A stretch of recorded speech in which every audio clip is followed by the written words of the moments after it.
Tantor Audio, a division of Recorded Books, presents Legally Mine by Nicole French. Narrated by Aaron Shedlock and C.J. Bloom. Prologue. She's everywhere. My sheets, my skin, my clothes. My feet hit the ground as I wind my way around the Charles River. 2.5 miles up, 2.5 down. I plod down the beaten dirt path that runs by the river's edge. I arrive when the water is still smooth, when the crew teams are just starting their morning workouts, with early sun gleaming off their oars. I pad up to the Harvard campus and back down to MIT, running away from her face as much as I'm running toward it. Because she's everywhere to me. I can't escape her. And the fucked up thing is, I don't want to. It's springtime in Boston, almost summer. The trees and plants in the commons are in full bloom, a mosaic of color, green, pink, yellow, white, smack in the middle of a city that's mostly brick and stone. The city of mine. A city I love. A city that's as gritty and ugly as it is beautiful. I thought for a long time Boston was my heart, more than any person ever could be. But that was until I met her. My body clock is off. I used to wake up every day at 5:30, like a machine. Now I wake up earlier and earlier to catch the sunrise, just to see that blend of red, yellow, and orange as it peeks over the jagged city skyline. Scarlet, mustard, burnt sienna, crimson, goldenrod, butterscotch. Too many to name, but all the same plethora of colors as her hair. It's like my body yearns for her as much as my soul does. Every day I'd get up to see that color. No alarm clock, nothing. The same way I did to watch her sleep all those times. She never knew I did that. Never knew I'd lay beside her for hours just watching her face, memorizing the maze of freckles across those high cheekbones, the fringe of long auburn lashes that tremble when she dreams, the bee-stung lips that blow kisses in her sleep. Waiting for the moment when she would wake, aching for when I could see her eyes, the color of ripe kiwis, gleaming with everything I'd ever hoped for. Adoration, admiration, lust, love. I never knew I was such a fool until now. Not until I managed to fuck up the best thing that ever happened to me. Now my life is back to normal as it can be with half my heart, the heart I never knew I had, torn out of my chest. But still I wake, just as the sun seeps through the blinds, and I can only lay in bed heartsick for so long. So I run to catch the dawn, and then continue with my regimen, with the schedule that keeps me in line, barely. 5:30 a.m., work out with my trainer. 7:30 a.m., breakfast and review the early Tokyo returns. 8 a.m. until 10 p.m., meetings. Lunch meetings, staff meetings, board meetings, coffee meetings, dinner meetings. All day long. 10 p.m. Home. Watch the fire. Try not to think of her. Fail fucking miserably. The lab used to provide a distraction, but now all I can see is her. Stretched out on my workbench, her heart-shaped mouth rounded into that O of total pleasure only we can make together. I found a strand of her hair on the table, bronze and bright against the dark wood, the color of the evening sun as it sinks below the horizon. I tore the fucking place apart. I'd give it all up for her. This house, this life, this business, this firm. And she doesn't know it yet, but that's exactly what I'm going to do. Whatever it takes. Whatever she needs. But for now, I wait. Because if there's one thing I know about my girl, no, my woman, my perfect, beautiful, brilliant, stubborn, sometimes unreasonable, hot-tempered woman, it's that she can't be forced. So I'll wait, forever if I have to. Because that's what you do when you belong to someone, body and soul. And I do, Red. I do. Chapter 1. I woke up with a smile on my face, something that hadn't happened in a while. The familiar room was airy and bright. Thin rays of sunshine streamed through the bay windows that looked over the public garden. It was hard to beat the commons in full bloom. The vivid green of the grass and willow trees was set off by the brilliant patches of color, the soft pink of late cherry blossoms, the thrill of irises and rose bushes lining the paths. This morning in particular, everything seemed to gleam, like the old Technicolor movies that Bubby, my grandmother, loved so much. I grinned lazily into the warm white sheets and inhaled. Nothing smelled better. That light scent of fabric softener combined with something infinitely less definable, a delectable blend of mint, almonds, and something else that only smelled like one thing. I inhaled again. How could I have ever thought of leaving this behind? Of leaving him? The door to the bedroom burst open with a clap, startling me from my reverie. I sat up, holding the soft cotton sheets to my bare chest as Brandon eased backward into the room, carrying a tray of food. My head cocked appreciatively. Even in just a pair of worn flannel pajama pants, the man seriously had an ass that wouldn't quit. It helped that he wasn't wearing anything on top, nothing but a broad-shouldered expanse of tanned muscle that tapered to his trim waist. He kicked the door closed, humming a song under his breath. When he turned around, I found myself on receiving end of his full 6 feet 4 inches of glory. Wide pectoral muscles, smattered with a dusting of dark blonde hair. Biceps that would have threatened the sleeves of a t-shirt had he been wearing one. A well-defined six-pack that stacked evenly down to the V-shaped muscles at his hips. An athlete's body that was lean and toned, not bulky. Perfect. But none of it compared to his smile. That 1,000-watt smile that lit up every room he entered, and sky-blue eyes that seemed to shine brightest when he was looking at me. He made the sun seem dim in comparison, even on a day like this. My heart fluttered.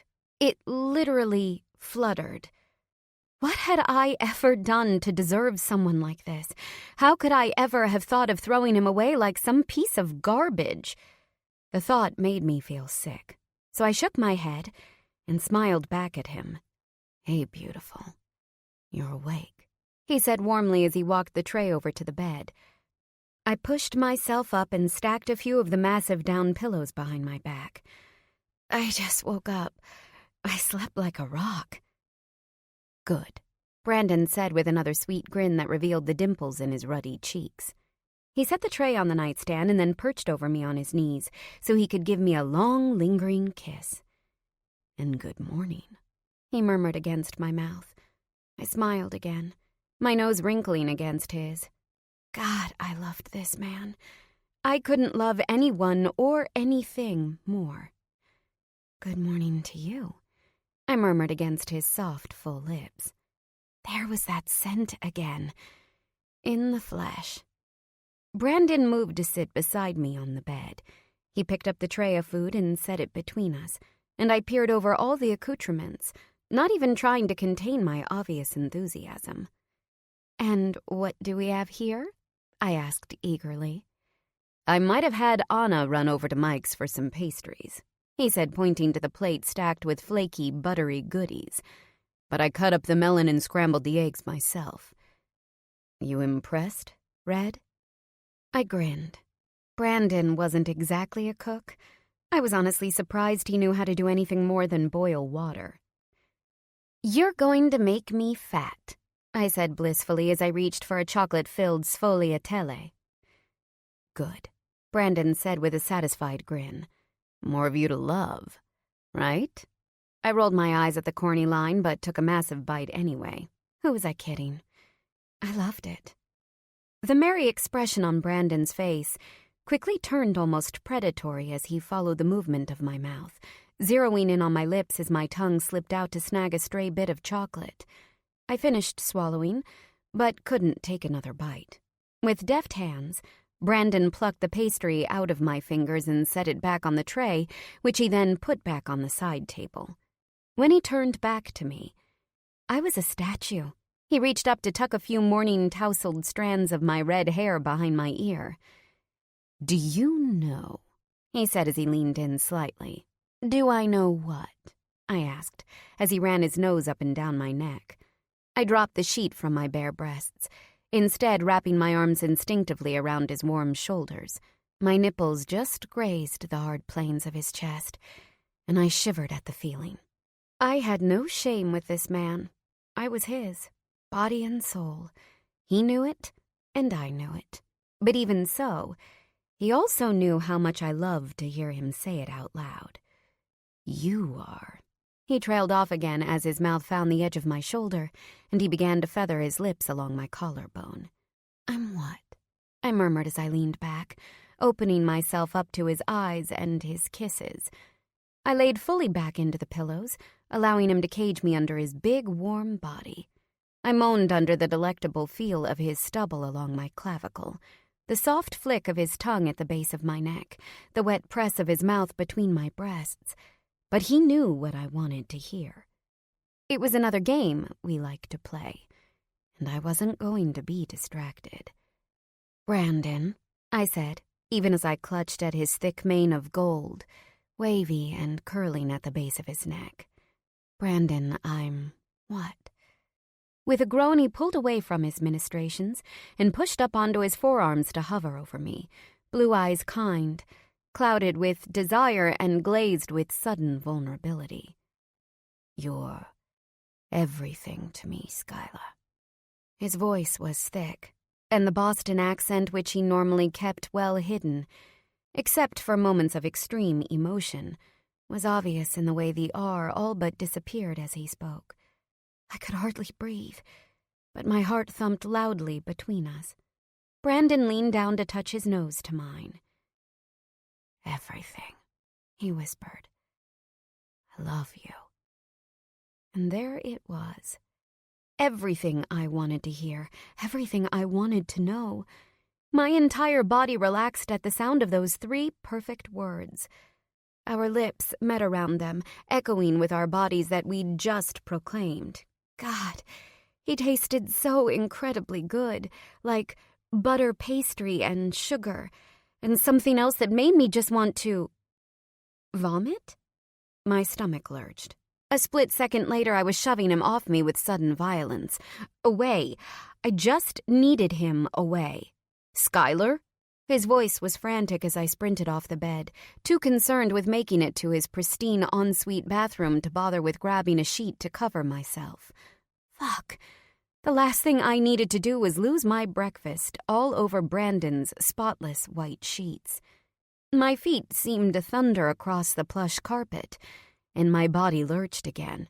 Skylar? Brandon called behind me, but his voice seemed far away. Skylar? I sat up suddenly in my childhood bed, a thin sheet of sweat across my forehead as an increasingly familiar wave of nausea rode through me. The motion sent a series of creaks through the old spring mattress that echoed through the darkened room. Shit. I'd woken up too fast again. A small bag of saltine crackers sat on the worn table next to my bed, along with a dish of ginger cookies. I grabbed for them, but it was no use. The nausea was already here. And once it was here, there was really nothing to do but ride it out and try my hardest not to lose whatever was left in my stomach. If there was anything to lose after a night of waking up like this every few hours. Just the thought of it caused another wave to roll through my aching belly as I laid back down on my pillow and silently willed the feeling away. I was only maybe 6 or 7 weeks pregnant, but I was already thoroughly sick of it. Pun absolutely intended. Pregnancy glow my ass. My breasts ached. I was exhausted all the time, and in the last week I had actually lost weight from vomiting so much. In hushed tones from Chicago, Jane, my best friend and former roommate, had told me I probably had something called hyperemesis gravidarum, which was a fancy Latin term for as sick as a motherfucking dog. This was according to her cousin, the anonymous OBGYN whom I was about ready to fly to Chicago to punch in the face. Seriously? That chick never had anything but bad news for me. It was funny how your entire life could change in the space of a few hours. Only a week ago, I had watched those 2 lines turn pink, and 2 hours later, the first waves of nausea began. I had ridden the 4 hours from Boston to New York in the back seat of my grandmother's station wagon, my things jammed into the trunk and onto the roof, Dad and Bubby up front bickering while I tried my hardest to focus on something, anything that would keep me from throwing up all over Bubby's macrame seat covers. Too bad the only thing that worked was a pair of blue eyes I'd had to say goodbye to. Turns out, grief beats hormones if I'm willing to substitute one pain for another. We had arrived at my childhood home in Brooklyn late that night, and I had immediately dropped my duffel bags on the floor and sprinted for the downstairs toilet. I'd somehow managed to unload my things from the car, but since then, I'd been camped out in my small attic room, making periodic runs for the bathroom. When my symptoms persisted, I had told my dad and Bubby that I had come down with mono after working so hard to finish law school. Dad, ever in a perpetual daze these days after losing most of the use of his left hand, including his ability to play the piano, in a brawl with a debt collector and his thugs, had nodded and told me to rest up and feel better. Bubby was a bit harder to fool. A Ziploc bag of saltines appeared on my nightstand the next morning, and ginger cookies the day after. To her credit, however, she was waiting for me to say something. That was Bubby for you, someone who preferred to suspect more than actually know. She hadn't even asked what had happened with Brandon since seeing him at my graduation. Brandon. God. My stomach heaved again, this time with sadness. Why did I have to be one of those people who carried every emotion I had in my gut? Just like every other time I remembered the way I had willfully and forcefully shoved the love of my life out of said life, my eyes welled up and a giant sob choked my throat. I swallowed it back and shut my eyes again, willing the pain away. It didn't work. But Brandon was still in the middle of a very contentious divorce, and then he had made arrangements, behind my back and against my express wishes, to give money to my father's loan shark, the small-time gangster who was also responsible for Dad's smashed hand and a bevy of other injuries that had landed him in the hospital last March. I had known there was no way I could make it work with someone who would keep such secrets from me. I had had enough of those kinds of secrets because of my father, and I couldn't be with someone I couldn't trust. But that didn't mean every cell in my body wasn't absolutely pining for Brandon Sterling. The sob in my throat rose and fell as I gasped heavily. Go away, go away, go away. With silent mantras, I willed away the memory of his strong, knife-edged jawline, his unruly, gold-streaked waves, his tender blue expression and bright smile. I willed away the look on his face when he'd said goodbye, the memory of our last fight, the feel of the last time he'd kissed me. I pushed it all down into the back of my heart where I couldn't feel it anymore, except, of course, in the pit of my stomach. The air felt heavier than it should in mid-May. New York had been having a warm spat for the last week, and it seemed like all the heat in the house had risen into my room overnight. A drop of sweat ran down my brow, slid down my cheek, and landed on the top of my collarbone, bare under the strap of my camisole. The feel of it caused my stomach to heave again, this time more violently. "Just get it over with, Crosby," I muttered as I reached down for the plastic basin next to the bed. Once I emptied my stomach, both of food and painful emotions, I'd feel better, at least for a little while. It would give me enough energy to go to my doctor's appointment, where I'd find out just exactly how far gone I was. Then I'd finally have to face just what was happening to my life. "Well, you're definitely pregnant, hon. As if the constant yakking hadn't already clued you in on that one. Am I right?" The doctor's voice was annoyingly chipper. I sat sullenly atop the paper-covered vinyl table, shivering in a flimsy hospital gown. When she took a seat on her stool, Dr. Brown's face dropped at my glowering face. She was a lot more cheerful than I'd expected the staff at a free clinic to be, but I was also her first patient of the day. "I take it that's not good news?" she said more sedately. "Not really," I said, keeping my hands clasped on my lap and willing both the nausea and the welling tears to subside. Neither obeyed. It was like pregnancy caused everything to come out of me, emotionally and otherwise. I had literally no power to censor anymore. Whereas I had always had a hard time keeping emotions off my glass face, now they seemed to run rampant through every other part of me as well. I closed my eyes against the tidal wave of grief. I was tired. So tired. "Oh, dear," Dr. Brown said, and immediately scooted over and grasped my clenched fists. "I'm sorry." She had the good sense to wait a moment while I calmed down. I had to give her credit for her bedside manner. I probably wasn't the only one who walked through her doors with an unexpected pregnancy. "It's not that," I trailed off, choking up more. I didn't have to say anything. I knew that. Still, I felt the need to justify my confusion to this woman. The father, he's just not around." Of course," soothed the doctor. She gave me another squeeze on the hand before scooting back to the small sink to get me a tissue. I took it gratefully and dabbed at my eyes until finally the tears subsided. With a small sniff, I looked to her. "Thanks," I said. Well, you can see I'm a mess right now, and I'm supposed to be studying for the bar exam, and I have to start my new job in 2 months, and the guy, he's gone. There's no one else." It wasn't completely true, but I couldn't ask my 76-year-old grandmother and my father, a newly recovering addict with a maimed hand, to help me bring up an infant while I left to work the 80-hour weeks of a new associate. They had enough to deal with just getting their shit together. Theirs was no world in which to bring a new baby, and my life certainly couldn't handle it. It was a thought that just about killed me. It was easier to push away the image of what that baby might look like, but only because I didn't know what it would look like. I hadn't even permitted myself to think about whether it would be a boy or a girl, whether he would be blonde or if she would have my red hair, whether he would have his father's bright blue eyes or whether she might have my slanted green. Would the baby be ruddy or fair, tall or dainty? Because thoughts like that inevitably led to imagining the life that baby might have had, one where Brandon would hold it close, the tiny body so small that he could cradle its head in the center of his broad palm. He would coo, shelter it with his big shoulders, shelter us both.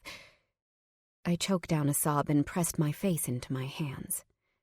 "You really don't need to justify your emotions, honey," the doctor said, offering a kind hand on my shoulder while I got myself under control. "Not to me or anyone. Now, have you decided what you want to do?" I hiccuped back the remaining sobs, somehow managing to keep my emotions in check. The tears were still threatening to fall, but I looked away from the doctor's kind face and focused on the gray steel trellis from the construction outside the office. I needed to remember where I was. Not in a kind, loving relationship with a man I desperately loved, but a single, jobless, daughter of a disabled garbage collector, the previous mistress of a man who couldn't really be mine. More than one future depended on my choice here today. I needed to take care of the people who were already in the world first. I whispered. My voice sounded weak and insubstantial. "I want to, but I can't have this baby right now." Dr. Brown waited a moment before nodding. "Are you sure about that?" she asked gently. Was I? Blue eyes? Or were they green? Bloomed inside my mind. I shook them away. Unable to look at the doctor directly, I just clutched at the edge of my hospital gown and nodded shakily. "Yes, I think so." Smoothing a professional yet kind expression over her plain features, the doctor nodded and stood up. "All right, let's talk about all of your options. Then you can decide." I nodded again. "Okay," I whispered. "Okay." When I returned to the house, a reminder card was in my purse for my appointment on Thursday. The doctor and I had gone over all my possibilities, and she suggested I wait until our appointment on Thursday to make my final decision. The thought of it hurt my chest. Everything hurt about this situation. There was literally nothing good about it. If you had asked me 2 months ago what I would have done in the event of an accidental pregnancy with Brandon, I would have been terrified. But I probably would have wanted to keep it. Those were the days with Brandon that seemed so easy, when our rhythm, even one that involved fighting and fucking, always involved making up again. They were the days where even our fights had a rhythm to them, complemented by the ease of the rest of the time we spent together. But that was before my family's life exploded with my father's latest gambling addiction. That was before Brandon got wrapped up with the mobster who had nearly killed my dad for his debts. That was before he lied to me about it. That was before I knew he had a wife. That was before he had all but called me a whore, just for wanting out of a shitty situation. How could I possibly bring a baby into this mess? What kind of care could I or anyone else be expected to give it? What kind of care would it get from its parents? 2 people who had functionally been raised by people other than their parents. 2 people who would both be working 80-hour weeks. 2 people who didn't even speak to one another anymore. What kind of life would that be? I was met by the blare of the TV and Bubby's sharp voice chattering on the phone in the kitchen. The old brown Victorian house seemed to sag a little under the hotter-than-usual May weather, and the sun shining through the front window was producing a greenhouse effect indoors that made the smell of dried potpourri and stale coffee stronger than usual. My stomach lurched again, but there was nothing to lose. I held on to the door, waited for the feeling to subside, then entered. I dropped my keys on the small entry table with a loud clink. "It's at 3 o'clock, Erica," Bubby instructed as she turned from the kitchen table to glance at me. "Yes, in the temple basement. It's Rachel's turn to bring the knishes, so you might want to bring something else, if you know what I mean." My grandmother, ever the imposing presence in her 5 feet of glory, waved a hand out to catch my attention as I was walking toward the stairs. "Hold on, Rachel," she said before putting her palm over the telephone receiver. "What did the doctor say, Bubba?" she asked me. "Did you tell her how sick you've been? Did she test you for cancer?" I rolled my eyes and braced myself against the doorway as another wave of nausea rolled through me. Like the last, this one thankfully just kept going. "Bubby, I told you. It's just mono. She did some blood work to be sure, and I have to go back on Thursday for the results." I hated lying to my grandmother, who could read my transparent face better than most. But I had to hope that the misery I felt superseded any other tells. Bubby squinted for a moment, the movement causing her stiff dome of hair to move slightly. All at once, she looked me up and down, as if trying to determine the credibility of my story. But that was the thing about my grandmother. She wasn't buying what I was selling, but she was willing to wait until I was ready to tell her the truth. Or not. "All right," she said with a short nod, then turned back to her friend on the phone. I pushed off the doorframe and wandered into the living room to sit next to my dad on the couch. Even though I needed to be studying for the bar, I wasn't going to be able to do that until I was sure I wouldn't vomit all over the test materials. And I wouldn't be able to take anything for the nausea until I had decided whether or not to take the other pill that would bring it all to a halt. Dad's eyes were trained completely on the TV while he held the remote with his right hand.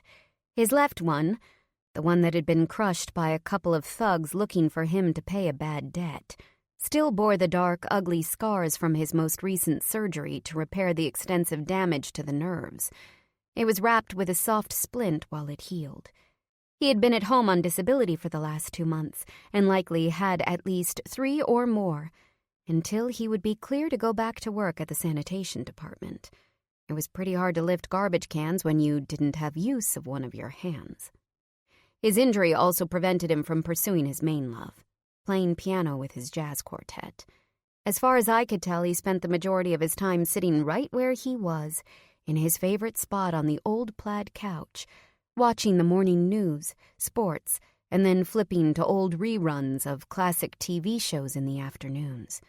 Right now he was watching The Today Show. His piano, the gorgeous Mason and Hamlin upright that was usually covered with sheet music, and Dad's scratched-out compositions, stood against the wall behind us, gathering dust. "Hey, kiddo," my dad said distantly. Feeling better today? Fantastic. Just trying to decide which painful, life-altering path to take. A little, I said. Did you do your physical therapy this morning? What? Oh, yeah. Sure I did. Dad's eyes didn't move once from the TV, where some pop star was gyrating her way across an outdoor stage. I glanced over at the small shelf where Bubby kept the Daily Mail. The rubber exercise ball that Dad was supposed to use to strengthen his muscles and break down scar tissue was also gathering dust. The sheet of exercises his physical therapist had given him had been used as a coaster many times over, and currently had 3 different coffee mugs clustered over it. I looked back at my dad, but before I could say anything, another wave of nausea hit me, and this one wasn't going away. "I'll be back," I choked out before sprinting out of the room and down to the hallway bathroom. Dad didn't move an inch. As soon as my knees hit the cold black and white tiles of the bathroom floor, the sweat started to build on my forehead. The nausea didn't fade until I had heaved for about a minute, losing the last remnants of the ginger cookies. I laid my cheek on the fuzzy pink seat cover on the toilet and sighed. The room smelled strongly of Lysol and the scented candle Bubby kept on the top of the toilet bowl. I took a deep breath, then another. I wasn't going to vomit anymore, but the nausea wasn't subsiding completely. There was only one thing left to do, and I really didn't want to do it, because I knew I'd still feel shitty, even if in a different way, by the end.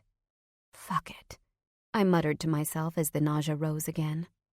I closed my eyes and let my mind wander where it really wanted to go. Back to that bright, warm room that smelled like almonds and sunshine, where a pair of strong arms held me tightly and blue eyes gazed into the depths of my crushed soul, where my heart and stomach felt light again. It was just for a minute, I told myself even as I fell deeper into my daydream. But that was the problem. It was never just a minute with Brandon Sterling, even in my dreams. Chapter 2. The pills were small and white. On Thursday morning at 11, Dr. Brown gave me the mifepristone, misoprostol, and a prescription for both Zofran, an anti-nausea med, and Percocet, for the pain that would probably start later that day. The first pill was inserted along with an IUD by the doctor, while I lay on the paper-covered bench, my bare legs in stirrups under the fluorescent lights. I stared up at the ceiling and counted the beige tiles to keep myself from crying. It didn't work. On the way home, I stopped at a Duane Reade and picked up an industrial-sized carton of maxi pads, per Dr. Brown's advice. It was a gorgeous spring day, New York in the full green of late spring and early summer. Birds chirped from all the trees planted on my sidewalk, drowning the everyday drone of cars on the busy streets. The air was balmy enough that most people walking around wore shorts. White, puffy clouds punctuated the sunshine, and every so often a stray butterfly would wisp through the air. Everything about it made me feel sick. Still nauseous from the craze of hormones surging through me, I stumbled into my grandmother's house, ignoring Bubby's questions about how the doctor's appointment had gone and whether they had given me something for the nausea. I pulled myself up the stairs and lay in bed, waiting for the hours to tick by while cramps slowly built in my belly.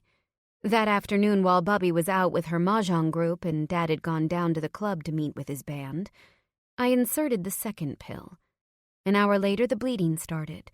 Contractions came and went, and I stumbled back and forth between the bathroom and my room throughout the day, hazy from the Percocet, clutching my belly every time the muscles pulled together. 12 hours later, it was done. "How are you feeling?" I stretched out on my bed, holding my cell phone to my ear while I stared at the ceiling. I watched as a lazy cobweb twisted limply in the dank, airless space. "Fine," I said. My voice was groggy, like I hadn't used it in several days. "Maybe I should rephrase," Jane said. "What are you feeling?" Wrapped in an old terry cloth robe that I'd had since high school, I shrugged, even though she couldn't see me. It wasn't a question I wanted to answer because thinking about what I had done just made me hurt in a completely different way that the Percocet couldn't cure. Nothing, really. I just feel numb and really tired. Is the cramping better now? I turned so I was curled on my side. The clock on my bedside table now read 10 a.m. Jane, knowing what was going on, had stayed up with me through the day and into the night, picking up every time I needed to cry, needed to yell, needed to whimper, or just needed to be silent with someone else there. Yeah, it's pretty much done now, I mumbled. I could tell when it happened. Jane was silent. We both know what I meant. She had been calling every hour since I'd gotten home from the clinic, worried that I didn't have the support system recommended for going through the procedure by myself. At first, I'd fought it, but no one ever tells you that an abortion is going to be painful enough that you'll want to have someone there to help. No one tells you how much it might hurt, inside and out. Does your grandmother know? She asked again. I sighed. I don't know. Maybe. That was the truth. I had tried to hide as much of the evidence as I could, and I had told Bubby and my dad that the mono was acting up again. But the ginger cookies stopped appearing next to my bed, and Bubby had been giving me awfully sad looks when she came upstairs to check on me. What about, you know who? Are you going to let him know what happened? I rolled my face into my pillow. There was that ache again. Not in my belly, but in my heart. It wasn't the first time she'd brought up his name in the last 12 hours without actually saying it. At one point, when the pain was at its worst, I had cried into the phone that this was all his fault. That I missed him. That he should be here. But I'd expressly forbidden Jane to contact him at all. I didn't want him to know about this, ever. It's probably for the best, Jane said when I didn't respond. You don't need any more stress. Yeah. It was all relative, just a different kind of stress. Did you see the Forbes profile I sent? I groaned. Jane, I'm trying not to think about Brandon. I had, in fact, seen the magazine cover while I was waiting in line at the pharmacy. A full-page spread of Brandon's patented 1,000-watt smile had been kind of hard to miss. Luckily, I had been much too sick to do anything more than glare at it, with equal parts longing and hatred. Extreme nausea will do that to you. I'm sorry, Jane said. I just wondered if you had read the article. He sort of mentions you. I flipped over onto my side. What? I'm sending it again. With energy I hadn't felt in several days, I swiped my laptop off the ground and flipped it open on the mattress. I pulled up my email and opened the link that Jane had sent. It was a puff piece, a typical rags-to-riches story that highlighted Brandon's many accomplishments in the financial and legal world. Most of the Q&A-style article consisted of fairly generic questions about his secrets to success, daily habits, things like that. Go to the 5th question, Jane directed me. I scanned further down the page and started reading. Forbes. Biggest regret? There is a long silence. Sterling rubs a hand over his face. Sterling. Can I plead the 5th? Forbes. Not if you want the interview to end. Sterling laughs. Sterling. All right. Well, to be honest, my biggest regret happened just recently. I lost someone special because I kept some really important things to myself that I shouldn't have.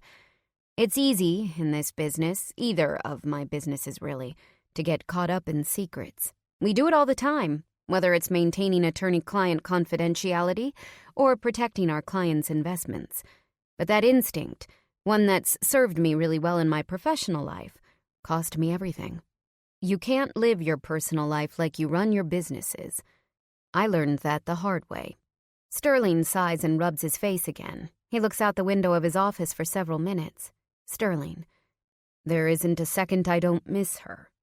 I continued scanning the rest of the article while Jane waited patiently on the end of the line for me to finish. I closed my laptop, then sank back into my pillows and sighed. He could have been talking about his wife, I said finally, although the thought pained me. Sky? Well, he could have. The magazine certainly thought he was, if you read the rest of the profile. Skylar, Jane repeated sharply.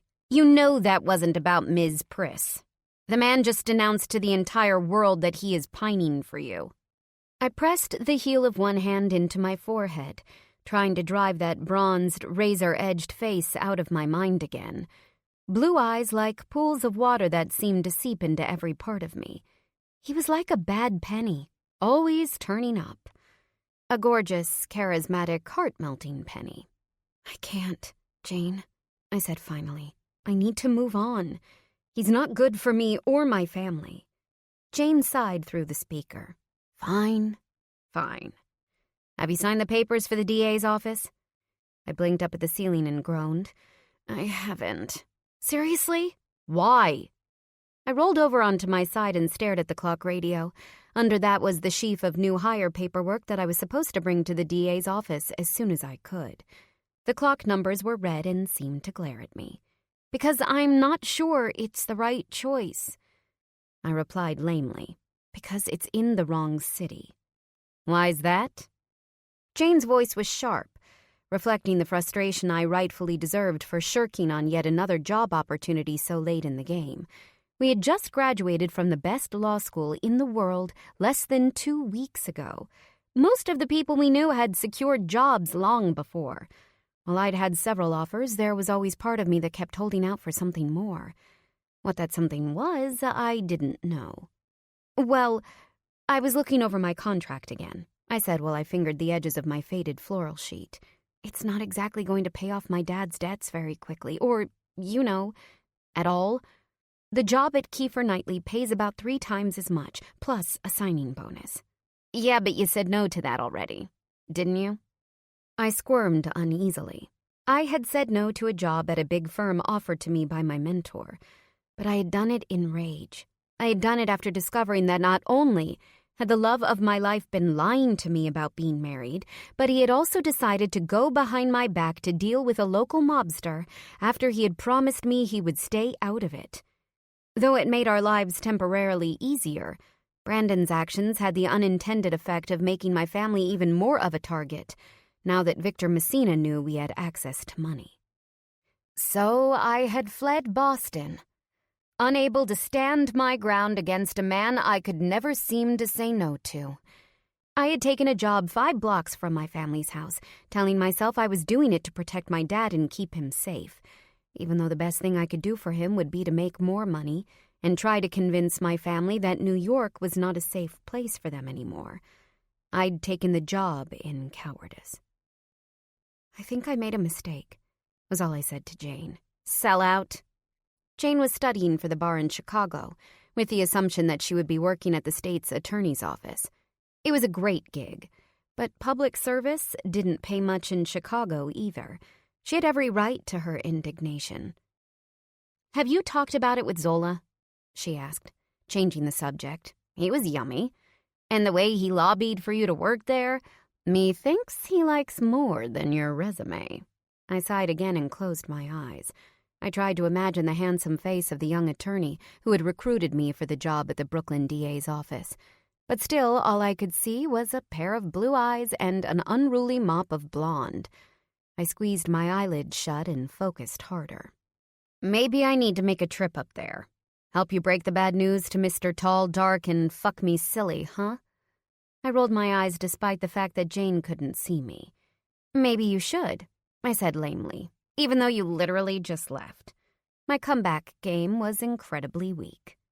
You never know, she teased, but I could barely hear her anymore. My eyelids drooped. I was exhausted, maybe more than I had ever been in my life. As if on call, Brandon's kind, concerned face appeared. I was too tired to fight it anyway. Too tired to fight that warm feeling I had when I imagined I hadn't pushed him away, when I imagined that I could still fall asleep in his arms. Janie? I yawned into the phone. Yeah, babe. Thanks for calling. I love you. I love you too, Sky. I'm glad you're okay. Thanks. I yawned again. The nausea, all of it, was actually gone. I was looking forward to a real night of sleep, and, if I was being honest, the dreams of a certain set of big shoulders that usually came with them. Go to sleep, Sky. You sound like you need it. I'll talk to you tomorrow. I was already snoring. I slept for another day thanks to the last of the Percocet. I woke up the next morning to an unfamiliar woman's voice, high-pitched and muffled, filtering from the floor below my room. I pulled my head out from under my covers after a distinct squeal echoed up the stairs, followed by flirty protestations in one of the thickest Brooklyn accents I'd ever heard. That was saying something, considering I was a local. "Danny, you are so bad. Eee! That pinches." My dad's voice, normally mild and gentle, crooned in response. "You know you like it, Katie." I slapped my blankets down and sat up, suddenly very, very awake. Katie? 2 months ago, Bubby had informed me that my dad, a man who dated about as frequently as he visited country clubs, which was to say pretty much never, was seeing a local girl named Katie Corleone. Less than a month later, he was back at the track, getting himself into the mess that put him in the hospital. I didn't have any hard proof that Katie Corleone was the one who got him back in the scene, and just because Corleone was an Italian name didn't mean she was wrapped up with the mob. But at the same time, the woman he'd supposedly been dating had basically vanished while he'd been recovering from his injuries. Who the hell was this Katie? And why was my dad pinching any part of her just a few steps from where I was sleeping? Another loud squeal and a bunch of giggles erupted from under my door. I huffed, tossed my covers aside, and made a big deal of stomping around my attic room until the squeals stopped. I threw on my robe and walked down the rickety stairs to the hallway, where the door to Dad's room was shut and more indeterminate noises were coming out. With a glare at the door, I continued to the bathroom, and then downstairs to where Bubby was busy wiping the kitchen counters. She was color-coordinated as always in a light blue summer shirt and matching slacks, her hair set in its helmet-like tight gray curls. I collapsed in one of the dining chairs with a loud huff. Bubby turned around with a jerk. "Oh, Skyla!" she cried with mock placement of her hand to her heart. "You scared me! Sneaking in here like that." I leaned onto the table and buried my head in my hands. My body didn't ache so much anymore, but I still felt groggy from the Percocet. "Is there any hot water?" I asked through my fingers as my hair fell over my face. "I can make some. What do you want? Tea?" Another loud peal of laughter echoed down the stairs. I groaned and nodded as Bubby hustled about the kitchen, uncharacteristically accommodating. "Are you feeling better, Bubbler? After your mono?" I peered suspiciously at my grandmother, who stood with her back to me as she put some hot water on to boil. I'd have bet $10,000 she knew I didn't have mono, but Bubby was the queen of don't ask, don't tell. It was the game she had also played with my sex life, and apparently her sons. "Who's the broad up in Dad's room?" I changed the subject, leaning back in my chair and pushing my hair out of my face. I needed a shower, but I really didn't want to go upstairs and listen to my dad getting busy. "Broad? Oh, you mean Katie." Bubby turned around to grab a mug from the cabinet. She glanced at me and frowned. "Skyla, why do you have to sit like that? No woman should be sitting around with her legs spread like a man on the subway." I couldn't help but smile as I continued to slouch further in my chair, but nevertheless crossed one ankle over the other. If Bubby was back to correcting things like my posture, I knew she wasn't so worried about me anymore. "Katie. Yeah, I heard her name," I said. I traced a finger over the orange hexagonal patterns of the tablecloth, something Bubby had probably owned since the late 60s. "I was asking who she is, and why she's making inappropriate noises under my bedroom door." "Oh, Skylar, she's doing nothing of the sort," Bubby protested a little too loudly. She pulled the milk from the refrigerator with a flourish, then turned to face me, one small hand perched on her hip. "Katie Corleone is your father's friend." She's been coming around a bit for the last several months. I told you about her. I know I did. Maybe, I mumbled petulantly, but I remembered just fine. You think that's the best idea when he's still in therapy? Addicts are supposed to be on the wagon for a year before they get into new relationships. Bubby gave a shrug that just about broke my heart. She seems to make him happy. Does she? She does. And God knows Danny could use some of that these days.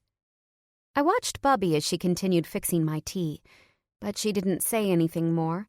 Before I could reply, 2 pairs of footsteps came tromping down the stairs. My dad, and a woman I assumed was Katie Corleone, stepped into the kitchen. Bubby waved a distant hand in their direction but stayed focused on my tea. I, on the other hand, gawked. Katie Corleone didn't look like a person. She looked like a cartoon character. She was tall, a lot taller than my dad, mostly due to her 5-inch red platform heels and the beehive of black hair piled on her head. Her bright pink lipstick shone against overly tanned skin. She couldn't have been more than 30, but her skin made her look older. She wore massive green hoops from her ears, extremely tight bootcut jeans, and a shirt that had rhinestones glued in the shape of a cat's face across the front. "Well, hello there!" she exclaimed as she pranced into the kitchen, heels tapping loudly against the linoleum floor. She held out a hand with long fake nails. "You must be Skylar, honey. I'm Katie. Your dad has told me so much about you, and ain't you just as gorgeous as he said?" Jesus, the woman sounded like Fran Drescher. Stunned, I allowed her to shake my hand vigorously. When I got it back, my fingers smelled faintly of artificial strawberries. "Hey, Pips," Dad said from behind Katie. Both of his hands, good and bad, rested familiarly on her hips. He had to peek around her shoulders since he couldn't see over the mass of hair. He was still in his bathrobe. I still hadn't seen him wear anything else in the house since I'd come home, but he had a goofy smile on his face that could only be caused by one thing. Gross. "Listen, baby, I gotta scoot," Katie said, turning to my dad. "But I'll see you tonight at Nick's, and then we can have some real fun. All right, handsome?" With wide eyes, I looked to Bubby, who was watching Katie and my dad with a hand over her mouth to cover a scowl. When Katie finished kissing her Slurpee goodbyes, Bubby turned abruptly to grab my tea, which she set in front of me with a slosh. "Thanks," I murmured, although she clearly wasn't listening. "I'm just going to walk Katie out," Dad said with a sheepish grin. "Bye, Skylar. Bye, Mrs. Crosby," Katie called before the heavy front door slammed shut behind her and Dad. I turned to Bubby. What was that? Bubby rubbed her fingers across her very tired expression. "That," she sighed, "was Katie." I didn't say anything, just waited. Bubby checked out the front window and then took a seat at the table. "She's been coming here a lot over the last few weeks," she said, "inviting herself over for dinner. Charming your dad into taking her out, even though he's got no money to take her anywhere, poor schmuck," she sighed. "I'd say something, but sweetheart, it's the only time I ever see him smile, and that's the truth. Or do anything besides sit in that chair and watch the TV. You don't think it's kind of suspect that this Italian chick who disappeared right when he was beaten up reappears just when he's starting to get better?" Bubby shrugged, and I hated her sad indifference. The last few months hadn't been easy for her. She'd had to sacrifice a lot, forcing Dad to attend all of his different therapy appointments, sometimes against his will.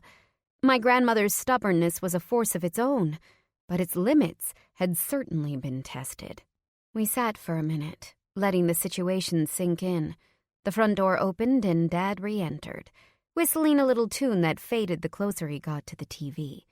But instead of the din of some old rerun, we heard the telltale scrape of the piano bench legs against the floor and the creaky lift and clunk of the fallboard. Bubby and I froze, staring at each other, almost too afraid to move. The tones of the piano started to float through the air, one tentative note at a time. They were treble notes, bright and cheery, played slowly, up and down a diachronic scale, all with his right hand, obviously, since the left was still lame. Silently, Bubby and I both craned our necks to watch. The ends of Dad's old plaid bathrobe hung off the bench like tuxedo tails, while he hunched over the keys, listening to each one, note by note. Next to me, Bubby choked on a sob. I glanced over and started, shocked to see a single tear run down her cheek. She had gained a few new wrinkles over the past few months. The sound of the high notes must have been her breaking point. Dad played up and down the treble keys, dipping into the occasional riff or a familiar chord progression. But then there was a clear bass note, an attempt to use his left hand, the one that had regained little of its dexterity. The hand was still often wrapped up, but no longer in a cast, covered with a crisscrossing of ugly, still red scars. It was thin and pale compared to his left. Bubby and I listened as Dad attempted a chord, pressing only 3 fingers together onto the keys. He yanked his hand back with an audible gasp of pain. Bubby gasped with him. I clenched the table so hard my knuckles turned white. We listened again as the piano was shut loudly and Dad shuffled back to the couch. The TV turned on, and the spell was broken. "His last physical therapy session is next week," Bubby muttered. "After that, he'll be over his limit for maximum coverage. He still needs more, though." She didn't have to mention the fact that his therapy for a gambling addiction was something we had to pay out of pocket. He had already killed most of my savings. There was a clinic that ran a free outpatient program out of Columbia, but the wait list was over a year long. I stood up from the table. It killed me to admit it, but there was only one way I could help the situation, and it wasn't by staying in New York. "Where are you going?" Bubby asked. Her eyes were now dry, but a crumpled tissue sat on the table. The opening riffs of Full House jangled through the house.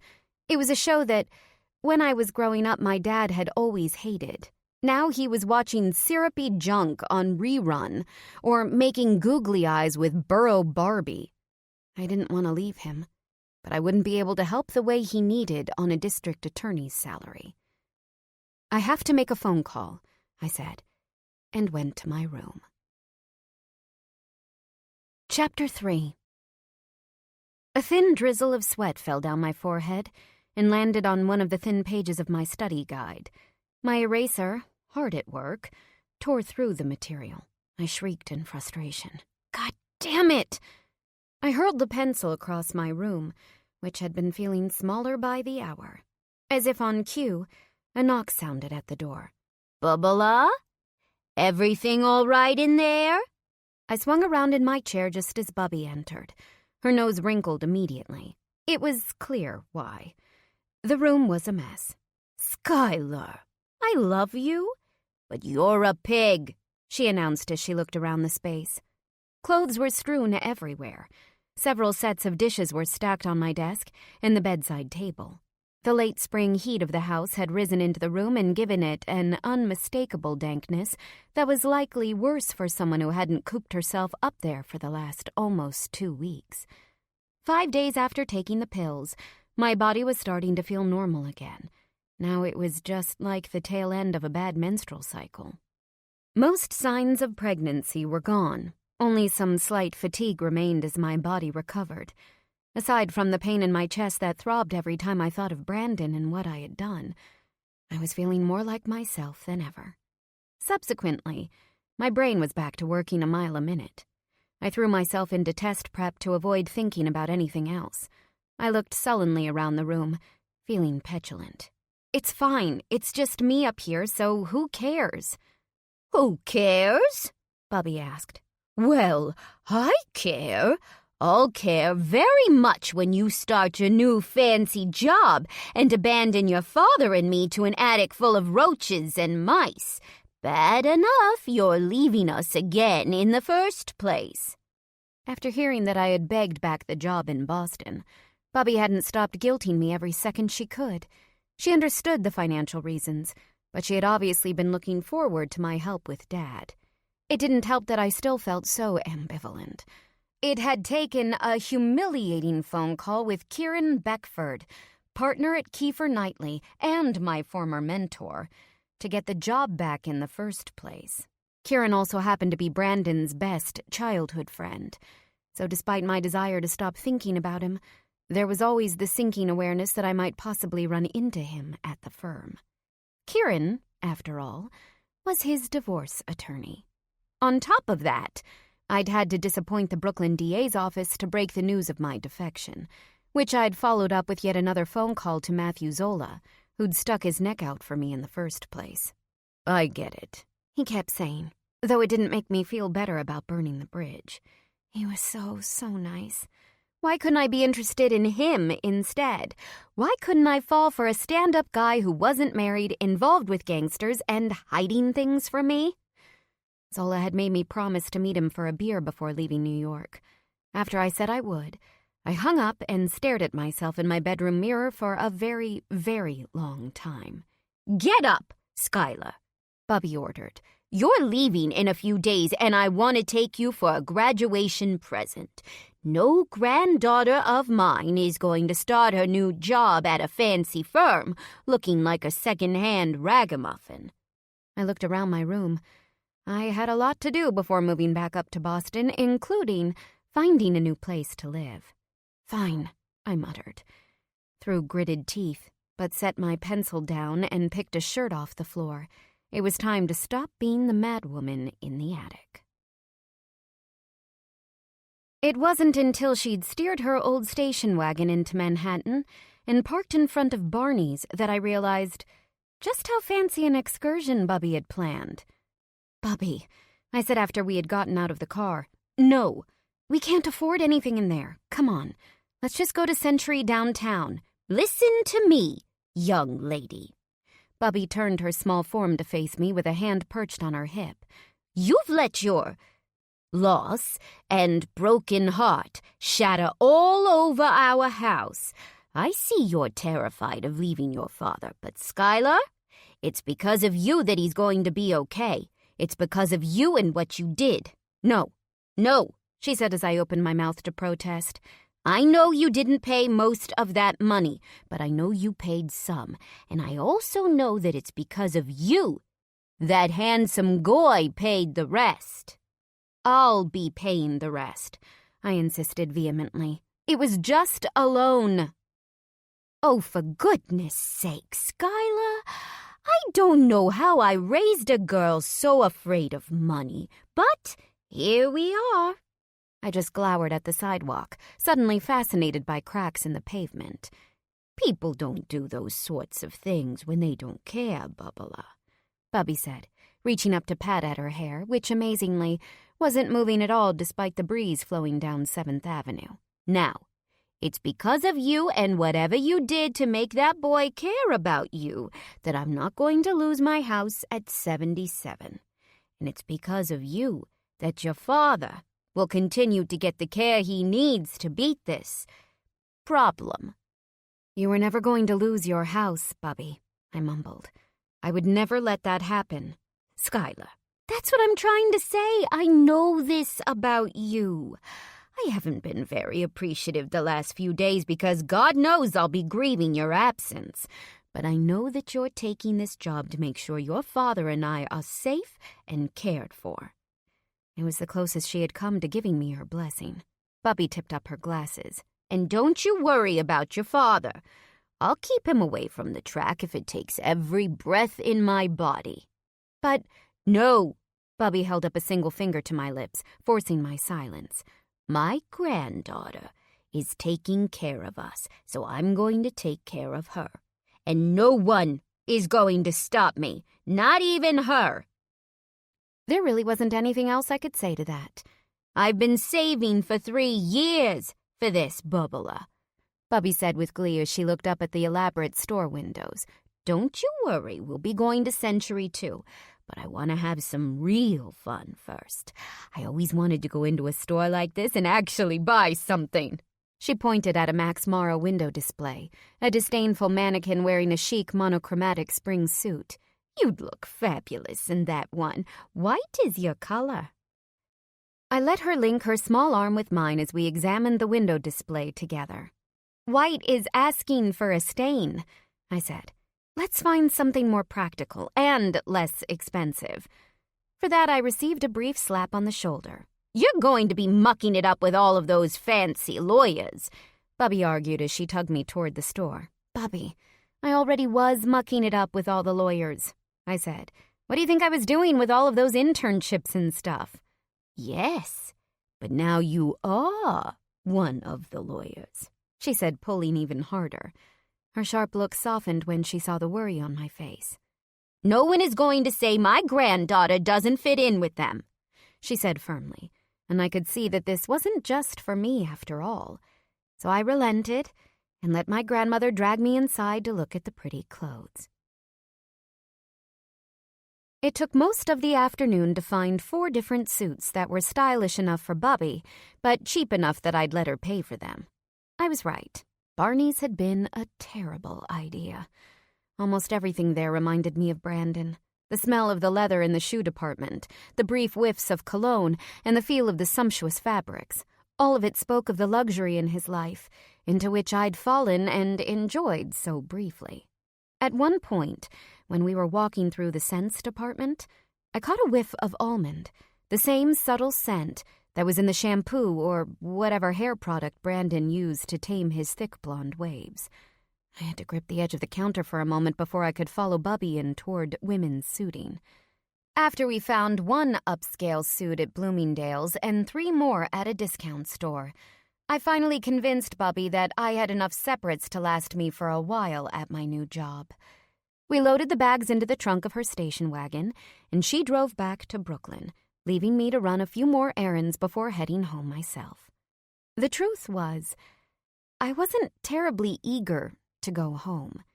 It hadn't felt like the home I remembered, which was strange considering New York, and specifically Brooklyn, always felt like home to me. But between Dad's behavior and the ache in my heart, I just felt listless, drifting, in need of a distraction. After taking a walk up to Lincoln Center, the perfect solution dawned on me. I was maybe a 15-minute walk from the best distraction in the world, the Metropolitan Museum of Art. When I arrived at the massive columned building, I walked up the iconic steps practically 2 at a time. The Met was a place I went as a broody teenager when I wanted to escape, especially when my mother, a mercurial artist herself, would come around. Ironically, it worked as a perfect foil to her neurotic, unaccountable mannerisms. Stolid and eternal, the masterworks within were the exact opposite of the harsh, modernist art she made. For me, the only thing that was more meditative was the symphony, and even that had some painful memories, considering the last performance I'd seen was with Brandon on Valentine's Day. It was the first time I'd really let my guard down with him. And after I'd told him the ugly stories of my past, he'd responded with the simple response that was balm to my soul. "I'm all in." Ouch. That memory really hurt. I wandered through the Impressionist gallery, thinking the hazy aesthetic would fit my mood. The water lilies never got old. It was the middle of the day on a Friday, so the museum wasn't terribly crowded, and I was able to find a seat on one of the small viewing benches. "I always feel like Monet is so overrated." The voice of a woman behind me rang out loudly across the room. I rolled my eyes but didn't bother to look at her. "I mean, look at it. How hard is it to blob paint all over a canvas like that?" In front of me, a few other patrons frowned at the speaker, who sounded like the kind of Park Avenue princess who came to the Met more to pad her cultural resume than out of actual appreciation. She sounded moronic. It was a classic for a reason. I don't know. I like it. I think it's a classic for a reason. A deep voice echoed my thoughts. Every muscle in my body tensed. I froze, willing myself not to turn around for fear of being seen. My hair, normally a bright orange beacon, was fortuitously tied up under my dad's old Mets cap, much less noticeable. I could only hope he hadn't memorized my body the same way I'd memorized his. "Do you mind if we check out the next gallery?" asked the woman. "I'd prefer to look at the Renaissance works instead."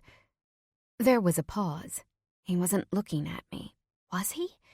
And what the hell was he doing in New York? Was that even him at all?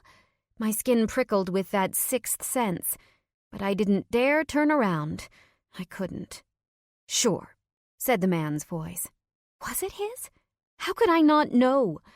Their steps and her voice trailed off as they left the room. It wasn't until they were exactly 25 steps away, I counted the clicks of the woman's heels, that I turned around, just in time to see a dark-haired couple disappear around the corner, the man's hand proprietarily resting at the woman's back. I turned back around and pressed my forehead into my hands. Great. Just great. I couldn't get that face out of my head, and now I was hearing his voice when others spoke. Next, I'd start peddling conspiracy theories to anyone who would listen. The thought had barely zipped through my head when suddenly I had the strangest feeling that I was, in fact, being watched. I couldn't have told you why, but the hairs on the back of my neck stood up, and goosebumps ran down my arms. I twisted around quickly, hoping to catch whoever was spying in action. But of course, I was the only one in the room, and all the doors were open. I was alone. And apparently going crazy. I pulled my knees up under my chin and stared at the water lilies again, entranced and simultaneously unable to focus as my mind spiraled out of control. Then I pulled out my phone and called the first person I could think of. Jane didn't answer, so I took her advice and called someone else. Matthew Zola picked up right away. It was 6:30 by the time I got back to Brooklyn. Slightly sweaty from the long train ride, I was meeting Zola at a small, crowded gastropub in Park Slope, the kind that had been remade with live-edge wood and industrial lighting to appeal to the hipster crowds that had taken over that side of Prospect Park. Zola was sitting at the end of the long, hand-varnished bar top, sipping on a pint of beer. Clearly just getting off work, his suit jacket was laid on the seat next to him, and his tie was loosened around an unbuttoned collar. He perked up as he saw me weaving through the crowd, and I regretfully noticed again how handsome he was. Too bad I wasn't the slightest bit interested. "Hey there." He greeted me with a kiss to the cheek. "Thanks for coming out." "Thanks for the invite." We were slightly awkward, considering we'd really only spoken a few times before. But even if I wasn't interested in him romantically, there was something about Zola that seemed really friendly, like he was another kindred spirit. It was just a hunch. "No problem," he said.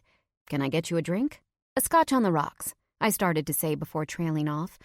I had been drinking scotch for years, but now my drink of choice reminded me too much of Brandon, who also enjoyed it. Great. Now I couldn't even drink without thinking of him. "Actually, just a glass of red wine," I said lamely as I took my seat at the bar. Zola signaled to the bartender and ordered while I arranged my purse on the bar top. What was I doing here? "So I wanted to say, I get why you had to turn the job down. It seems like it was a hard decision to make." I nodded, although I didn't really want to talk about it. "Thanks. Yeah, I need the money. My dad's treatments aren't cheap." Zola nodded, knowingly. Considering the guy saw his fair share of junkies working for the DA's office, he knew what that looked like. He had also seen firsthand what kind of injuries Dad had suffered. "My old man had a gambling problem, too," he offered. "You're doing the right thing.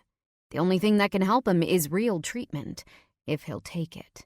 "He better," I said, even with a sinking feeling in my stomach. "Yeah, about that," Zola said. "We're still building the case against Messina. I can't talk about it, but, well, we're getting more support, but we could still really use your family's testimony." I sighed and shook my head. "I'm sorry, but you know the answer to that. Skylar, the DA's office can keep your family safe. We can place your dad and grandmother into protective custody, maybe even near you." I tipped my head. Come on. Like that wouldn't be the first place Messina would look for a rat, his only daughter. Besides, I told you already, they won't budge. Zola shrugged, the easy movement attractive across his chest. He really was a good-looking guy, tallish but not too tall, slim but with decent shoulders, and a handsome, honest face. His dark eyes twinkled. Had to give it another try, he said with a wink as he took a drink of his beer. Will you let me know what happens? I asked. He shook his head. You know I can't discuss a case with you, but when it goes to court, I'll let you know. Shouldn't be too long now. Good, I said darkly. I hope you lock that fucker up for the rest of his life. With any luck, Zola confirmed. He looked at me curiously. Hey, are you all right? You seem angry. More than usual. I released the death grip I had around my glass and placed my hands flat on the bar. Sorry, things have been a little intense. I turned to look at him. His dark eyes were kind, watchful. They flickered briefly down to my lips, then back up. Oh, so it was like that. I, have a confession of my own to make, Skylar, Zola said as he turned his beer bottle around and around on the bar top. I perked an eyebrow. Oh? He shrugged boyishly. Yeah, well, I think you know I didn't push you for that job just because I thought you were smart. My brow raised a little higher. No? I mean, I wouldn't have given your resume to my boss if it didn't pass muster, Zola admitted, but I did want to see you again. You know, because I thought you were kind of cute, too. I opened and closed my mouth several times before he peeked at me with an amused grin. Surprised? He asked. I worried my jaw, but found that I wasn't. Not really. So instead, I shrugged. I don't know, I said. Maybe. Maybe not. Zola watched me carefully, appearing to weigh something in his mind. He started. Can I try something real quick? His eye zeroed in on my lips again, and this time didn't flicker away. I tipped my head to the side. He was pretty damn handsome. Maybe this would serve as the kind of distraction I needed. All right, I consented. Zola smiled, the kind of smile that would make most girls light up inside. He leaned in and pressed a soft kiss on my lips. Nope. Nothing. When he backed away, there was quite a different look in his eyes, one of regret. Well, that didn't go how I planned, he said with a wry smile. I couldn't help but smile back. It's really not your fault. It's not you, it's me. Do I have that right? I chuckled. Even though disappointment dropped in my stomach like a bag of bricks, this just wasn't going to get any better, was it? I guess, but it's true. I'm just going through some stuff right now. Not really available, if you know what I mean. Zola squinted at me for a moment, then nodded regretfully. Well, he said, I hope he knows what he's got. I didn't say anything. There was nothing to say that wasn't going to make me start crying, especially since I still had a healthy dose of excess hormones running through me. The thought made my entire body tense. Friends, then? Zola asked. I looked up, this time genuinely surprised. Really? Zola shrugged and smiled again. I still think you're great, and it would be fun to get a beer every now and then when you're in town. As friends, of course. All the lawyers I know are dicks, so it's nice to have someone I actually like to talk shop with. Work for you? I nodded. I gave him a hug and he tucked me close. There was nothing romantic about it, and it didn't feel strange at all, but it also made me feel even more acutely what I was currently missing in my life. After finishing our beers and chatting about my upcoming job, we went outside. You let me know if you need anything, Zola said with another friendly hug. His hands lingered slightly around my waist, but otherwise there was nothing romantic about it. Thanks, I said, as I adjusted the brim of my Mets cap. Let me know if you're ever in Boston. I go up there every now and then, he said with a nod. I'll see you, Skylar. He got in his cab and left while I stood on the corner, thinking about what I wanted to do next. I hated being this girl. I never wanted to be this girl. It was why I'd really only had one other relationship before Brandon, and why, when that crashed and burned, I avoided getting personal with anyone. And now that Brandon had broken down my walls and my heart in the process, here I was, pathetic, pining, missing, empty. Fuck that, I said out loud, startling a middle-aged woman walking her dog. She walked faster. I stepped out to the curb and raised my hand for a cab home. It was time to pack up my stuff and get back to Boston. Distraction tactics weren't working this time, but that didn't mean they wouldn't the next. I just needed more extreme measures to get over Brandon Sterling. Chapter 4. The apartment was ridiculously small, even smaller than the college-issued one I had shared with Jane through law school. The living room was basically a brick box, with 2 exposed brick walls jumbled with windows that looked down onto Margaret Street and an adjacent alley, and 2 others, painted a deep red that led into the 2 bedrooms. There was a kitchenette in one corner and a bathroom in the other. No table for eating, just a couch that faced away from the kitchenette toward a large screen that had been mounted on one of the brick walls. There was nothing about the place that felt like home. Fitting, I thought as I walked inside. Eric Stallsmith, my classmate from Harvard and now roommate, dropped my big duffel inside the front door and started to point around, giving the pretense of a tour. "Kitchen, closet, my room, bathroom, your room, that's about it." He turned to me and grinned. "It's a mousetrap, but we've got loans to pay off. Am I right?" I gave a wry smile. "It's fine. I'm just glad to have a place to live." Finding an apartment in Boston was a nightmare at the best of times. The fact that a good friend just happened to have a reasonably priced room in a decent part of town the very weekend I needed a place to live was like capturing a unicorn. It didn't matter that the apartment was maybe 600 square feet total. With the hours I'd soon be putting in, I'd hardly be there anyway. When I told Jane where I'd be living for the foreseeable future, she had squawked so loudly into the phone that I thought she might have damaged my eardrum.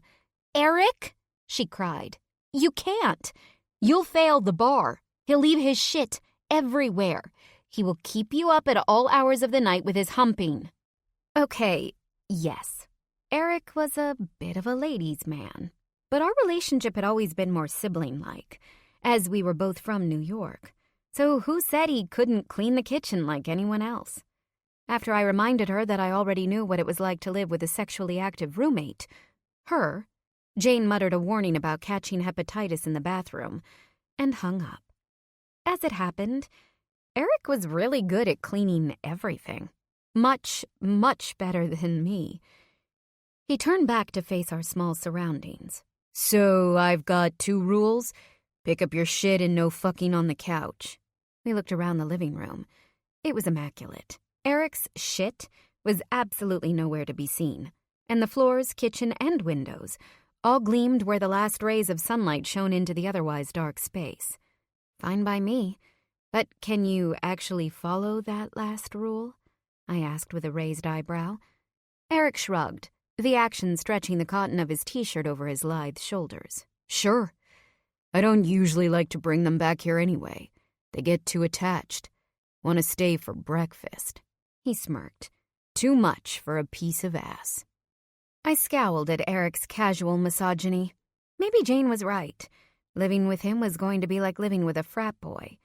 A really clean frat boy who also had a fetish for gourmet coffee, but a frat boy nonetheless.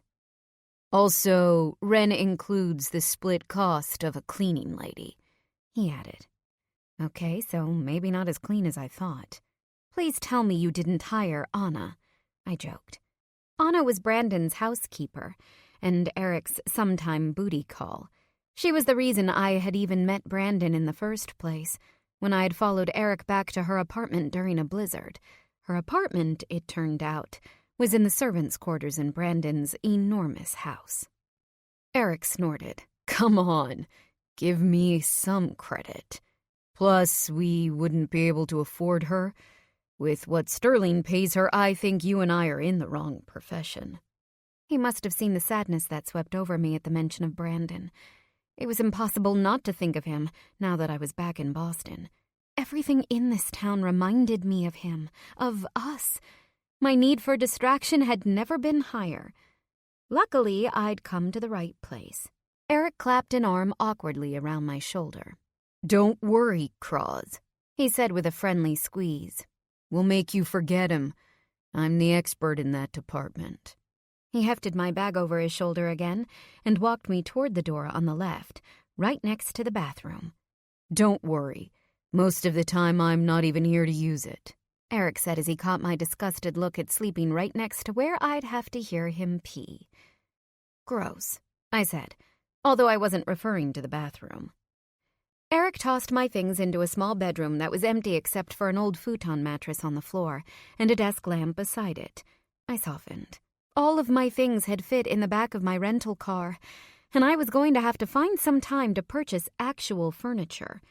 But Eric had taken the time to find me something to sleep on and given me a lamp to read by. It looked like the bedroom of a Soviet-era spy, but I felt warm, a little bit cared for. Thanks, bro, I said, nudging my shoulder into his. Eric just slung an arm back around my neck and squeezed briefly before letting go. Yeah, well, you needed somewhere to sleep, didn't you? I'm not so much of an asshole that I would make you sleep on the wood floor. Or my couch, come to think of it. He stepped away to let me adjust to the new space alone.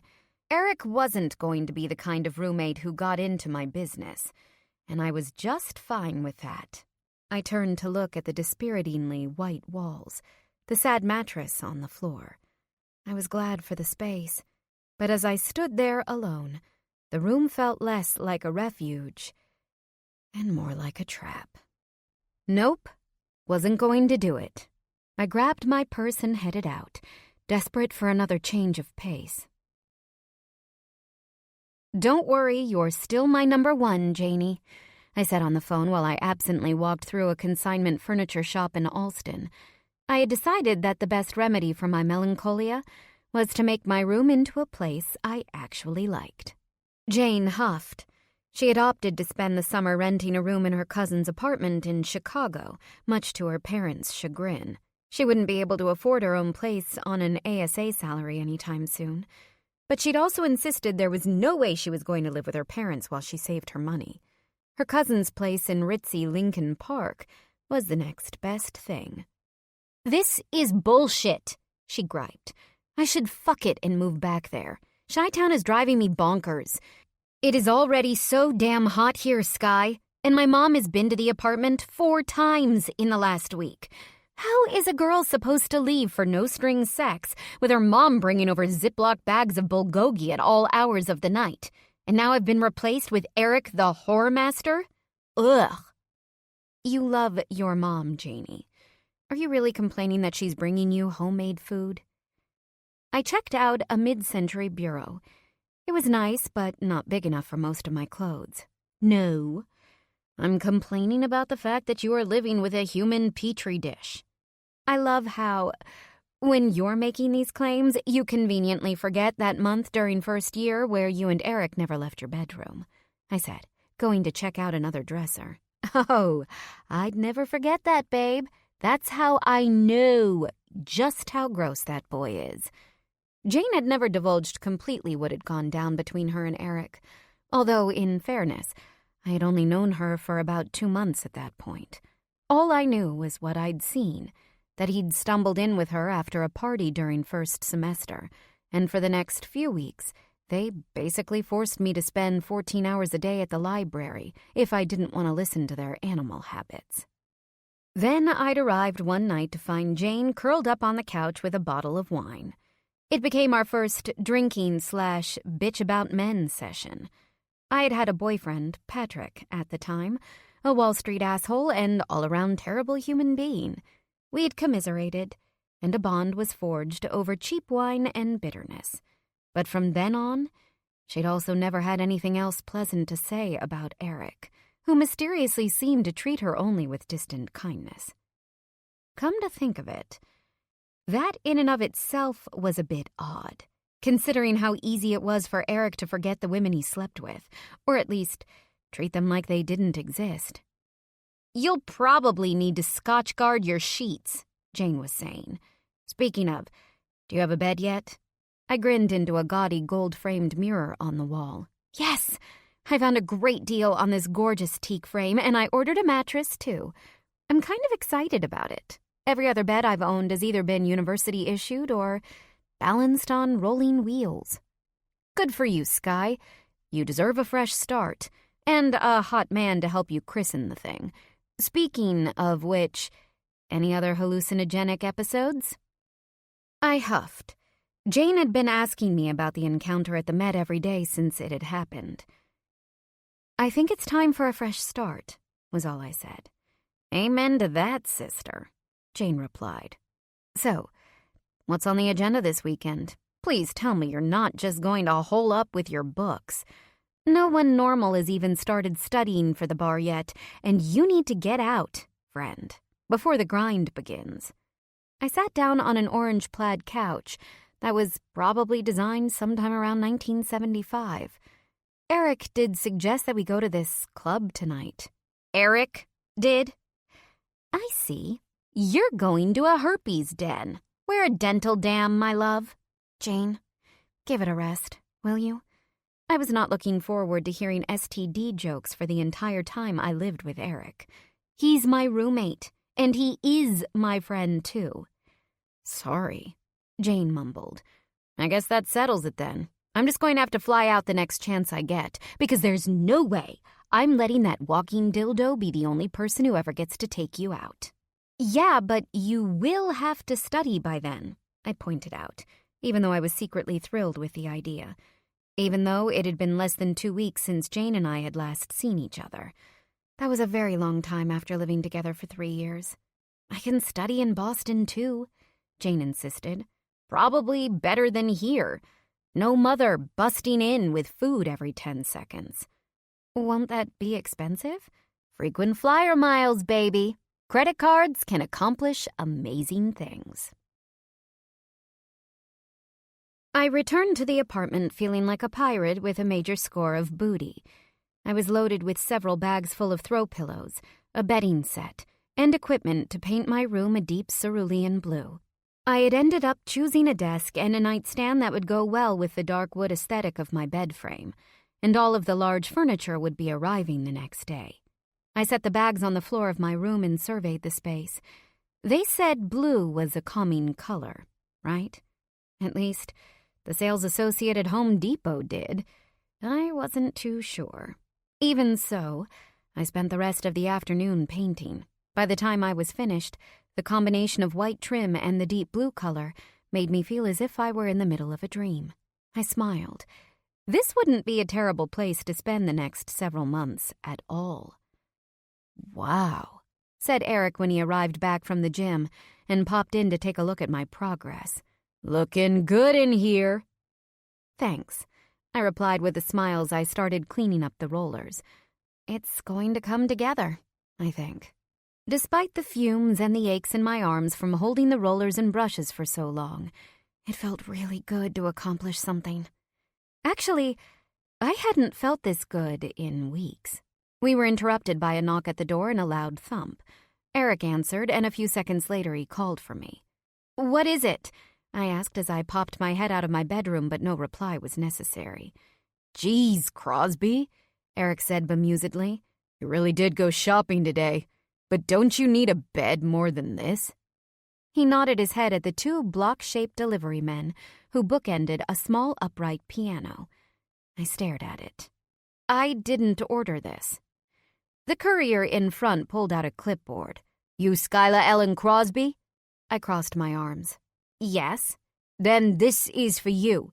Sign here. Where do you want it?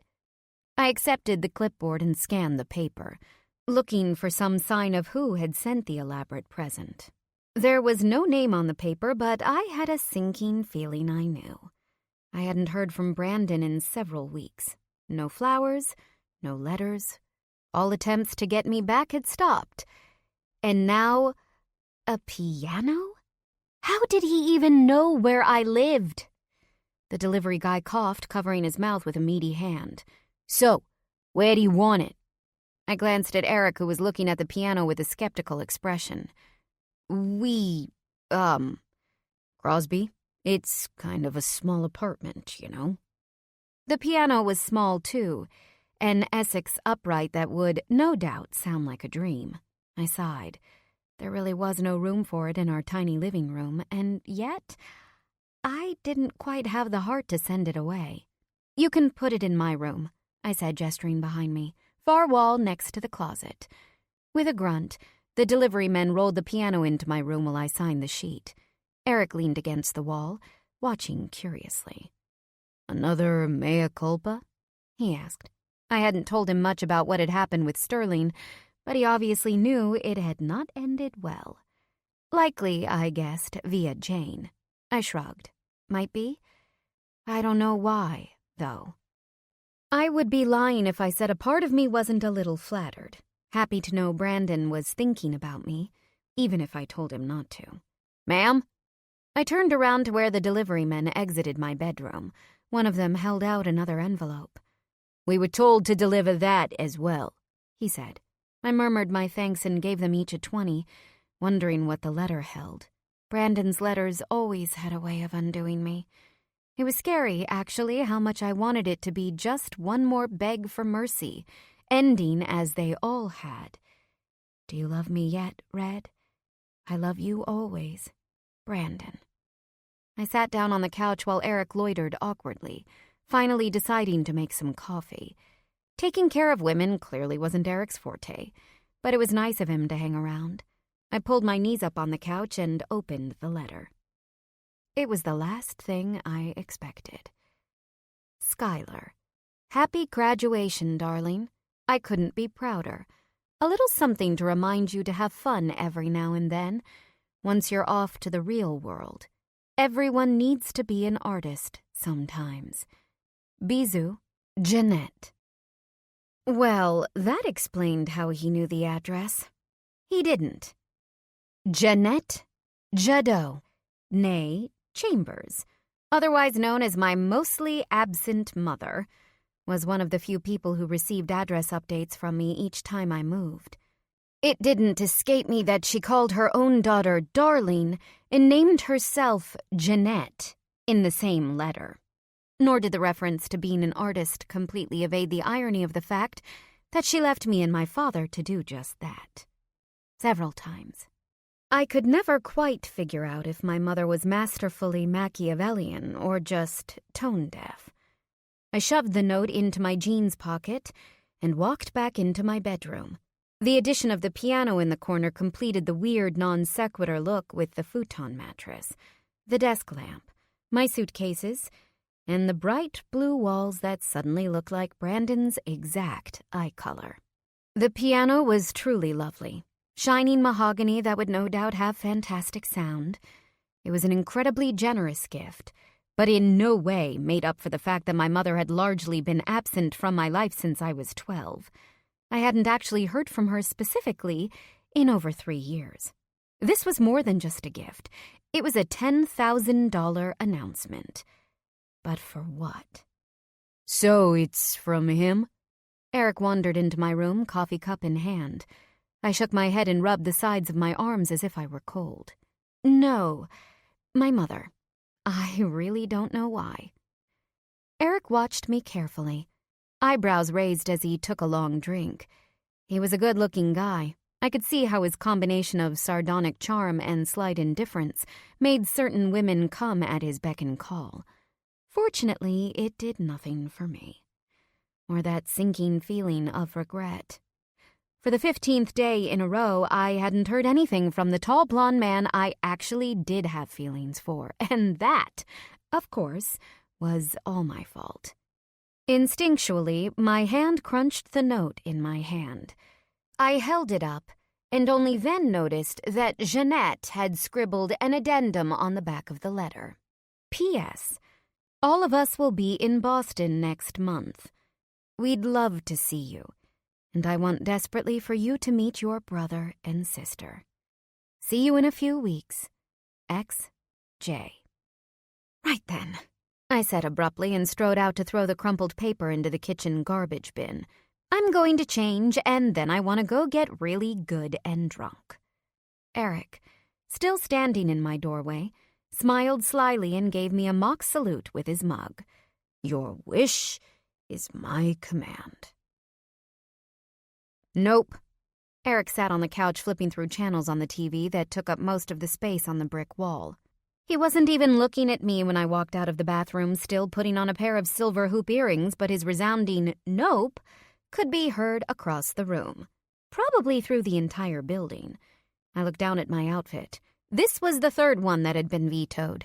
The first, a knee-length gray dress, had been deemed Amish, and the second, a pair of loose, stonewashed jeans and a gray flannel shirt, was nixed as farmer clothes. Now I was wearing a pair of tight black jeans, a fitted black sweater, and my favorite black ankle boots that Jane called my shit kickers.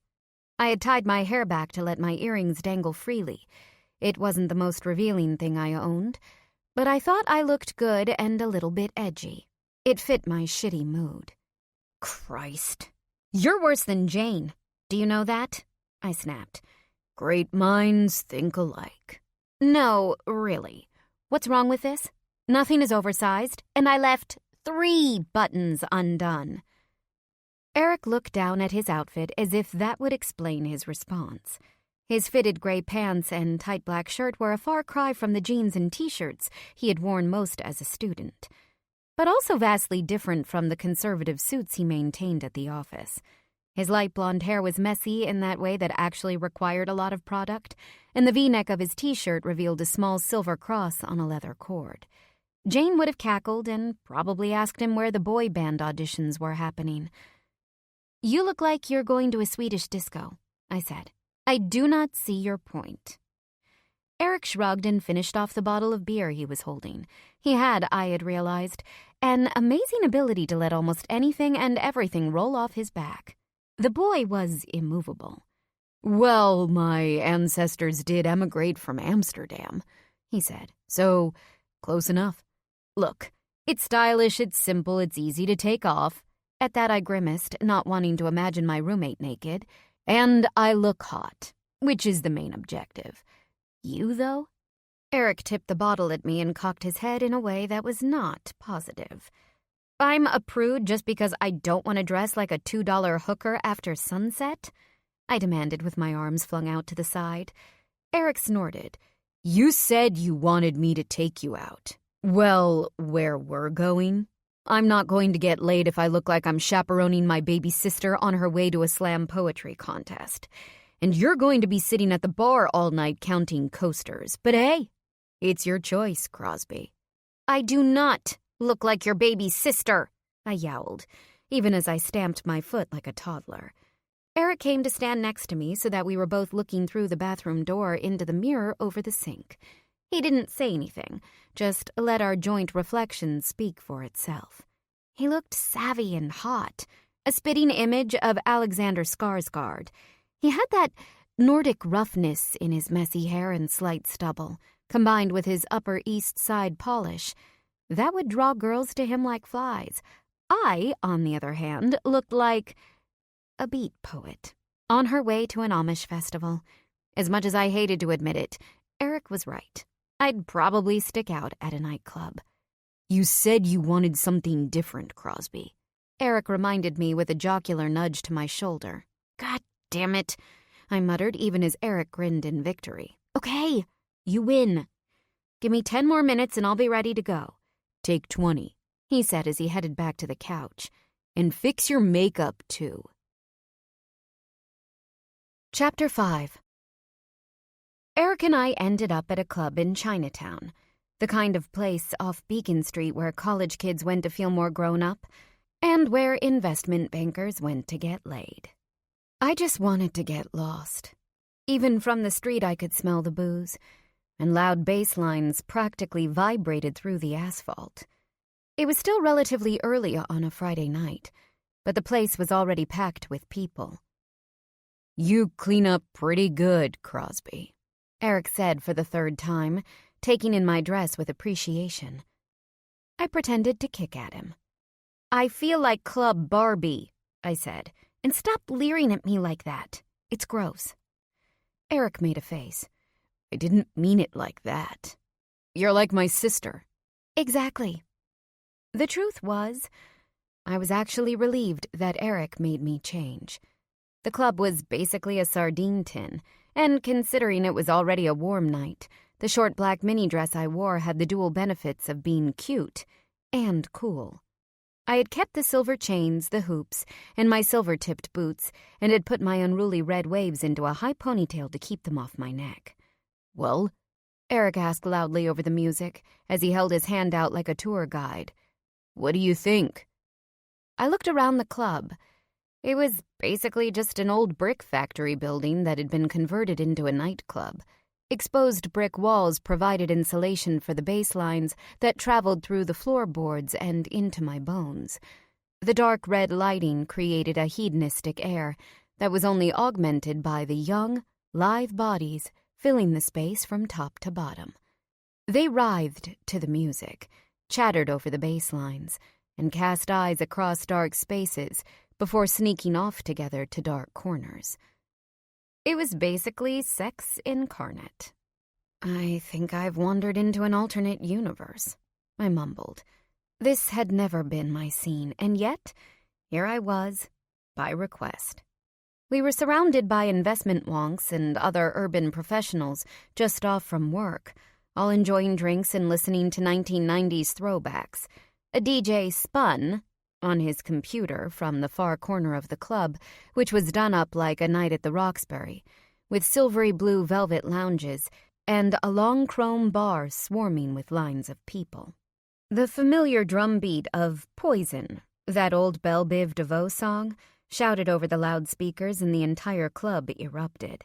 It was clear that this wasn't just a spot where colleagues came to kick back. This was a place where people went to meet other people. New people. The old-school music set a sexy, carefree vibe that seemed to be lulling all of the patrons together, like the beginning of some kind of hedonistic ritual. The orgy wasn't happening yet, but you had the feeling it would eventually.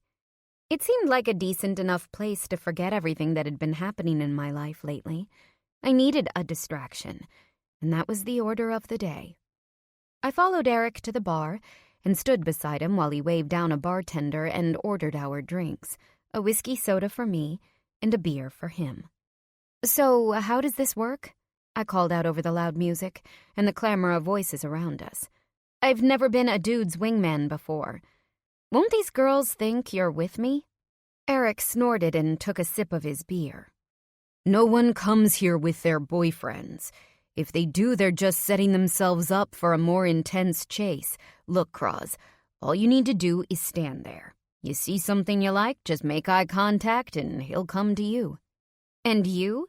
Eric gave me a particularly sharkish smile that gave his otherwise unintimidating face a rakish appeal. "Oh, that's easy.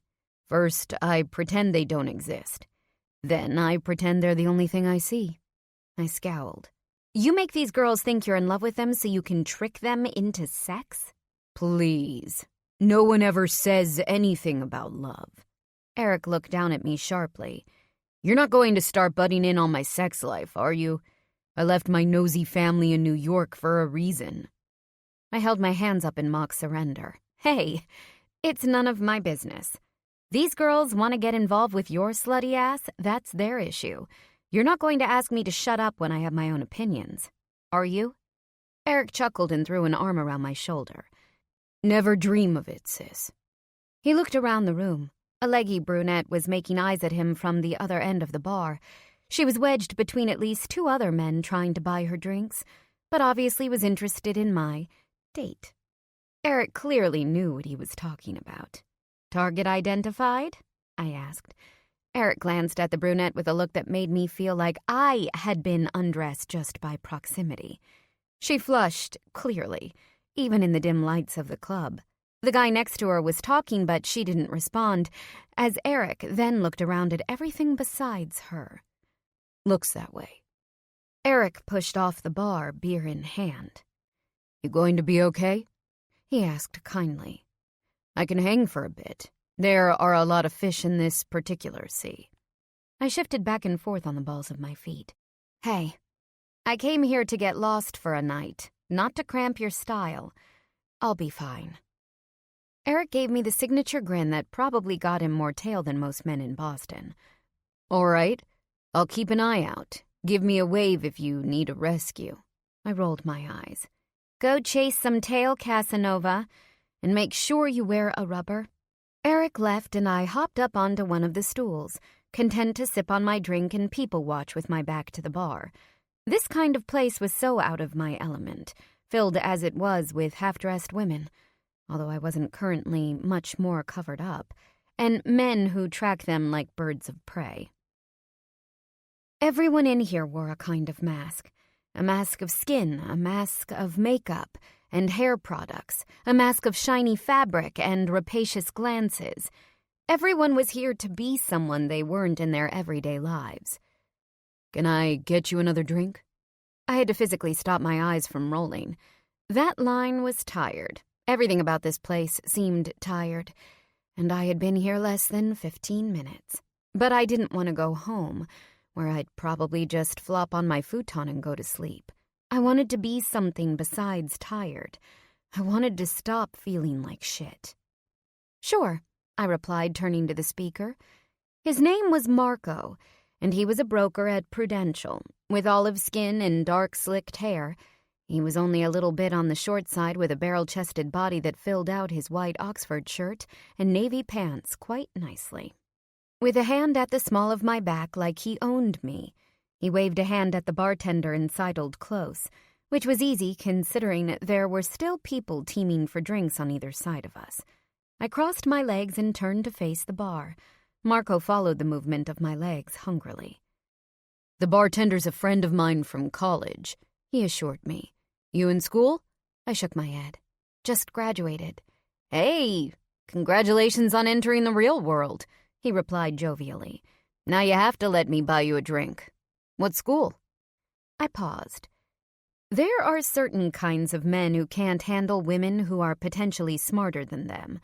I'd met them before, and when they found out I attended Harvard or had graduated summa cum laude from NYU, they were usually very uncomfortable, which meant they ignored me or made everything a competition of wits.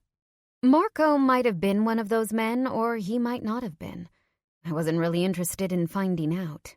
UMB, I stated over the blare of Salt and Pepper, giving him the acronym for the Boston campus of the University of Massachusetts that mostly attracted locals. Marco humored me with a smile that was at once condescending and thrilled. "That's great! I graduated from Amherst 5 years ago." I nodded and smiled back, hating the way my cheeks felt like they were about to crack. "Come on, Crosby. This isn't you," I thought. But then I shook my head. Me wasn't working these days, so this would be fine for tonight. "Let me guess," Marco was saying as the bartender came over. "You like vodka cranberries." I was about to tell him I preferred whiskey, but then I stopped. Across the bar, Eric was leaning conspicuously close to a girl, a different one from Brunette he'd seen before. She had a very pink drink in her hand and smiled when she caught me looking, like a cat who had just caught its prey. Eric looked up. "You okay?" he mouthed. I nodded and turned back to Marco. Why not have a different drink? The kind of drink that girls who just want to have fun would have. "Vodka cranberry sounds great," I said, trying to invest as much lightness into my voice as I could. As fake as I felt, it seemed to work. Marco grinned again and ordered the drinks. I took a small sip. Holy shit, that was sweet. "Something wrong with your drink?" he asked. "I know my friend makes them kind of strong." This was strong? It tasted like cough syrup. No, I'm fine, just haven't had one of these in a while." Marco leered, probably thinking I didn't drink much and was thus an easy target. I smiled back and tossed the rest of the syrupy, sweet cocktail as quickly as I could. "Damn," Marco said as he watched. "I guess you got used to it." "I guess I did," I said, feeling lightheaded. I waved at the bartender. "Another round, please." I winked at Marco. It felt unnatural and strange, but he winked back. "Next one's on me," I said. 3 vodka cranberries and 2 kamikaze shots later, and I didn't have to fake the winking or laughing anymore.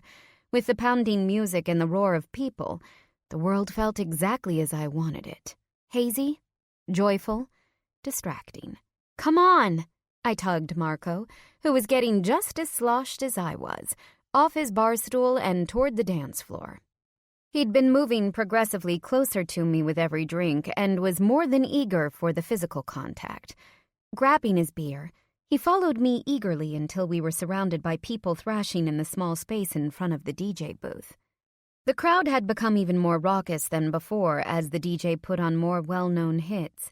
Ties had come off, skirts were hiked to the point of being indecent, and a lot of grinding was going on. Marco pulled me close and bent to nuzzle my neck. The feeling made me jump. It was the same place where someone else used to do that. Drive me crazy when he kissed me right there. Under my jaw with incredibly soft lips, not a scratchy goatee. "You're so fucking sexy," Marco crooned into my ear. "Your ass is incredible." His lips found my earlobe, but before he could do anything else, I pulled back.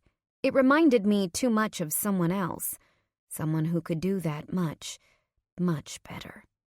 "So are you," I pronounced, ignoring the way my lips felt bloated around the words. The vodka was seriously kicking in. I pulled Marco down to kiss me properly. He immediately sought entry in that sloppy way drunk people do. His tongue swiped around my mouth while his roving hands found my ass and squeezed. I tried not to feel repulsed. It wasn't hard. I didn't feel much at all. Come on, feel something. Feel anything. But there was nothing but disgust with myself. My heart sank. Everything in my body sank. It was just no use. Every time he kissed me, I couldn't help but think about the person who used to kiss me like he meant it, used to make me feel every tremor of his touch, from the tips of my hair down to my toes. After a few moments, I put 2 hands on Marco's sturdy chest and pushed him off me. "I have to go to the bathroom," I said, figuring at least I couldn't outright tell an unfamiliar drunk male that he's just not doing it for me. Marco nodded, his eyes glazed with alcohol and lust. Sure. I'll be out here."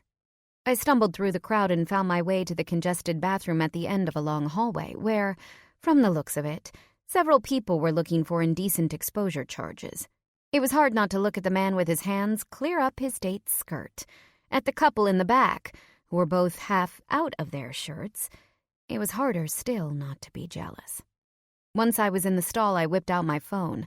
I knew it was a bad idea. I was drunk. I was being a cliché. And yet I swiped through my contacts anyway, telling myself I just wanted to look at his face. See that bashful, dimple-bearing smile he'd had when I'd snapped a photo of him in bed one bright morning. My heart turned over, and almost as if moving of their own accord, my thumbs tapped out a text to Brandon. Me. "Everything is wrong. I miss you. Too much." My thumb hovered over the send button. No, I shouldn't send it. I sighed. Of course you shouldn't send it, you fool. Someone slammed into the door to my stall with a loud bang and a rattle of the latch. Startled, I dropped my phone on the floor. "You idiot! Someone is in there!" A hysterical cackle followed the intrusion, and I focused on breathing as I picked up my phone. But the screen was now different. Now there was a glowing return message. "Brandon, where are you?" I stared in horrified shock, startled by the intrusion. I must have accidentally pressed send. Shit! I started typing out another message to mitigate the first. Say it was a friend. Say it was a joke. Come up with anything but how you actually feel. But once again, the door was slammed into, and this time it flew open as several girls toppled into the stall around me. "Oh my God, I'm so sorry," one of them yelped while the others laughed. They were all at least as drunk as I was, wearing heels that were twice as high, skirts that were half the length of mine. I just did my best to untangle myself from their jumbled, cackling mess, then washed my hands and escaped back into the club. There was no reason I needed to answer that message anyway. It was just looking for trouble, and not the kind I wanted. On the dance floor, Marco was already prowling for a new partner. Someone put a hand around his neck and I bit my lip, trying to stop tears from welling up. What was wrong with me? I didn't even care about this loser, and yet I was spitting jealous at seeing him kiss another girl. I turned on one heel and weaved my way through the crowd, past a corner where Eric was getting very familiar with yet another girl, and ignored the several catcalls I received on my way out of the club. "Looking good tonight, Red," jeered one guy as I neared the club entrance. Without even thinking about it, I whirled around and shoved a hand on his sternum to slam him into the brick wall. "Shut it," I said through gritted teeth, more calmly than I felt. The world seemed a whir. All I could feel was anger and sadness, a very bad combination. Outside, I welcomed a breath of fresh air, even clogged as it was by the pack of cigarette smokers huddled just down the block. I placed a hand on the side of the building and heaved breaths, in and out, in and out. Outside, the world still spun, but at least I could breathe. A wave of nausea rose in my belly, and this time it didn't go away. "Oh, God," I muttered, leaning into the cold bricks. And then I lost my dinner and most of my drinks against the crumbling mortar. What a fucking mess. So concentrated was I on making the world stand still again that I hardly noticed the massive black sedan that pulled up in front of the club. I sucked in air and vaguely registered a clean, familiar, almond-laced scent wrapped around me as I threw up again. And again.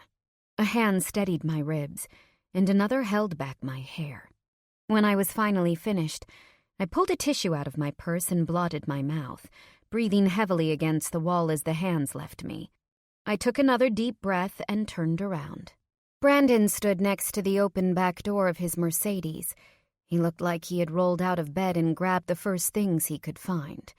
Worn light blue jeans, a blue t-shirt that was creased like he'd been sleeping in it, and a pair of running shoes that were only half-laced. His shirt hugged the contours of his chest and the lean, defined muscles in his arms. His wavy hair, gleaming gold at the ends, stuck out from under his favorite frayed Red Sox hat, and the streetlight above caught a glimmer of stubble lining the sharp edges of his jaw. Those piercing blue eyes that haunted my dreams nightly shined even in the dark, but were slightly puffy, like he had just woken up. It had been just over 2 weeks since I'd seen him last, on the same day I'd graduated, when we'd fought and kissed and eventually said goodbye on the banks of the Charles River. On that day, he'd worn a suit, the kind that made him look like his billions. Tonight, in the same basic uniform of half the men in Boston, he looked even better. "Hi," I said weakly, barely able to wonder what he was doing here or how he knew to come. My head throbbed. My stomach roiled again, but there was nothing in it to come up. Brandon tipped his head to the side and sighed.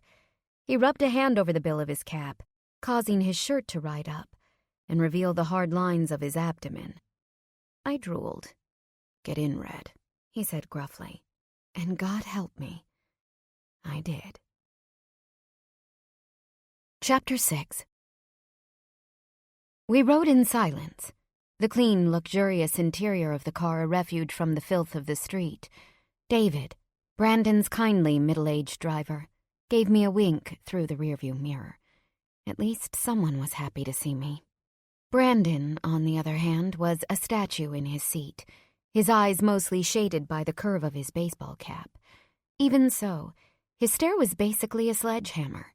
I turned toward my tinted window, taking solace in the soft leather seats and the cool glass against my cheek.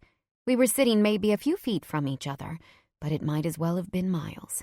The nausea was gone, slowly being replaced by fatigue and a mounting awareness that the person I had been dreaming about for the last several weeks was sitting next to me in his expensive Mercedes, and, if his expression was any indication, most likely hated my guts. Oh, God. Conscious of the way his eyes followed my every movement, I popped a few of the Listerine squares I kept in my purse. We were going to have to talk, and I needed to get the nasty taste out of my mouth. Then I finally turned to him, taking a deep breath as I met the full force of his piercing blue eyes.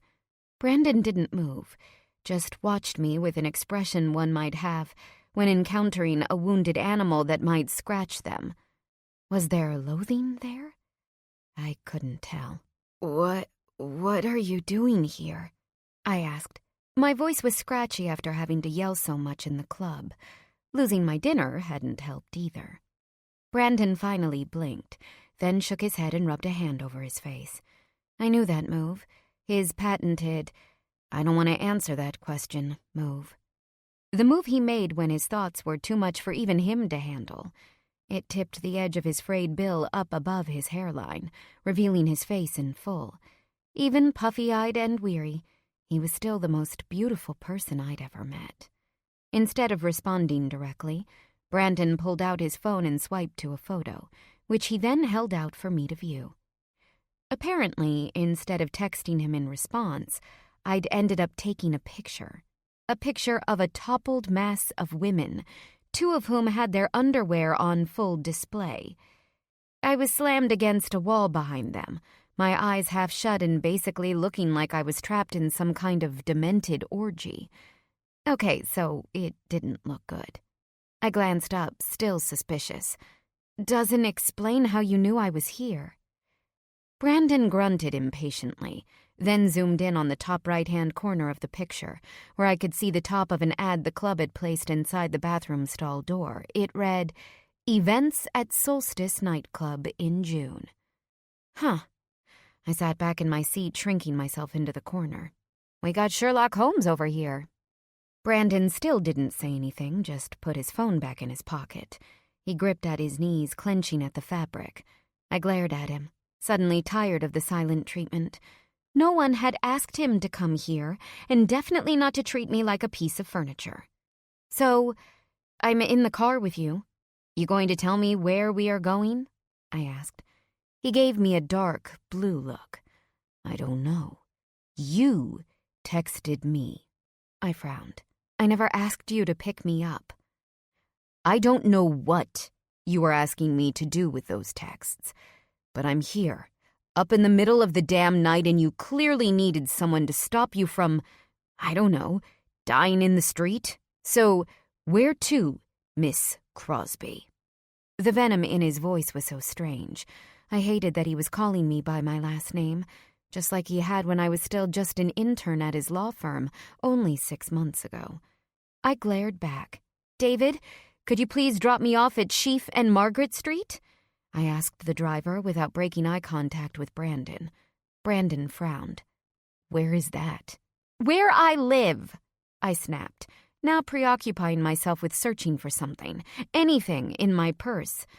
Unfortunately, my clutch was small, so sorting through it was not a good distraction. But I didn't want to look at him. Didn't want to feel those beautiful blue eyes boring into me with such vitriol. It hurt too much. Where you live? What happened to the New York job? I ground my teeth, still avoiding his face. His hand was now resting on the back of the car seats, only a few inches from my shoulder. It was physically painful to be this close to him and not touch. I could smell his scent, almonds and soap and sleep, and it was so much more vivid than in my imagination. My thighs clenched. I had to take one here, I said finally. I've got debts to pay and a father to put through some very expensive therapy. A public service job just wasn't going to cut it. So here I am again. Brandon processed the information while his gaze flew around the car, and his hand massaged the leather seat. What debt? He finally asked as he pulled his hands back into his lap. I paid everything off to Messina. All of it. Oh, I know, I bit out quietly, chucking my clutch onto the seat between us. I know all about your so-called generosity to that low-life motherfucker. Set him up for life, didn't you? Oh, so now I'm a jerk? Brandon looked up to the ceiling of the car as if in pain and groaned. Perfect. Here we fucking are again. I don't know. Maybe. Apparently, the alcohol hadn't completely worn off yet. My mouth was shooting off like a teenager's, and I couldn't seem to stop it. Jesus Christ, Skylar. I can't keep up with you. Did you call me just so you could berate me again for being a nice guy? Brandon yanked off his cap and threw it across the car into the front passenger seat. David picked it up and handed it calmly back over his shoulder to his boss. The car didn't swerve an inch. Keep up? I asked. I haven't exactly been jerking you around here. Okay, I sent one dumb, drunken text by mistake. Those girls literally fell on me, and my thumb pressed send. No one asked you to get in your Batmobile to save me. You don't get to make me out to be the bad guy here, Skylar, Brandon erupted. He pulled his hat between his hands so hard I thought it might split apart. You wanted out? I got the message, and I let you go, didn't I? Even though the breakup made absolutely no fucking sense. And there has been no word from you until tonight. None. His South Boston accent, which tended to appear only when he was upset or emotional, was now out in full force. I tensed against it, even though at the same time it turned me on. I had been seeking that feeling all night, and was only finding it here, with him, while we were fighting. How fucked up was I? That's because it hurts too much, Brandon, I yelled back, not even caring that David was sitting in the front seat. A quick glance revealed that he had thoughtfully put in headphones. I kicked ineffectually at the bottom of the seat in front of me, not caring that it made me look even more like a child. Brandon watched for a few beats, then hurled his baseball cap onto the floor of the car. "Fuck!" he shouted. "God damn it!" We stared at, bristling under the streetlights that flashed through the windows. Then, before I knew it, we were falling toward each other.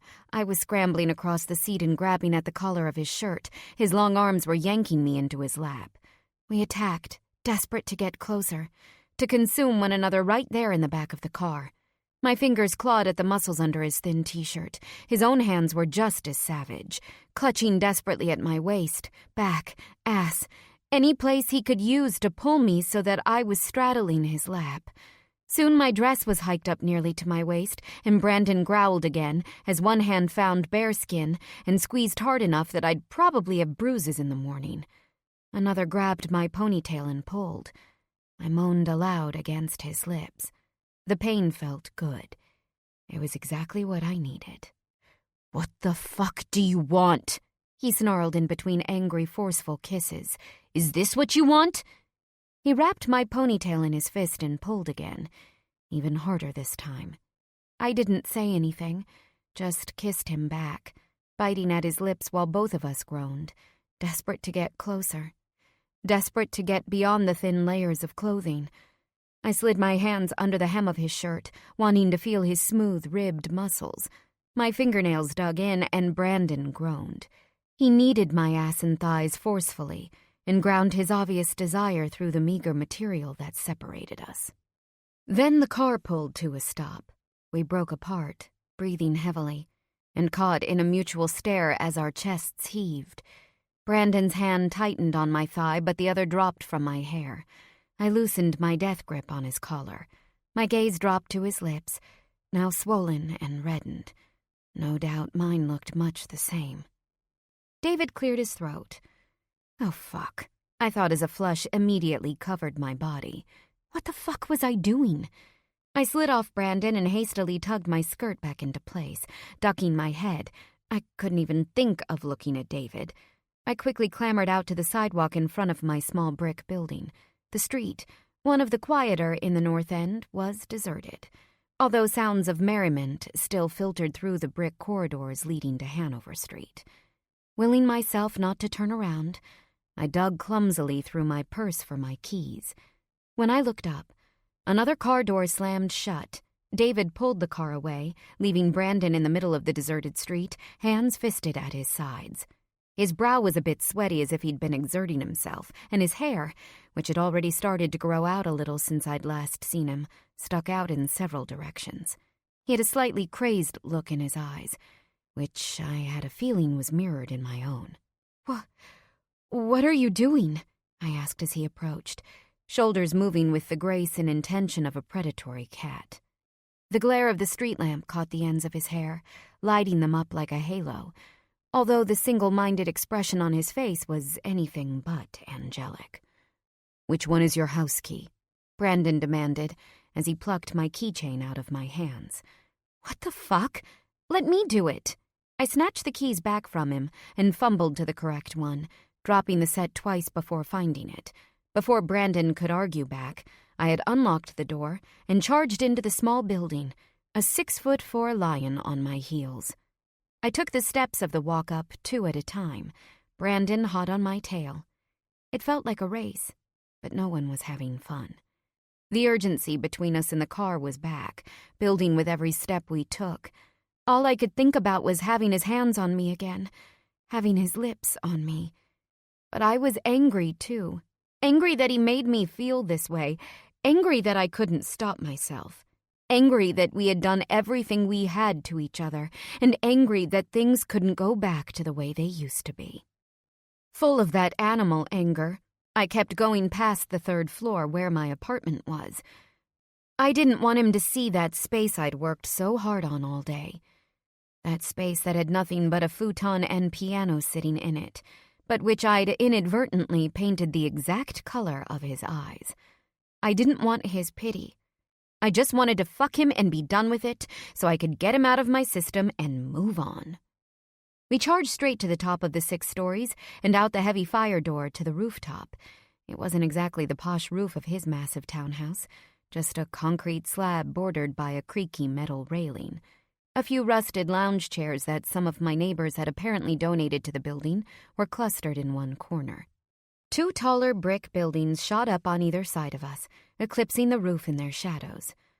"What are we doing here?" Brandon's deep voice echoed across the roof. The heavy metal door banged closed behind us, and I turned around to look at him. His eyes drifted down my body, resting briefly on my bare legs, what had once been his favorite part of my anatomy. I was suddenly very aware of just how much skin I was showing. I normally wore this dress like a tunic over leggings. The hem barely reached the bottom of my ass. "What do you think we're here for?" I retorted, not feeling the slightest bit gracious. His hungry blue gaze snapped up to meet mine, sending another shock of yearning through my center. His eyes flashed so much they practically sparked. I still felt furious, and full to the brim of naked lust. He didn't answer. I stared. He stared.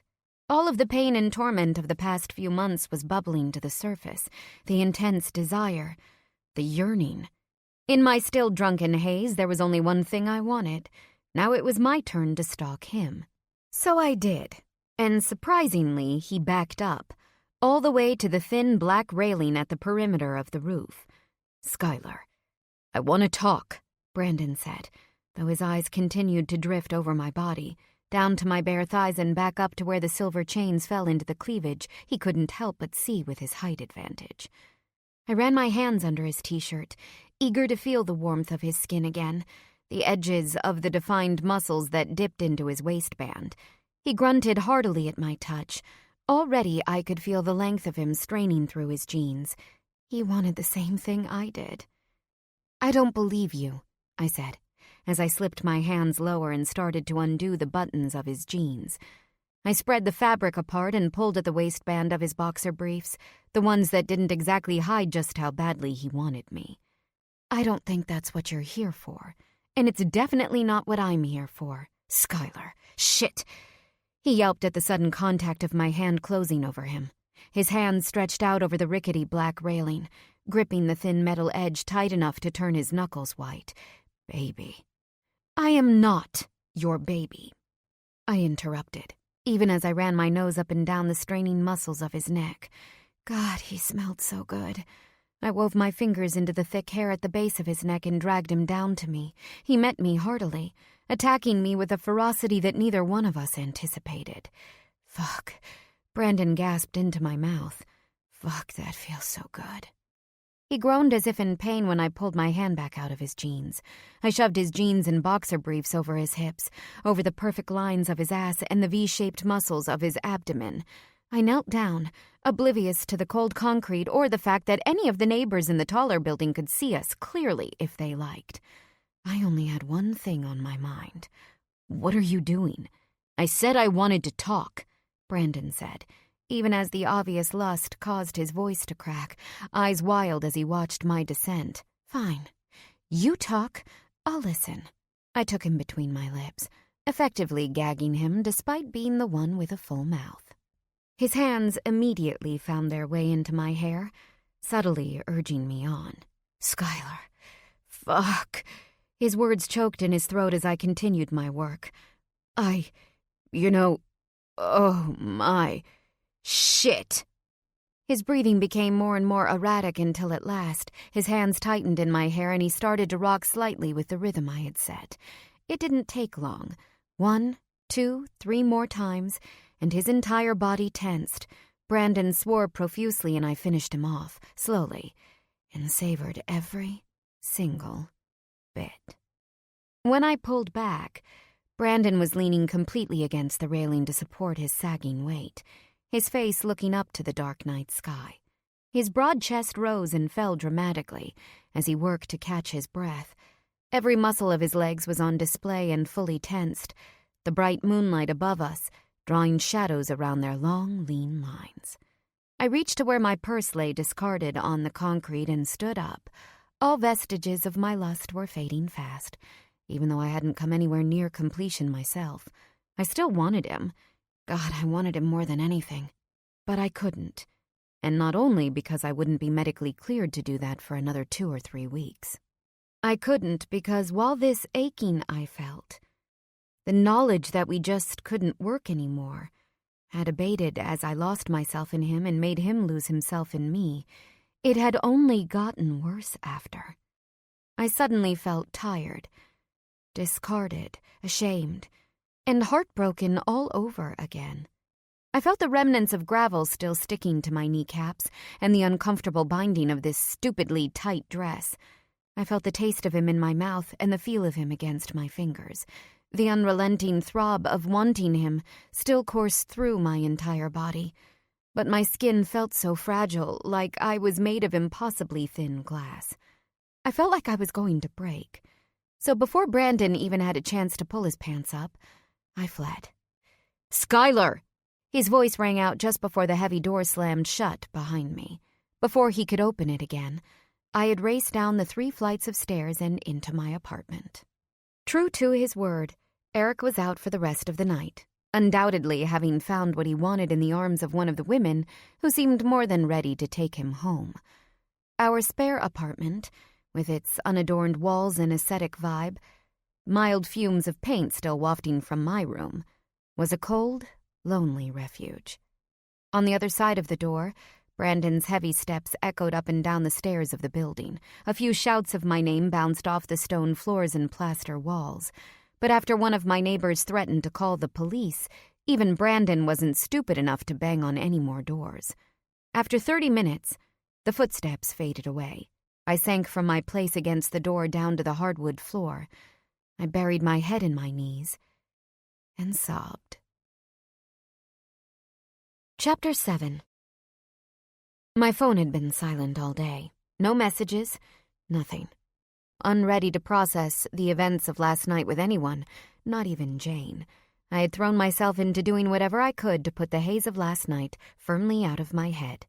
The first thing I did when I woke up was to join a gym, and I spent the rest of the morning in the pool, swimming away my hangover and my shame. When my furniture was delivered that afternoon, I unpacked my clothes, color-coded my closet, and set up my belongings. I covered the piano with a throw blanket until I could decide what to do with it. But everything else, my new bed, a desk I had found at a different consignment shop, and the matching bureau and nightstand I'd found on Craigslist, eventually found their homes against my new blue walls. Still, it took me several hours and several recruitments of my irritable, hungover roommate to move around the furniture until I was halfway satisfied with its placement. Nothing seemed right. Everything seemed out of place, no matter where I put it.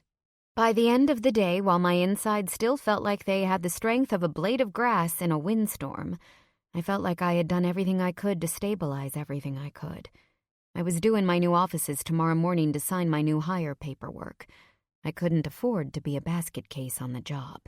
Just before going to sleep, I steamed one of my new outfits from Bubby and hung it on the closet door before taking one of Eric's sleeping pills. I couldn't afford to stay awake with my thoughts, staring up at a ceiling that would undoubtedly reflect a certain 1,000-watt smile and a pair of dimples. I had a big day in the morning at my new job, and I wasn't going to fuck that up.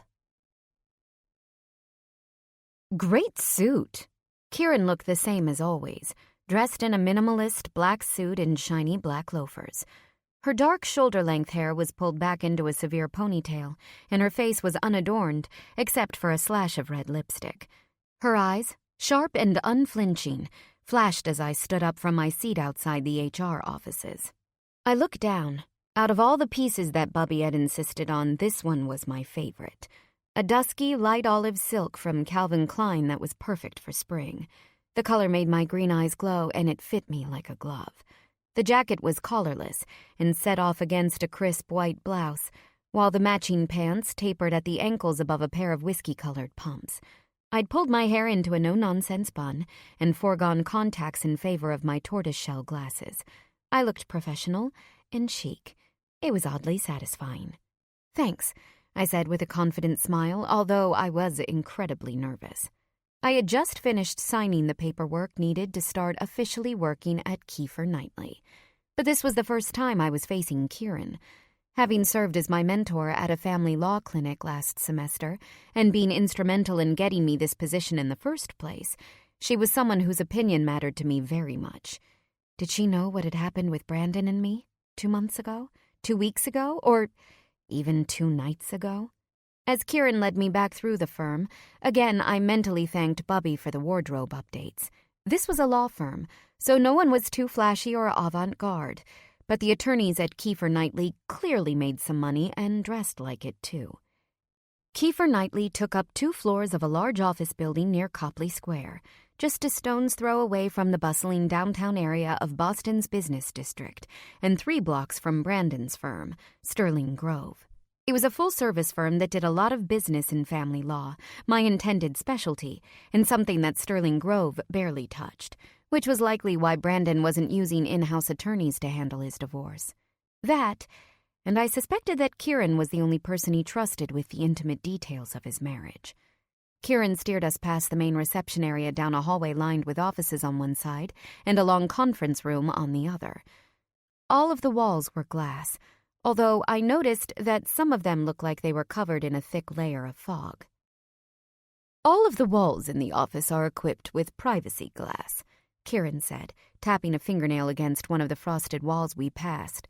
"But FYI, the partners prefer associates to keep their offices transparent when they are not with clients. Makes it easier for Big Brother to watch, right?"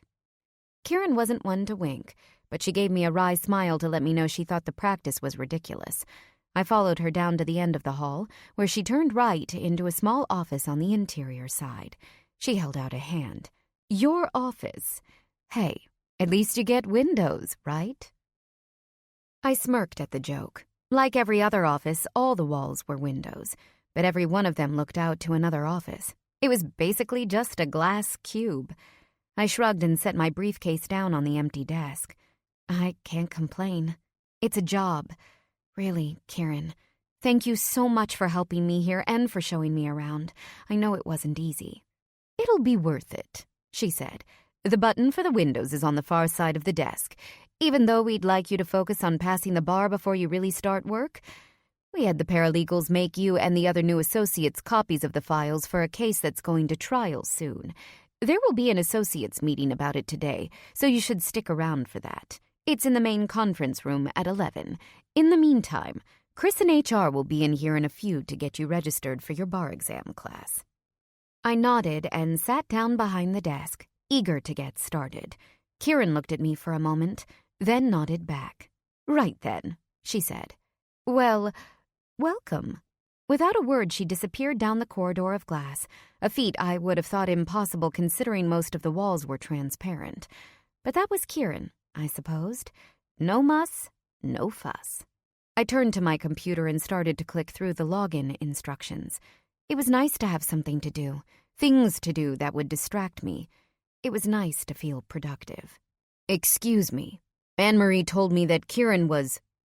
"Oh." A familiar deep voice froze my hands over the keyboard. No. This wasn't happening. Not on my first day, and not in a building with transparent walls through which everyone could see my equally transparent features. Fuck. How had Kieran said to frost the walls? "Skylar?" God damn it. The real problem was that someone like him was bound to attract attention, if he hadn't already. and I couldn't look down at the plastic keys forever. "Skyla?" he said again. This time he left the R off the end of my name, and that familiar tell just about killed me. I looked up to find Brandon leaning confidently in the slim doorframe, dressed in a beautifully fitted gray suit and pale pink shirt. It was a far sight from the wrinkled t-shirt and baseball cap he'd worn on Saturday, with his blonde curls styled elegantly and face cleanly shaved. He looked like a model, not a brilliant business and legal mind. Basically, he had no business being seen by any woman who hadn't been lobotomized, me in particular. Behind him, I caught more than one female associate glancing over their desks with hooded, yet covetous looks, most of them aimed somewhat lower than his back. I sighed and forced myself to stare at my empty email box. "What are you doing here?" He frowned and pushed off the doorframe to enter the room. "I was looking for Kieran. What are you doing here?" I looked around at my desk, feigning confusion. "I work here." Brandon blinked. "What?" I tapped my fingernails on the cherrywood desk, focusing on my breathing. I really didn't want to blush in front of my colleagues, although I could already feel it coming. Come on, Crosby. Think of things that don't get you excited. Dad's old bathrobe, tort law, Yanni. I looked up again to find Brandon glaring at me, and all my efforts were completely wasted. "What?" I affected innocence. "Yes, I told you I had to take a job in Boston. I can't pay you back otherwise, nor can I pay for my dad's continued treatment." "You can't pay me back." The words trailed off under his breath as Brandon shook his head. Brandon wasn't given to blushes like I was, but I knew his other tells, one of which was the hand currently tugging at his nicely combed hair. Well, what used to be nicely combed. He exhaled, long and deep, then looked back at me with eyes like fire. Electric blue fire. Without saying anything else, he marched into the small room while the door swung closed behind him. He continued around my desk and leaned over me, forcing me to sit far back in my chair while I gripped the arms of the desk chair. "What are you doing?" I hissed, trying to keep my face still despite the fact that it was now likely a brighter pink than his shirt. I tried not to observe how amazing he smelled that close, but failed miserably. A few of the associates were watching through the glass walls with open curiosity. I was mortified and turned on all at once. Brandon still said nothing, just reached around me and pressed the button Kieran had pointed out on the side of my desk. He clearly knew his way around these offices. Immediately, all of the walls and the door turned icy white, and more importantly, opaque. He stood up, leaving me still gripping my chair arms for dear life and breathing much harder than I wanted to be. "We're really supposed to leave the walls clear unless we're with clients," I whispered, to which I received another withering scowl. "I am a client," Brandon said as he pulled off his jacket and practically hurled it, along with his briefcase, on one of the chairs in front of my desk. His chest heaved. I watched warily as he loosened his tie and unbuttoned the top button of his collar. What did he think he was doing? "You're a client," I repeated, half mesmerized by his actions as he stalked toward me again. "What? Are you getting another divorce today?" Another glare. This time I didn't look away. "Well, you're not my client," I continued, more boldly than I really felt. "No," Brandon growled. "I'm not." Before I could say anything else, I was bodily yanked out of my seat and into a kiss so searing that I felt it in my toenails. My body reacted instinctively, hands grabbing at his mussed waves while his tongue twisted unforgivingly around mine. We both grunted and wrenched at each other, echoing the same urgency from the back of his car, except it was 9 a.m. and sober. I felt everything that much more acutely. Finally, during a quick breath, I remembered exactly where I was and pushed him away. "Fuck!" Brandon yelped, hopping around like he had been burned. "Shh!" I pointed to the blocked windows. "They can hear you." I hastily fixed the back of my blouse, which had become untucked under my jacket. My hair had completely fallen out of its pins, and my glasses were now somewhere on the floor. "These walls are soundproofed," Brandon said darkly as he handed me the thick frames. Kiefer Knightley takes confidentiality very seriously, maybe even more than Sterling Grove, so I can say or do pretty much whatever the fuck I want, as loud as I want. I shoved my glasses back into place and scowled at him. He scowled back. We seethed like spitting cats for at least a minute before I broke first and looked away, suddenly preoccupied with retwisting my hair into its bun. You should leave it down. You should just leave, I snapped. This is completely inappropriate. I really have to... Where did you go the other night? Brandon interrupted sharply while he rebuttoned his collar. I looked up, and you were booking it out of there. You literally left me with my pants down. I had things to do, I said lamely. I sat back down in my chair and scooted so my navel was pressed tight against the desk. I braced my feet against the wood. I had no intention of being manhandled again for another impromptu kiss. If you could even call that mauling a kiss. Whatever. You liked it. Things to do. Brandon squatted in front of my desk so we were eye to eye. So that's how it's going to be. Just give me a BJ on your roof and run away? No excuses, no apologies, nothing? I didn't say anything. Just watched the moving screensaver on my computer screen as I bit back tears. This wasn't fair. It really wasn't. When were you going to tell me you worked here, Skylar? Brandon asked, this time a bit more softly, but only a bit. I don't know, I said sullenly, still unable to look at him. Maybe I wasn't. Did you think I wasn't going to find out? I don't know. Brandon blew a long, thin stream of air through his teeth. You're acting like a child. Finally, I looked up. Says the man who just barged into my office and grabbed me. He stood up then and came back around my desk. Oh, no you don't, I said, scooting my chair away, which did effectively nothing as Brandon rolled me back out to face him. He pulled me out of the chair again. Hey, I didn't want to get up. I need you to talk to me like an adult. No. I pushed him away. Stop grabbing at me. Jesus, didn't anyone ever teach you about consent?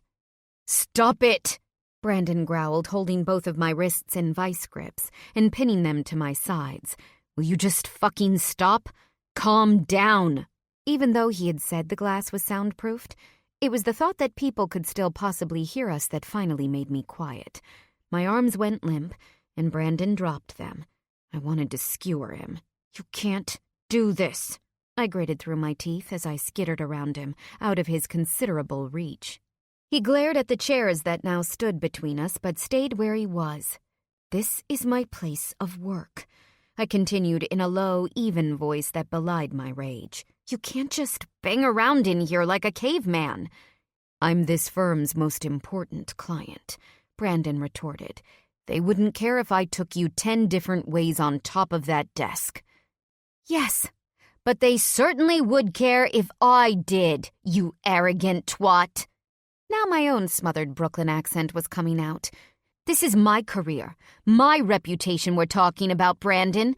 You don't have to worry about yours because it's already made. We silenced, caught in another interminable standoff. This time I won when his shoulders eventually drooped in acknowledgement. Brandon blew out a long sigh, covered his face with his hands, and groaned, loud and long through his fingers. All right, I'll leave. On one condition. What's that? I asked. I probably would have agreed to tap dance down Commonwealth Avenue if it meant getting him out of my office. You come to dinner with me tonight, and stay, and talk. The whole time. I deserve at least that from you. I deserve answers, Skylar. Honestly, I would have preferred the tap dancing. I don't have time for that tonight. I start bar prep class tomorrow, and I have to catch up on what I've missed being here today. Tonight, Brandon repeated. Otherwise... Stop bullying me, I spat, slapping a hand onto the leather edge of the chair in front of me. I don't know if you forgot what it's like to be a new associate, but I don't have time for this shit. I can't afford to fuck up this job, Brandon. For a third time, we were caught in a face-off, fingertips white with the tension as we gripped at the chair and the desk. But I wasn't going to break first this time. No way. Fine. Brandon finally relented, with at least enough courtesy to look a little contrite. Ha, I thought. 2 out of 3. He stood up, adjusted his tie and straightened his collar once more. What about this weekend? I didn't say anything, just shot him a dirty look. I wasn't ready to roll over and play nice. He sighed. God damn it, Skylar. Please. I exhaled slowly. Fine. Friday, I guess. What time? 7:30. I'll pick you up. No, I'll meet you there, I said. I didn't want him to know my actual apartment number, even though it was probably only a matter of time until he charmed the information out of HR. That stupid smile got him just about anything he wanted. Brandon rolled his eyes but nodded in faux acquiescence. Whatever you say, Red. I flinched at the casual nickname. As common as it was, he had always used it with fondness, and so I had come to love it. A few unexpected tears welled up, and I looked down at my empty chair, blinking them away. I'll have Margie text you the reservation. Fine. Brandon picked up his briefcase and jacket off the other chair. He walked around me in a conspicuously wide circle to leave, then stopped in the doorway. Chewing on his lip, he looked dangerously like he wanted to tackle me all over again. Friday. 7:30, he said, pointing a finger like Uncle Sam. You promised. And then he turned abruptly and disappeared down the hall. Somehow I made it back to my desk, where I collapsed in my chair and buried my face in my hands. So much for a clean start.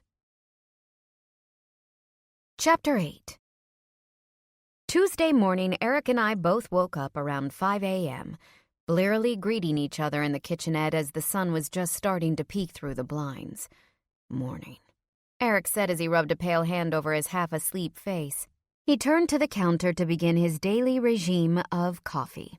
In a kitchen that was otherwise quite bare, Eric had the full setup, a special countertop kettle that heated water to the exact temperature that was supposedly ideal for making coffee, a glass pour-over device that looked more fitting to a 19th century laboratory than a 21st century kitchen, and a selection of local coffee beans that had all been roasted within the week.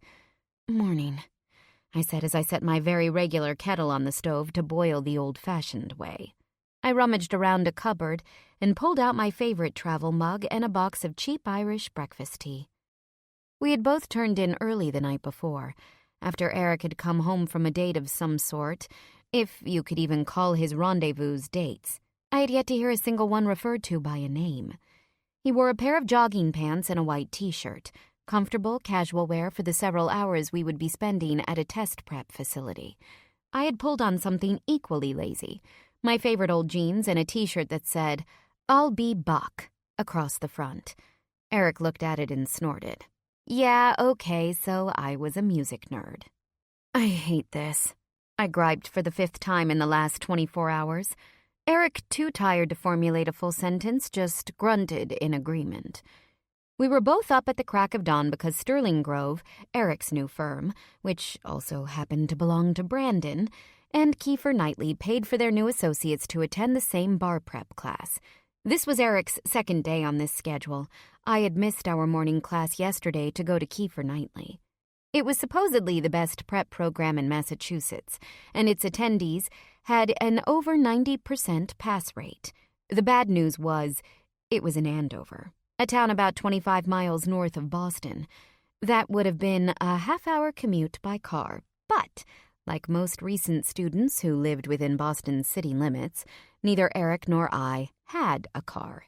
That meant that we were looking at an hour commute each way, not including wait and walk time, for a class that started right at 8 a.m. each morning. Like zombies, we moved around the kitchen in tandem, sipping on our caffeinated beverages while we packed snacks and cleaned up. Then we grabbed our book bags, threadbare from 3 years of hard use at Harvard, and left to be students for the last time. The test prep center was in an unassuming office park about a mile from the Andover train station. We arrived about 15 minutes before class, with Eric in a dark mood after realizing just how hot it was going to be schlepping between the station and the classroom every day in the heat of summer. This is bullshit, he said again as he wiped the sweat off his brow. Like me, Eric turned bright red when he exerted himself. I look like I just ran a marathon. I'm going to have to bring a change of clothes every day on top of all the other crap. I look on with amusement, but he also had a point. In another month, Boston would feel like a sauna pretty much any time of day, and this walk was going to get seriously uncomfortable. We walked into the thankfully air-conditioned building and up the stairs to where our assigned classroom was. It was a relatively big class, with somewhere around 50 other recent law grads clustered in groups around large gray desks. "Hey, Skylar!" I looked to my left to see another friendly face, one that made my stomach drop. Jared Rounsaville was a classmate of Eric's and mine at Harvard. He was a nice, polite, waspish-looking guy with straight, light brown hair and brown eyes that crinkled a little at the corners when he smiled. He was starting a job at his grandfather's tax firm this year, although considering that his father was a sitting congressman, it was also likely that he was planning a future in politics as well. He was also someone I'd dated briefly and promptly blown off when I'd met Brandon. Running into Jared and his family at the symphony with Brandon at my side last February hadn't been my proudest moment, and I'd gone out of my way to avoid him on campus until we'd graduated. "Hi, Jared," I said, leaning to accept a quick hug and kiss on the cheek. Eric watched the two of us with curious raised brows, but his face quickly dropped into a neutral expression when Jared turned to slap his hand. "How's it going, man?" Jared asked. "Are you guys—" He looked knowingly between me and Eric. No, I said emphatically when I realized what Jared was suggesting. Eric's eyes widened and he shook his head effusively. No, just roommates." Jared nodded, although he looked between us as if he was trying to figure out whether or not we were lying. Eric and I were basically making twin faces of disgust, so Jared relaxed. "Huh," he said. "Well, that's wild. You two as roommates? You're at Sterling Grove, aren't you, man?" he asked Eric, who nodded. Jared turned to me. "Are you working there now too, Skylar?" His big brown eyes blinked innocently, but we both knew it was a loaded question. If I had taken a job at Sterling Grove, the real question would be whether I had been hired by my boyfriend. I cleared my throat. No. I took a job at Kiefer Knightley." "Oh, cool. They handled my sister's divorce," Jared said. "Your boyfriend must have been disappointed, though." And there it was. Eric shifted uncomfortably and stared at the generic gray carpet, but I was grateful he hadn't bailed. Well, I tripped over the words and crammed the bottom of my t-shirt inside my fist. I'm not seeing anyone right now." Every word of the sentence stabbed me in the heart, but if Jared was happy, to his credit, he didn't show it. "Oh," he said sympathetically. He reached out and patted me on the shoulder. "Hey, I'm sorry to hear that. You two seemed to be really into each other that night at the symphony. I almost didn't even blame the guy for stealing you away." Eric cleared his throat and looked around the room, but to his credit, he still didn't leave. I had to give it to him. However poorly he tended to treat his romantic interests, Eric was a decent friend. "Yeah, well," I said in a low voice, "I just wanted to stop talking about this. Things change." Jared opened his mouth to say something else when the instructor of the class entered the room. Everyone took their seats, and Eric and I grabbed one of the tables together. Jared took another next to ours and pulled out the assigned book and a notebook. He smiled kindly when he caught me looking at him, but otherwise said nothing more for the rest of the class. 4 mind-numbing hours later, we filed down the stairs and out of the building with several hours' worth of homework and studying for tomorrow. "I can't believe this," Eric groused as we started the long walk back to the train station. "This is more homework than I had in any of my courses last semester." The sun was high in the sky by this point, and it was warm, even for early June. No one gets that much homework anyway during third year, so it's not really a fair comparison, I pointed out, earning a withering glance from Eric. "First year, then," he said. "More than torts. Top that, counselor," I chuckled. Eric was fun to rile up. It was a lot of homework, but that was to be expected. Studying for the bar exam was arguably the most critical step to becoming a lawyer. If we didn't pass, we were out of a job and, for many, hundreds of thousands of dollars in debt. This was a make-or-break kind of thing, and I intended to take it seriously. You'll get through it, I said. I'll help. A blue BMW compact pulled up beside us. The passenger window rolled down, revealing Jared smiling in the front seat. Hey there, sports fans, he greeted us as he revved the engine. Need a lift back to town? Absolutely, Eric said, and we piled in. I sat in the back while the boys sat up front, but as he drove, Jared would glance at me every so often through the rearview mirror. How you doing back there, Skylar? He asked. I'm not making your car sick, am I? I shook my head. No, I'm good, but thanks for asking. I didn't know you had a car. Oh, definitely. I wouldn't live without one. Otherwise you're stuck in the city, you know?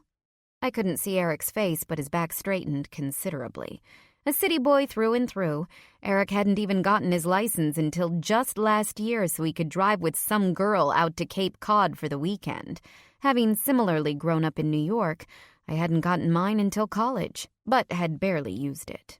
Jared pulled onto the freeway and I sat back in my seat to enjoy the ride. It was a really nice day.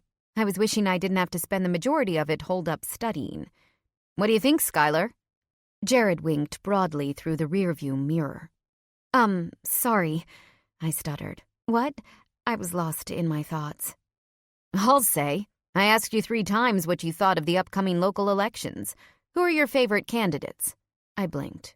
Oh, yeah. Honestly, I haven't really been following local politics. I don't even know who the candidates are. Jared chuckled. You and most people. That's okay. I can educate you.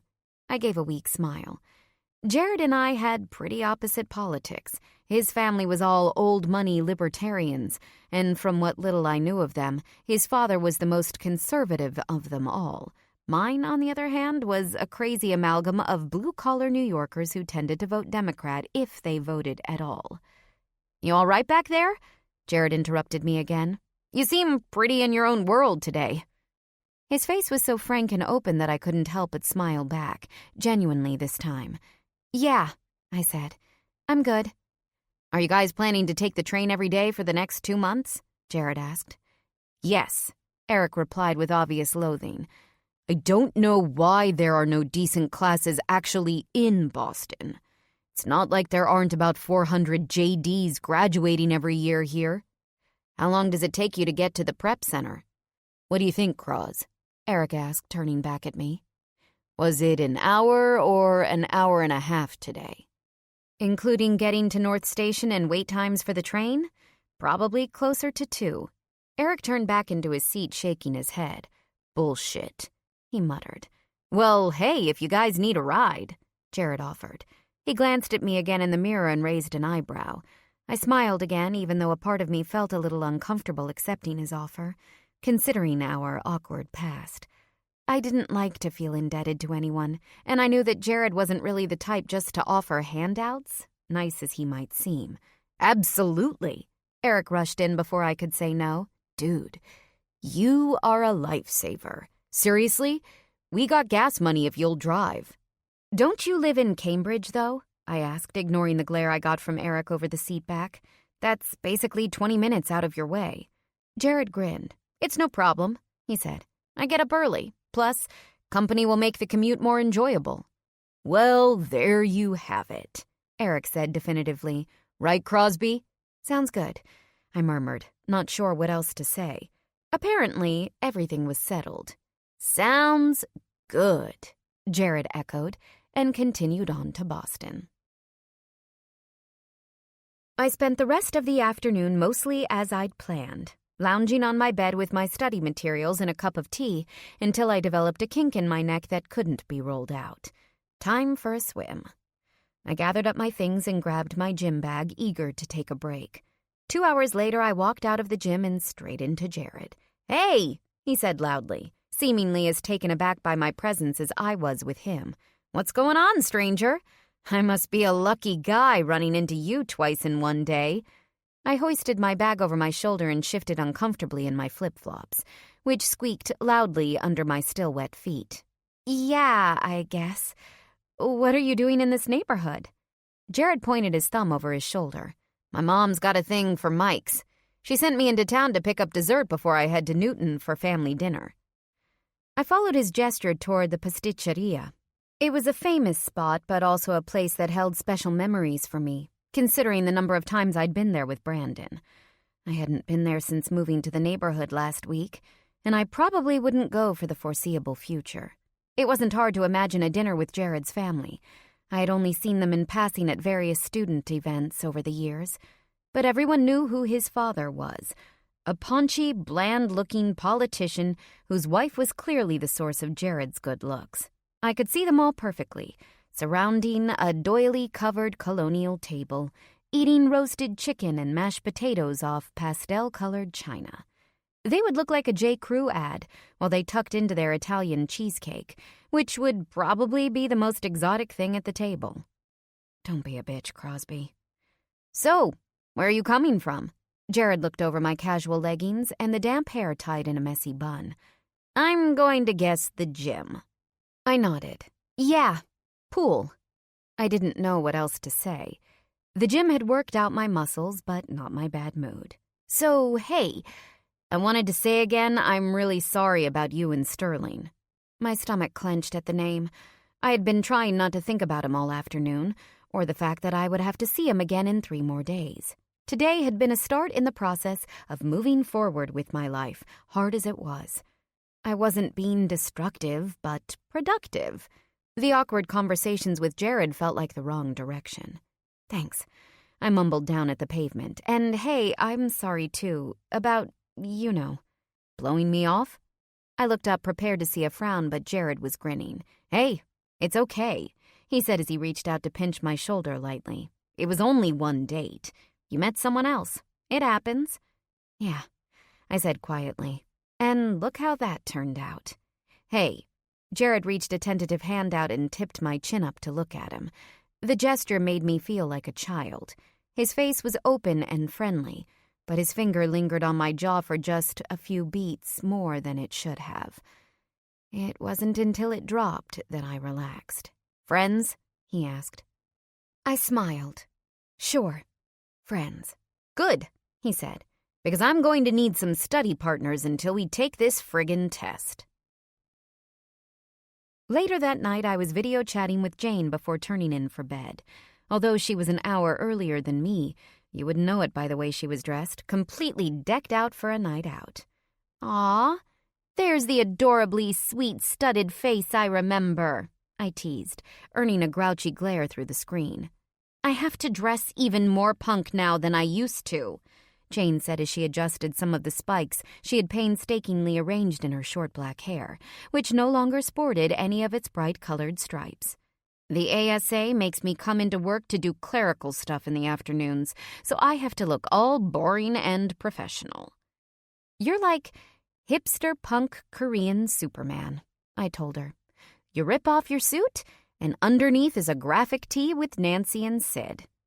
Jane grinned and fixed her thick-framed glasses.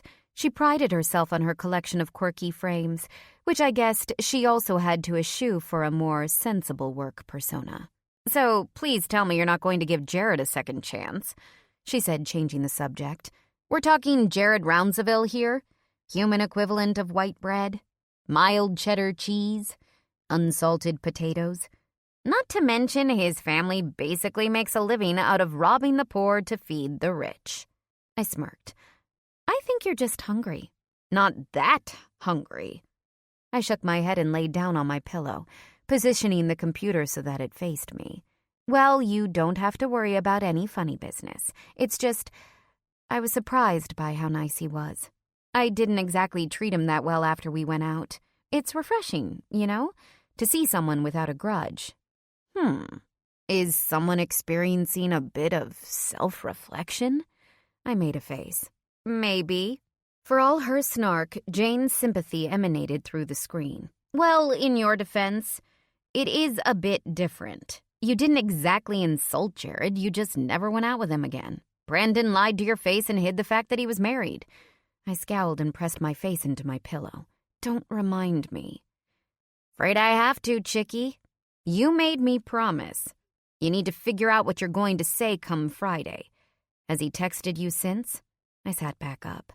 No, I fought and failed to keep the disappointment out of my voice. Just a confirmation email from his assistant. Where are you meeting? His place? My scowl deepened. No. Again, it was technically what I wanted since I knew that I probably wouldn't be able to stand my ground in such an intimate environment. She made a reservation at the Martin. Ooh, she, Jane said. That place is seriously swanky.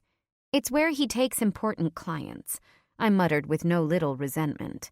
I was being treated like one of Brandon's many business engagements, and I didn't like it. Not one little bit. It's probably his way of keeping his distance, Skye, just like you asked. He kissed me in the middle of my workplace, Jane. That's not keeping his distance. Well, considering what you did on the roof, I'm not sure he was completely out of line on that one. Whose side are you on here? I harumphed, and Jane chuckled as she stood up. Through the computer screen, she twirled, modeling an outfit that matched the t-shirt with black skinny jeans, combat boots, and wide-studded belt. I have to get going, babe, she said. Got my own fish to catch tonight. I don't know how you do it, I replied. It's a Tuesday night. Don't you have class tomorrow, too? Jane shrugged. Everyone needs to let off steam. You swim, I Tinder. But don't worry, Mom. I'll be back before midnight and no drinking on school nights. I smiled. Have fun and be safe. Miss you, Janie. Miss you too, Skye. And don't worry. Knowing old Moneybags, you'll have him in the palm of your hand if you wear a skirt. I laughed and said my goodbyes, but the pit in my stomach grew a little bit deeper. The problem with having Brandon under my spell was that I couldn't do it without falling under his. Chapter 9. On Friday, I found myself standing outside the Martin, one of the nicest restaurants in Boston. Built on top of a dock overlooking Boston Harbor, it was the kind of place that had complimentary valet parking and a carpeted sidewalk leading to a pair of big brass doors. The waiters all dressed like the penguins in Mary Poppins, and the staff included not one but 3 sommeliers. Through the glass panes in the doors, twinkled chandeliers hung from high-beamed ceilings, and the prismatic light seemed to reflect off the equally bright array of restaurant patrons. This was the kind of place where the wealthy went to show off their goods, while they wined and dined their peers, other equally wealthy customers. Senators and congressional representatives ate here, right along with college presidents and CEOs. Old money mixed with new, all of it in the interest of making more. So what was I doing here? A doorman ushered me inside, and I held my breath until I was all the way across the threshold. I had known it would be like this, formal and slightly overwhelming. There had been complete radio silence from Brandon all week, but I had received 2 more polite phone calls from his assistant, Margie, on Wednesday and Thursday to confirm the date. We were playing a telephonic game of Owl, and neither of us had blinked first. So, I had dressed for battle, the kind that required the tiny diamond studs in my ears and the expensive silver bracelet Brandon had given me. Easily the nicest thing I owned. I had dressed simply in good fabric and clean lines, a floaty black silk dress that tied at my waist, but flashed a bit of leg when I walked, and my favorite black Manolo Blahnik pumps that had taken me 6 months to save for. My bright red hair was pinned up, with just a few tendrils having escaped en route to the restaurant. After lining my eyes with black and taking extra effort to use the oxblood lipstick I only wore on special occasions, I had thought I'd looked good when I'd left the apartment. Eric's begrudging praise had only made me feel more confident. But standing in this restaurant, surrounded by men in $3,000 suits and women with jewelry that flashed from across the room, I felt very, very plain. "Can I help you?" A maitre d' dressed in an all-black suit looked at me lazily from his desk. His glance took in my appearance, resting a moment at my neck, which, unlike the rest of his female customers, was completely bare. Yes," I said, stumbling slightly as I approached. I had arrived early, hoping to have time to find my bearings before dealing with Brandon. "Reservation under Sterling." The maitre d's eyes opened wide at the name. Whether in surprise or recognition, I couldn't tell. "Of course, miss," he said, now obedient and eager to please. "Your party has been waiting for you." Shit. Apparently Brandon had had the same idea. The maitre d' hustled around, eager to escort me to a table in the back of the crowded restaurant. Somewhat reluctantly, I followed him. Were the restaurant patrons actually glancing at me, wondering what I was doing there? Or was I imagining it? I desperately hoped for the latter. Brandon sat at a table in the far corner like a king presiding over his court. It was clearly the best spot in the place. A table for two slightly secluded in a small alcove away from the masses of people all chattering over their dinners. He was clearly still recognized, however. As I approached, several nearby customers watched from over their plates of steak and lobster, leaning over to whisper once they knew where I was headed. This time I was certain I wasn't imagining the curious looks. Brandon sat with his back to the corner, watching intently as I approached. It really wasn't fair, I thought, that the man looked progressively better every time I saw him. He wore a sapphire blue suit and cognac-colored Oxfords that would have looked a bit gaudy on anyone else, but somehow just looked sophisticated on Brandon. A crisp white shirt only emphasized his tanned, chiseled features, shaved but for a light 5 o'clock shadow. His hair, always a bit unruly, was now combed back into soft waves that framed his face like a golden corona. His blue eyes somehow managed to flash, even in the dim lighting of the restaurant. He stood as I reached the table. Yeah, that suit looked even better when I got the full body view. "Skylar," he said as he looked at me with poorly masked appreciation. "You look great." I looked down at my simple outfit, then back up. It's just a black dress. A broad hand clasped my waist as Brandon leaned in to kiss my cheek. My knees buckled, but he held me up. The rasp of his stubble sent goosebumps up and down my arms, and the familiar scent of almonds, soap, and Brandon made my heart thump. It really wasn't fair the way he could do that. "You'd stop traffic in a trash bag," he said as he leaned away, and, to my irritating regret, dropped his hand. "Shall we?" I accepted the seat the maitre d' pulled out for me, unaccountably nervous with the formality. I knew that years in a very wealthy corporate world would have trained him well when it came to social niceties, but this wasn't the Brandon I really knew. The Brandon I knew was happier with pizza than ossobuco. The Brandon I knew preferred jeans to a 3-piece suit. The Brandon I knew was just a local boy from South Boston, not this pristine man buried in pomp and circumstance. Had that all just been an act? The thought was saddening. Brandon retook his seat with a boyish grin that revealed his dimples, and I couldn't help but smile back. But this was weird. It was weird being this close to one another, this unsure of what to say. Brandon cleared his throat awkwardly. "Thanks for coming tonight." I cocked my head. "Well, you didn't really give me a choice, did you?" He smiled sheepishly. "Yeah, about that.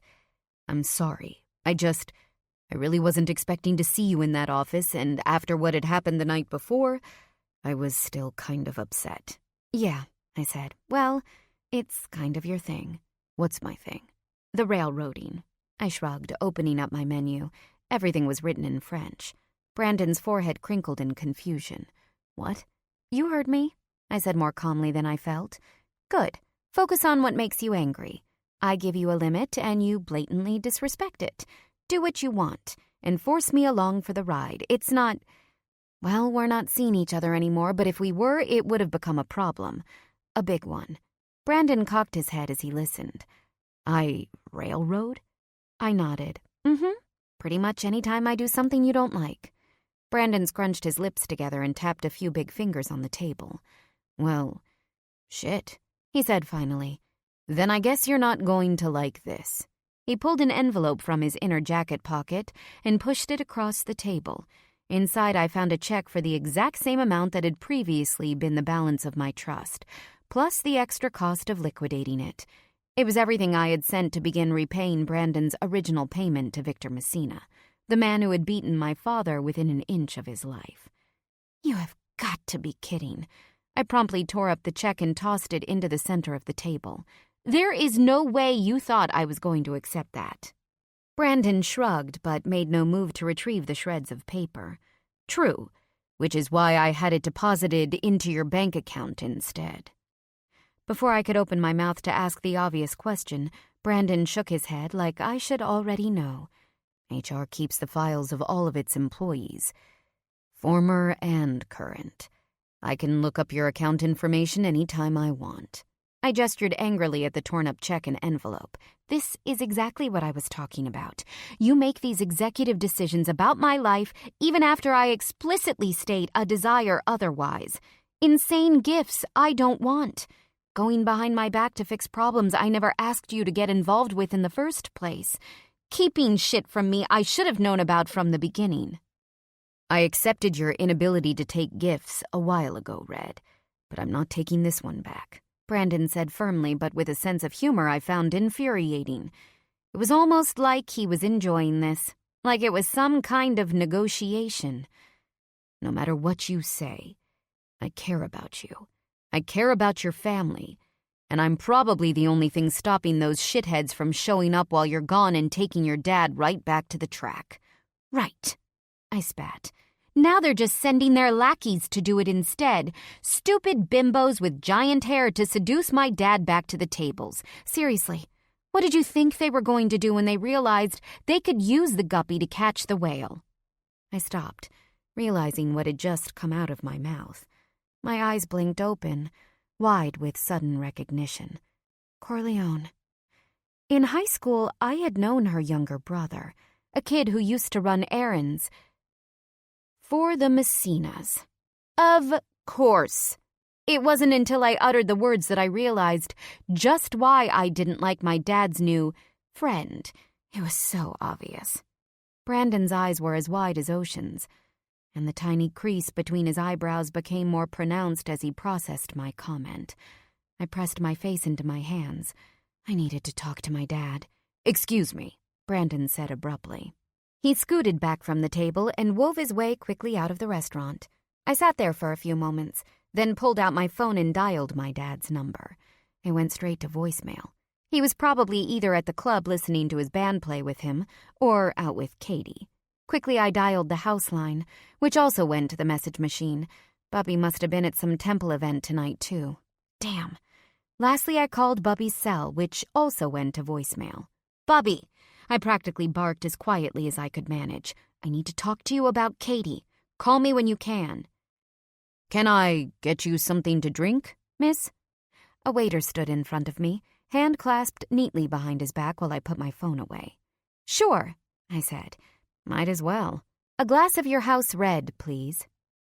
The waiter scurried off just as Brandon returned, oblivious to the way most of the eyes in the restaurant, especially the female ones, followed him with overt interest. I let out a breath I hadn't known I'd been holding. At least he had come back. "Sorry about that," he said curtly as he retook his seat.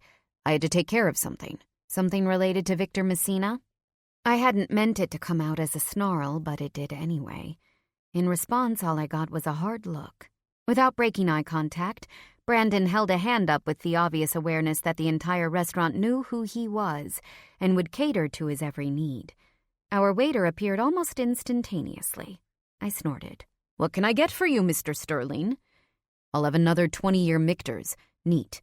And my friend here will have your best scotch with a splash of water." "I already ordered wine," I cut in saltily. Brandon pressed his lips together in a thin line and looked at the waiter, who visibly quaked. "Where is it?" Brandon demanded. It's on its way, sir.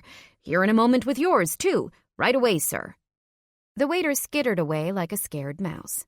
I turned to Brandon. "That was kind of mean. Poor guy is just doing his job. It's not really fair of you to pull out the scary billionaire voice." "I don't really feel like a nice guy tonight," Brandon replied evenly. So. "You have anything to say?" I frowned. "About what? You demanded this stupid dinner." Brandon exhaled strongly through his nose. "You're impossible. You know that? Takes one to know one. Skylar, I swear to God." He started just as the waiter reappeared with both of our drinks. Saved by alcohol. Brandon grabbed his glass and put down half of it in one gulp. Without asking, he reached over and took a sip of my wine. "Hey!" I protested, but was once again ignored. "What is this swill?" Brandon asked, wrinkling his nose. He turned to the waiter and gave him back my glass. "Bring her a glass of the 82 Margaux." "Sir, we don't typically serve that wine by the glass." "A bottle, then," Brandon cut in. "And another scotch for me." I just watched the waiter leave with the glass of wine that, in my opinion, hadn't been bad. Brandon didn't even have the decency to look halfway contrite. "Railroading," I said pointedly. "Whatever," Brandon replied. "It's on me." I didn't know if he meant the wine or the mess we were in. "That's a very nice drink to be shooting like cheap tequila," I observed, after watching him put down another gulp. "I can afford it," Brandon retorted and tipped back the rest. "And God knows I'm going to need it for this conversation. So, now that we've established your unwillingness to accept anything from me at all, you want to tell me what the hell the other night was about? And don't say no." "You contacted me, Red." I opened and closed my mouth several times. I wasn't going to get out of talking about this. But there were things that had happened in the last several weeks I also didn't want Brandon to know, and I was absolutely terrible at hiding things, especially from someone who could read me as well as he could. Brandon sighed again. His expression slowly turned from irritable to sympathetic and resigned. "All right. Why don't we just start with this? What were you doing at that club?" "The same thing everyone was doing there. Getting drunk, hooking up. You know." The look on his face told me that he did know, and that he wasn't pleased to hear it. "Is that what you came here to do?" he asked. "Brag about your random hookups? You iced me out months ago, and the first time I hear from you is at 2 a.m. when you're shit-faced at a nightclub, puking on the side of the road. Come on, Skylar. That's not you." "Maybe it is," I said petulantly. "If that's what it takes, then—" "What it takes to do what?"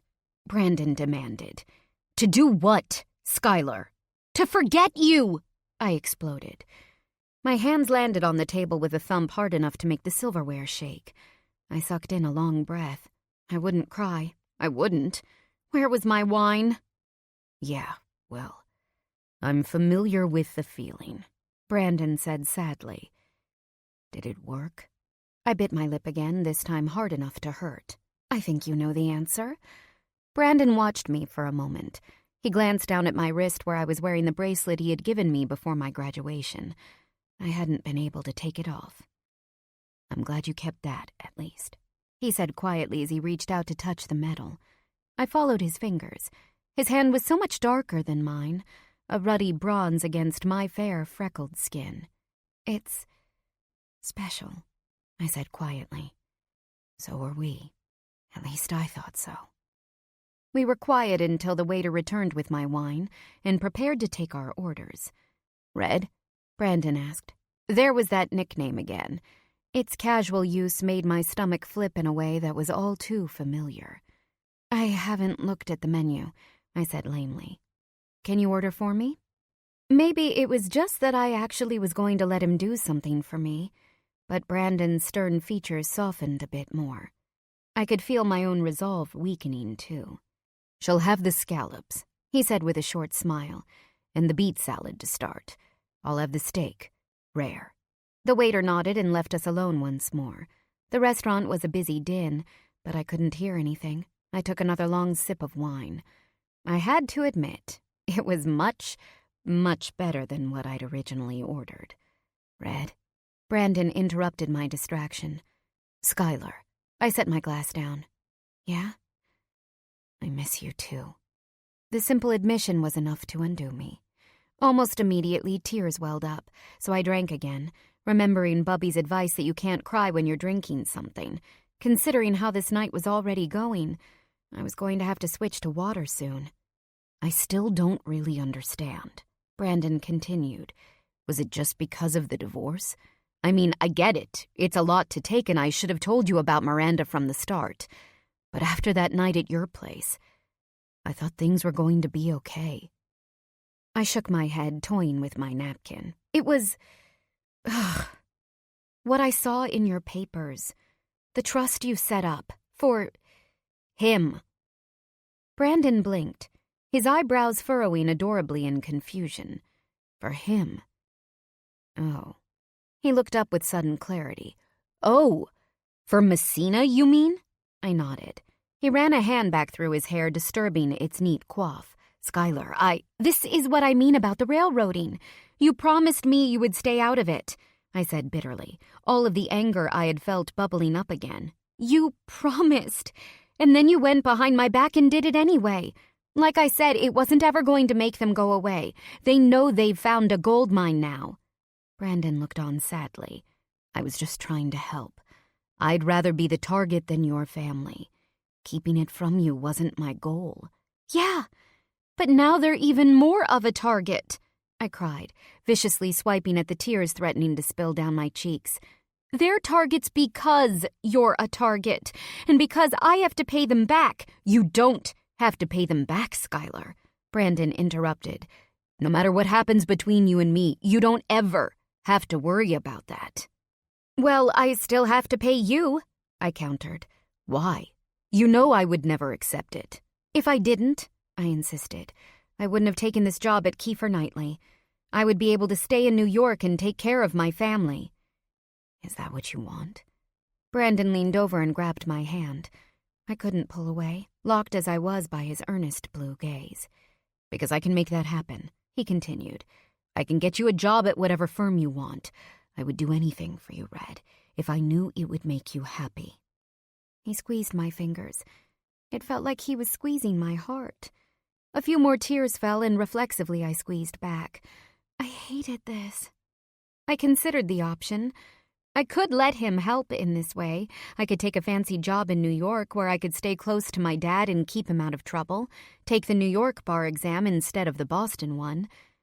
But the truth was, I hadn't only taken the job in Boston just to pay Brandon back or to afford my dad's treatment. These were the excuses I'd use to ignore the real reason. That deep down, I was terrified I'd never see Brandon again. "Do you want to leave Boston, Skylar?" Brandon asked. His eyes, having lost all their fieriness, were wide and searching. "No," I whispered. The dam broke. Tears flowed freely down my cheeks and I couldn't stop them. "I miss you so much. Everything hurts. I see you everywhere, even places you're not. And then when I had to—" I cut myself off before I admitted my worst secret.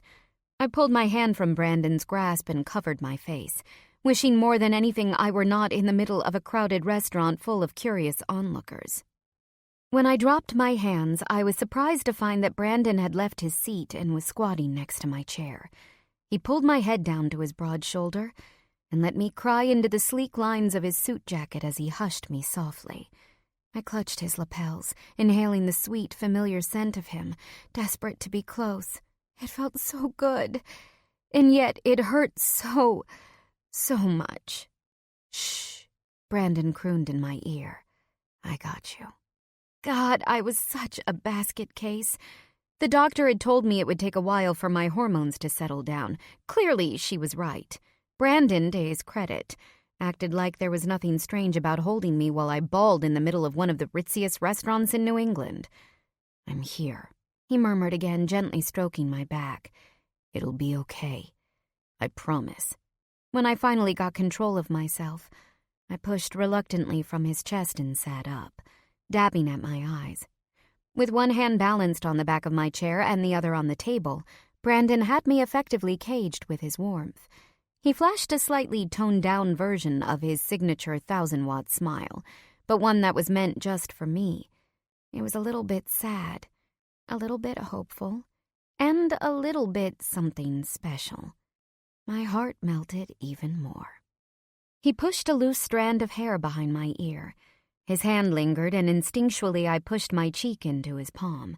Tenderly, his thumb stroked my skin. "Skylar, I swear to God," Brandon said, his voice cracking slightly, "I never meant to hurt you. Do you believe that?" Slowly, I nodded. I can't do anything about the mistakes I've made," he continued, "but I would do anything to make you happy. Do you believe that?" He leaned in and pressed his forehead lightly against mine. I closed my eyes again and took in his clean scent. Then I nodded once more. "I love you, Skylar. Do you believe that?" I opened my eyes. Brandon was perfectly still, only the rise and fall of his chest betrayed his calm. "Do you love me yet, Red?" Another tear fell down my cheek. Those words, which had been at the bottom of every mea culpa letter he'd sent, tugged at my heart more than anything. "I do," I whispered. "I'm so angry at you, at myself, but I don't want to fight it anymore, Brandon, because I do love you. So, so much." I never stopped. Brandon closed his eyes this time as he exhaled. When he opened them again, his eyes were alight. "Thank fucking God," he breathed before he closed his mouth over mine, in a kiss that seared every cell in my body. My arms wrapped instinctually around his neck, pulling him closer. I no longer cared that we were the center of attention in a room that had gone suspiciously quiet. I just wanted to be close again. I wanted to be where I belonged. A loud throat clearing interrupted our reunion all too quickly. Sir?" We started apart and looked to where the waiter stood awkwardly, holding our plates of food. "Your dinner, sir," he mumbled, clearly wishing he were literally anywhere else. I giggled, swiping again with my napkin at the tear stains that had likely ruined my makeup. Brandon shook his head sheepishly as he stood up. "I think we'll take it to go," he said with a wry smile. "Charge it to my account, and have it sent up front. Will you?" The waiter nodded, his nervous face darting back and forth between Brandon and me before he left to box up our food. I finished dabbing my face with the napkin, while Brandon watched with a kind yet guarded expression. "Sorry," he said. "Do you, want to continue this elsewhere?" I glanced around the restaurant. People were no longer even trying to hide the fact that they were staring at us. "Yeah," I admitted. "I definitely think that would be best." We left the restaurant with a veritable picnic basket in hand, as the staff had been kind enough to box up our food and even what remained of the bottle of wine I'd barely drunk, all packed neatly into a silver paper bag. "That's good stuff," Brandon said when I'd expressed my surprise at the wine to go. "You don't want to waste it." It wasn't until much later that I discovered it was a $500 bottle. Waste not, want not, I suppose. David pulled up in the Mercedes, but instead of leading us to it, Brandon turned to me with a somewhat shameful expression. "This is embarrassing," he admitted, "but I have to ask you to take a different car." I bit my lip. Apparently this evening hadn't ended the way I thought it had. "Oh," I said. "Okay then." Brandon quickly reached out to grip my hand. No, it's not like that, Red. Do you mind if I come over?" I brightened. "Sure." He delivered an ear-splitting grin that practically lifted my heart out of my chest. "Great," he said, then he shifted uneasily. "But we'll have to travel separately. I already had the concierge here call you a separate town car just after mine. Miranda, well, Kieran thinks there's a good chance she put a PI on me. It wouldn't be good for you or me if she saw pictures of us together." There was an awkward pause at the mention of Brandon's still-pending divorce, a long process that his ex-wife had been stringing out for years, but which was undoubtedly taking even longer now that she had discovered my presence in his life. Part of me didn't completely blame her. Brandon Sterling was a hard man to get rid of once you'd let him in. I looked back at the restaurant with sudden clarity. The Martin, aside from being expensive and impressive, also had excellent security. No wonder Brandon had wanted to meet here. "I'd like to say that if it's too much for you, you can leave," Brandon said quietly as he reached out to stroke my hand shyly. "But I'm just too selfish for that, I guess. Or else not strong enough." I said nothing. I couldn't promise that I would forget everything that had happened between us, or even that I would be okay with the fact that he wasn't yet divorced. But I wasn't going anywhere again. Brandon pulled me to him and tipped my head up. "Are you really here?" he asked as he brushed a thumb across the outer edge of my jaw and then toyed with the strand of my hair that kept falling out. Behind us, the maitre d' studiously turned around. My mouth quirked. "I am," I said, "but these things... we do have stuff to work out." My stomach clenched. I hated to admit it, but there were things I would have to tell him, too. "We can work it out, Skylar." Brandon said vehemently, the arm around my waist squeezed like he was afraid I'd bolt. I want to, I said softly. I placed my own hand on his cheek, tracing my fingers across the stubble covering the strong bones of his cheeks and jaw. My thumb brushed over his full mouth and he bit it lightly before letting go. Something else tightened deep in my belly. We will, he stated firmly. Brandon kissed me again, more softly than before, but no less potent. It was the kind of kiss that tasted of love, not lust, the kind that could last for hours, the kind I could completely lose myself in. Much to my regret, however, Brandon broke away. Wait 5 minutes, then go out to take the next town car that pulls up. I'll see you at your place. Wait in the lobby for me, will you? I nodded, and he strode through the doors out to his car. I looked out the window for any signs of a flash or even the reflection of a lens. If there was someone watching Brandon, they did a good job staying invisible. My heart sunk a little as I watched the Mercedes drive off. We weren't doing anything wrong, and yet some part of me felt like a dirty secret, which in a way I realized with a cringe. I had been all the time. Chapter 10. 20 minutes later, I exited a town car after trying and failing to tip the driver, who had already been generously paid and then some. Brandon arrived a few more minutes after that and rushed into the building as soon as I opened the door for him. Hey, he said with an awkward half-smile. Thanks for waiting. I'm sorry about the runaround. I shrugged. It's fine. We glanced around the homely lobby of my apartment building, one of the older ones around the north end. It might have been decent once, but the black and white tiled floors were covered with a thin layer of grime, and the once white walls were equally dingy and cracked in places. A row of stained brass mailboxes lined the wall across from a staircase made of abused white granite. It was a far sight from the big fancy house on Beacon Street. Brandon, however, didn't seem to notice. He followed me up the 2 flights of stairs to my floor, humming with recognition while his sharp eyes took in everything. I hope your neighbors don't threaten to call the cops on me again, he said as I unlocked my door. I giggled. I doubt it. Just don't go yelling my name at 2 a.m.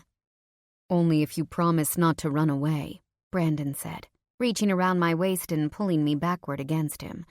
His touch seemed to melt away a few layers of awkwardness, and I softened into his warm body against my back.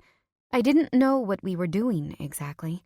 In the space of an hour, things between us had gone from being defined, if miserable, to completely nebulous, although hopeful. Deal, I said, and opened the door.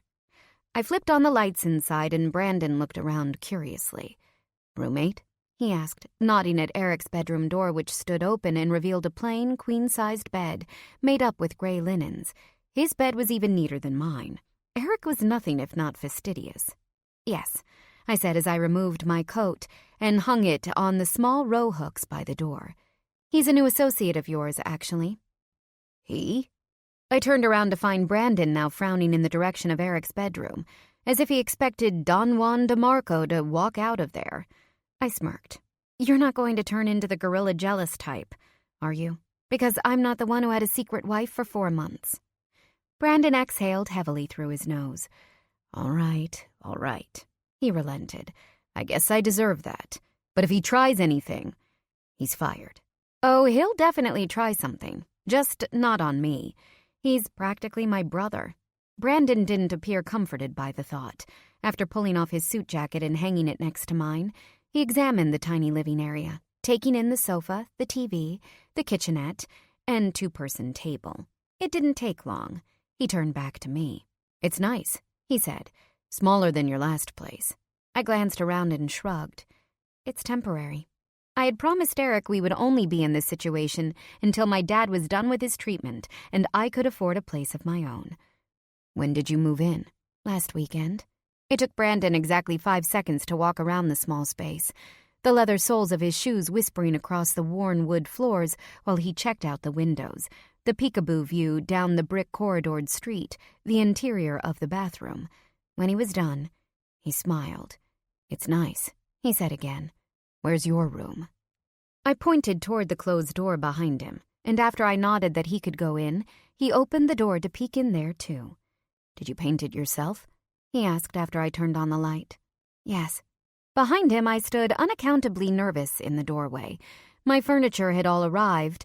Now, instead of an empty room with a futon on the floor, everything looked nicely put together, even if the space was a bit cramped. "What's that?" Brandon pointed at the piano in the corner. It was still closed and covered with a blanket. I hadn't touched it since its arrival. "My mother sent it," I replied. I sat down on the corner of my bed. "A graduation gift, I guess." "Your mother? You mean the one who I don't talk to very much because she abandoned my dad and me? Yeah, that's the one." Brandon frowned at the instrument, then walked to the piano, as if touching it through the faded blanket would make it more real. "Why do you think she gave it to you now?" he asked. I kicked my shoes off and pulled my knees up under my chin, tucking my skirt up behind them. "I don't know, to be honest. She says she's coming to town next month and wants to see me." Brandon nodded. "Yeah, there are a lot of events going on in July." He looked up, suddenly alert. "They aren't involved with the DNC, are they?" I raised my shoulders. "I have no clue. Why?" "No reason." We fell into an awkward silence again as I was reminded just how little I still knew about the world Brandon inhabited most days. I had thought I knew him so well, but the reality was that the few months we had together occurred inside a cocoon, a world encased in his luxurious house on the Commons, consisting mostly of his couch or his bed, where we alternately worked, studied, made love, and only occasionally emerged for a meal or two. I hadn't met any of his regular friends and acquaintances, and he had only ever met Jane, my best friend, once or twice. I sighed. I didn't know what we were doing right now, but if it was actually going to work, there was some serious truth-telling to be had, at least the truths we could share, I noted with a pang. Would it have had blue eyes or green, red hair or blonde? The questions rose in my mind before I could stop, and I shuddered. My heart contracted as I willed the thought away. I hated keeping something so big from Brandon, but I didn't even know where we were going right now. I wasn't ready to take the chance that something I did could push him away again. "Maybe I'm too selfish," he said. Maybe I was selfish too. "You're awfully quiet over there, Red," Brandon said. "Could I convince you to play for me?" "It's been a while." I blinked, surprised by the request. Slowly, I shook my head. Not now. I hadn't actually played since the last night I'd spent at his house, when he'd surprised me with a lavish piano before asking me to move in with him. And I'd said yes, too, but less than 12 hours later had met his wife when she had walked in on us in a fairly compromising position, and by compromising, I mean completely naked and all over each other in the middle of his kitchen. "What happened to the piano at your house?" I wondered. Brandon sat down at the far end of the bed and leaned back into a stack of throw pillows. He chewed his lip for a moment before replying. "I sent it back. You said it was too big anyway. Remember?" I nodded. It had been insanely big. A concert grand fit for Carnegie Hall. Not someone's living room. Easily the most insane of all the crazy gifts he'd tried to give me. My fingers strayed to the silver cuff. The only one of those gifts I'd accepted. The one he'd given to say goodbye. "I guess your mom beat me to the replacement," Brandon said regretfully, watching my fingers. I looked back at the piano. "Well, don't worry about it. I'm not sure I'm going to keep it anyway. It feels funny to accept such a massive gift from her." Brandon smirked. "I'm glad I'm not the only one you have a problem accepting gifts from." I rolled my eyes. "Nope, just the one I refuse them from the most. Come here." Brandon sat up and tried to tug me next to him, but I pulled my arm out of his grasp, opting to stay at the end of the bed and face him instead. He watched carefully. "You want to talk," he observed. "Why don't you just say what's on your mind, Red?" I narrowed my eyes. "She's on the chase now." Brandon mock narrated my thoughts. I rolled my eyes. "You don't think we need to talk?" "I'm guessing you'd like some better explanations about Miranda, and maybe about Messina, too. Am I right?" I crossed my arms irritably, but nodded, short and quick. Brandon laid back into the pillows. How could he make himself at home so easily? Even in my own room, I felt completely out of place in this moment. "All right, then," he said. "I'm an open book. What do you want to know? I want to know why you never told me about Miranda.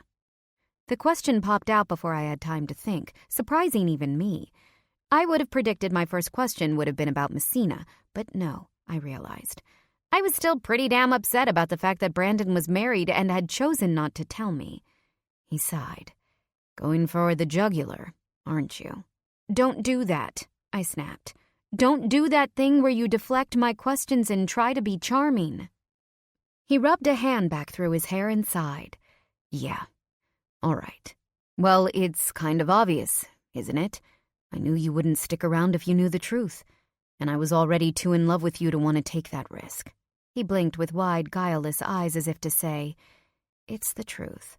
I watched him for a moment more, and once I determined that he wasn't lying, my shoulders relaxed at least a half-inch. You should have told me, I said, to which Brandon nodded. Yeah, he agreed. I should have. Would have saved us both the last 2 months. So what's the status on it? There's an arbitration meeting in 3 weeks, Brandon replied. He looked at me hopefully. I swear it read. Just 3 weeks. 3 weeks of what? He twisted his mouth into an odd, uncertain expression. Well, it probably would be best if you and I weren't seen together until she signs the papers, for one. You probably picked up on it already, but Miranda has a jealous streak, and it makes her unpredictable. I pressed my lips together, remembering her contorted, angry face when she had walked in on me and Brandon in the most intimate of positions. But then she had been unnervingly calm. Miranda Sterling was the kind of person who obviously didn't get angry. She just got even. Maybe we should just hold off until then, I said, even though it physically pained me to say it. I wasn't sure what we were deciding here, although clearly we both wanted to be together. But I didn't want to be with someone who was still legally tied to someone else, and I didn't want to screw things up for Brandon either. No, Brandon said vehemently, sitting up fully and scooting so he was close to me and his knees were touching my toes. I tucked my knees tighter against my chest. He tipped my chin around, forcing me to look at him. I pulled away, out of his grasp again, but remained close. Please, Skylar, Brandon said, blue eyes searching but a bit icy. Don't run again. We stared at each other for a few moments, with tension between us so thick you could practically see it. Brandon's gaze broke first, drifting down to my lips, which parted almost instinctively in response. He leaned toward them, but just before our lips met, I turned my cheek. As much as I wanted to lose myself in his touch, it was just another form of distraction. I'm just hungry. Can we eat? Yeah. Of course. Slightly confused, Brandon stood and helped me up, too. He followed me back into the kitchen where I went about taking Eric's plain white dishes out of the cabinets and setting them on the counter. Brandon put our food onto the plates and watched with obvious approval while I shuffled around, setting the table, pulling out wine glasses, and putting on some music. Hey, he crowed happily when the familiar opening of Thunder Road came on. Springsteen! My man! I grinned from where I stood, adjusting the volume on the mini speakers on the counter. It's just an unplugged version. I figured the original would probably be a bit much for dinner. In response, all I got was another massive grin, the kind that made my heart speed up. When Brandon looked at me like that, all the problems we had faded that much more. Come here, he said. He placed a broad hand at my waist and held my other hand so we were swaying slowly with Springsteen's soft melody. Show a little faith. There's magic in the night. He crooned gently into my ear. You ain't a beauty, but hey, you're all right, I sang back. We were so cheesy, but I didn't care a bit. Brandon leaned back, clearly surprised I knew the words. I didn't know you were a Springsteen fan, Red.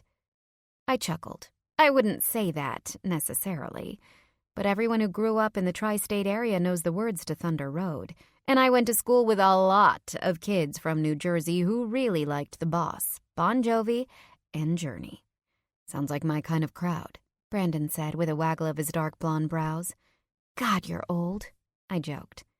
He laughed and pulled me close, so we could continue moving with the gentle guitar and Springsteen's earnest, raspy voice. I closed my eyes, content to lay my head on Brandon's firm chest, More weight fell from my shoulders as I breathed in his scent. Brandon didn't just feel good. He felt like home. My skirt swished about my knees and Brandon's hand tightened at my waist, while the other dropped my hand and clasped behind my neck, cradling me close. I buried my face into his shirt and hummed, as content as I'd ever been in my life. As the harmonica sang at the back end of the song, Brandon framed my face with his hands and forced me to look up at him. "I really want to kiss you, Red," he said with a rueful smile as his thumbs fluttered over my lips. "Will you let me?" Something in my heart melted when he asked that way. Brandon was usually the kind of man to just take what he wanted, and it usually pissed me off. He had approached our relationship from the beginning with all the finesse of a bull in a china shop. And here he was, requesting something as benign as a kiss. Still, I could see the determination in his eyes, a hardness that wasn't there before. I wanted desperately for it to disappear. "Okay," I said softly.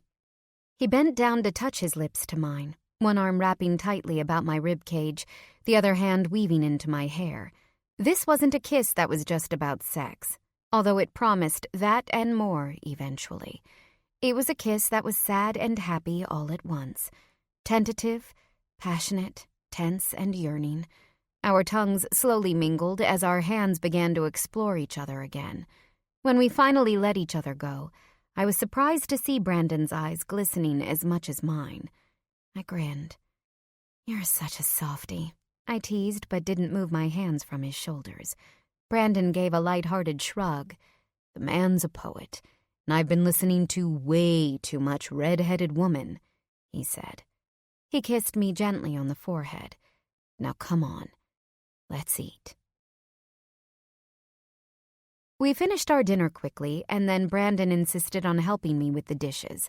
He was a bit clumsy washing them and ended up getting quite a bit of soap and water on his expensive clothes. At one point, when I came back from taking out the garbage, I re-entered the apartment to find him dabbing his tie with a paper towel, but while a large dollop of soap bubble bobbed in his hair. I giggled. He looked up. "What?" I walked in and reached up to wipe away the bubbles. "You made a bit of a mess of yourself here, Mr. Clean." I was expecting a sharp retort, but instead, Brandon quickly captured my wrist and pinned it behind my back as he walked me quickly against the wall. "Did I?" he asked as he leaned in to kiss me again. This kiss was far less gentle than the one before, and I couldn't help but moan slightly in his warm embrace. "How about we make a different mess?" I snorted. "Good one." "Do I sound like I'm joking?" He murmured into my ear before biting softly on the lobe. Lust immediately shot right to my core. Suddenly, I was acutely aware of just how long it had been since we were together, last weekend notwithstanding. "Oh," I breathed aloud as his teeth found the soft skin of my neck. Brandon dropped my arm behind my back and used both hands to pick me up, leveraging me against the wall so my legs were wrapped around his waist. "You wore the skirt on purpose, didn't you?" he asked before his lips captured mine again in a much more forceful kiss. "You know what your legs do to me." Before I could answer, he was kissing me again. He shoved me against the wall, pressing all of himself into me, only the fabric of his trouser between us. I gasped. "Brandon, shh, baby. I got you." He murmured into my ear before plundering my mouth once more. "No," I gasped again in between breathy moans. "Brandon, stop." Breathing heavily, he pulled away with a strangled expression. "What? Red, what is it?" I bit my lip and took a deep breath, ignoring the pang of guilt in my belly. Regretfully, I slid my legs back to the floor and shuffled around the couch to put some space between us. Brandon turned to follow like a cat on the hunt, but stopped when he saw my expression. He stood on the other side of a small armchair, his hands grasping its top so hard, his knuckles turned white. "Skylar," he said slowly as if working to measure his patience. "Do we need to talk more? You need to tell me something, baby." The guilt blossomed even more. Blue eyes or green? Did he know why I couldn't do this tonight? No, he couldn't know. He was just confused because he wasn't getting his normal reaction from me. I took a deep breath. I could do this. I didn't know how, but I could put him off. Somehow.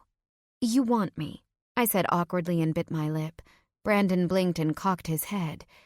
"You have no idea," he said, then gave me a look that clearly indicated if there hadn't been a leather love seat in between us, I'd be back up against the wall. I cleared my throat, doing my best to ignore the throbbing between my legs. I flopped on the couch, pulled a cushion into my lap, and squeezed as I tried again. "If you thought I wasn't planning to... I didn't invite you up here to have sex," I said all at once. I stared down at the pillow as I flushed bright red.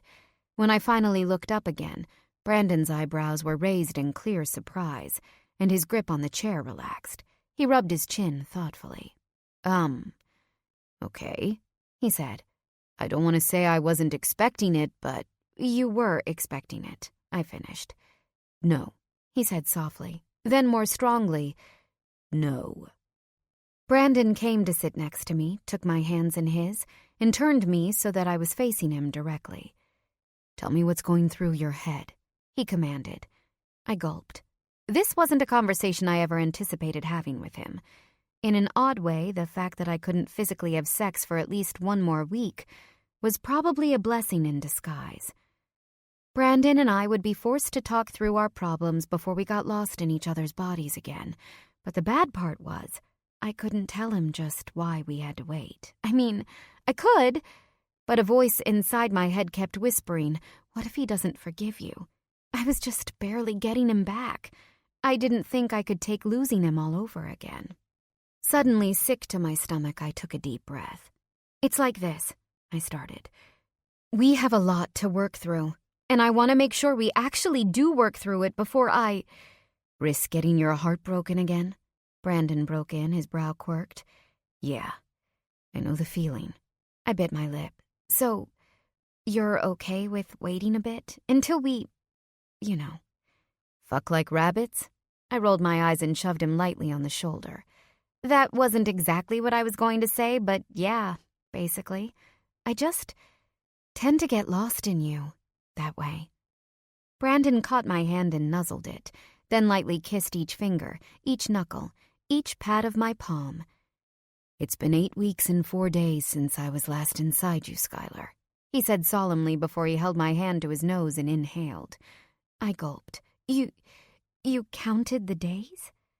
I was suddenly finding it hard to find my voice as his tongue tickled my skin. Brandon lightly bit my knuckle before letting my hand drop back to my lap.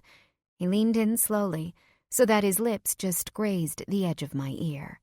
"Baby, I've been counting the minutes." A pang of lust shot through me almost immediately at his words.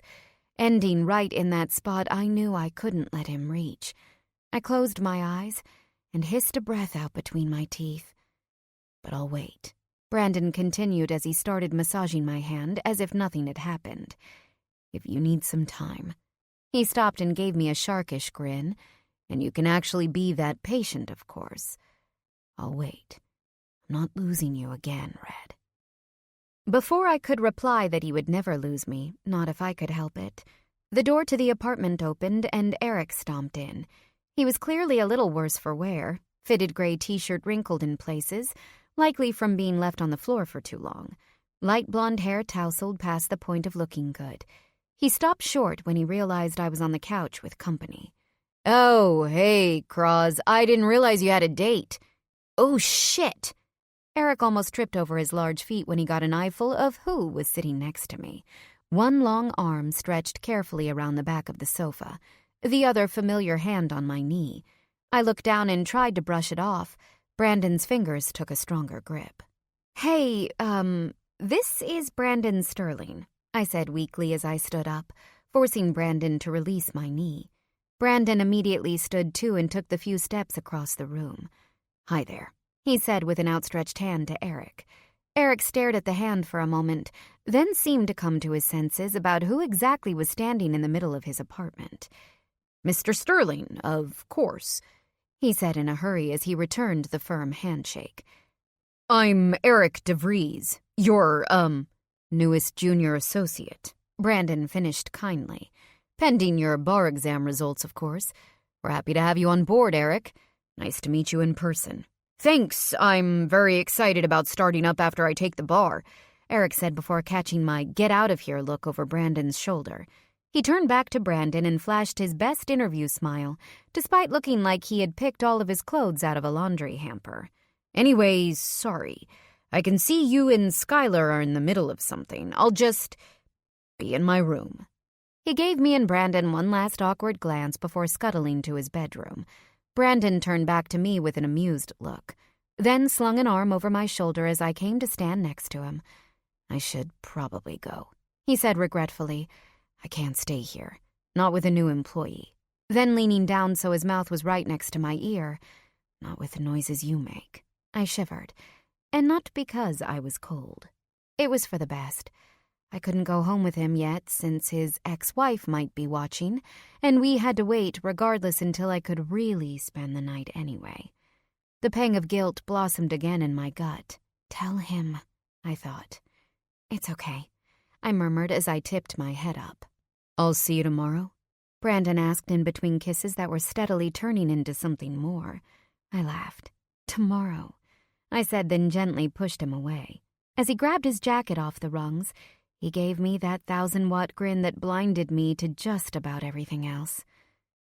"See you, Red," Brandon said as he snuck one last mischievous kiss, making me laugh out loud. I watched him circle down the stairwell until I heard his footsteps echo out of the building. Then I stepped back into my apartment and closed the door. I wrapped my arms around my waist, both recalling his touch and giving myself a bit of comfort. It was painful to see him go, but at least this time I didn't have to focus solely on the fantasies. This time I knew that eventually I'd have the real thing back, even if it scared me, still not knowing exactly what we were or how we were going to do it. But it also felt really fucking amazing to know that he'd be back again tomorrow. Chapter 11. "Okay, so new house rule," Eric said the next morning as he finished making his coffee. He walked over to where I was on the couch, enjoying my own cup of tea and leafing through our assignment study materials for the weekend. I pushed my glasses up my nose. I was dressed in my typical Saturday morning attire, yoga pants and an oversized t-shirt. Outside it was a fine late spring day, and I was already a bit grumpy that I had to stay in and study. "Fine. What's the new rule?" Eric flopped onto the couch next to me and kicked his socked feet onto the small wooden coffee table. "No bosses in the apartment." I huffed and dropped my pencil into my open book. "Yeah, I'm sorry about the surprise, but honestly, we don't have anywhere else to go." "What are you talking about, Croz? I've been to that museum he calls a house. You telling me all 10,000 square feet are taken?" No, I said. "It's because his divorce is in the final stages of mediation, and apparently his ex is having him tracked by a PI. We can't be seen together, and his house is probably being watched around the clock." "So what? Now you're 15 years old, running around behind your parents' backs?" Eric said with a smirk.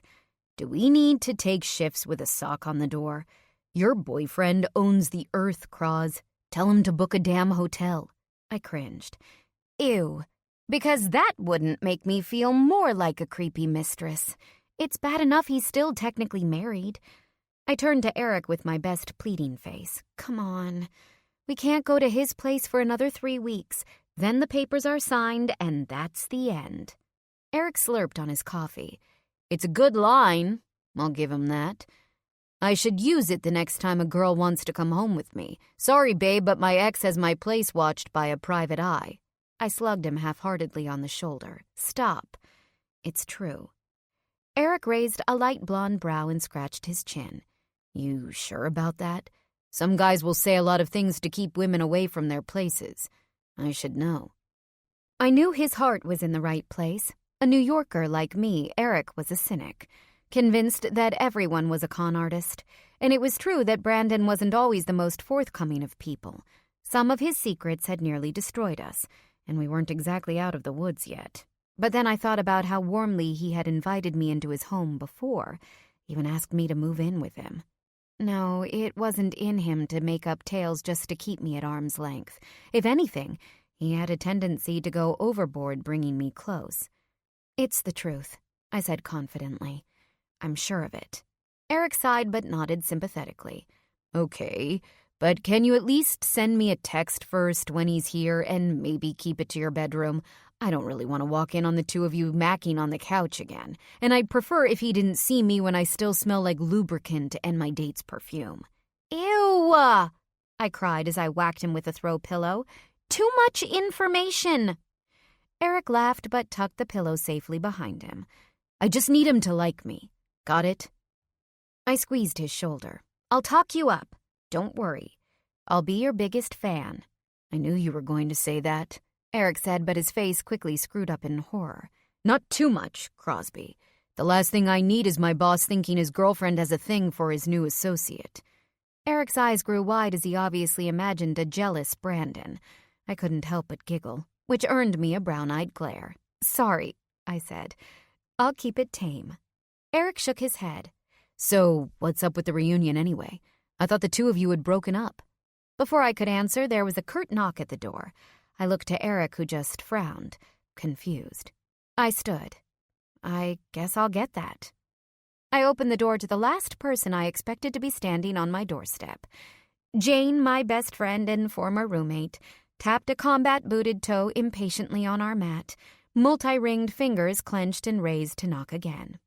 She was dressed in a typical Jane outfit, ripped black skinny jeans, an old CBGB t-shirt, masses of leather bracelets around both wrists, and her signature cat-eyed glasses.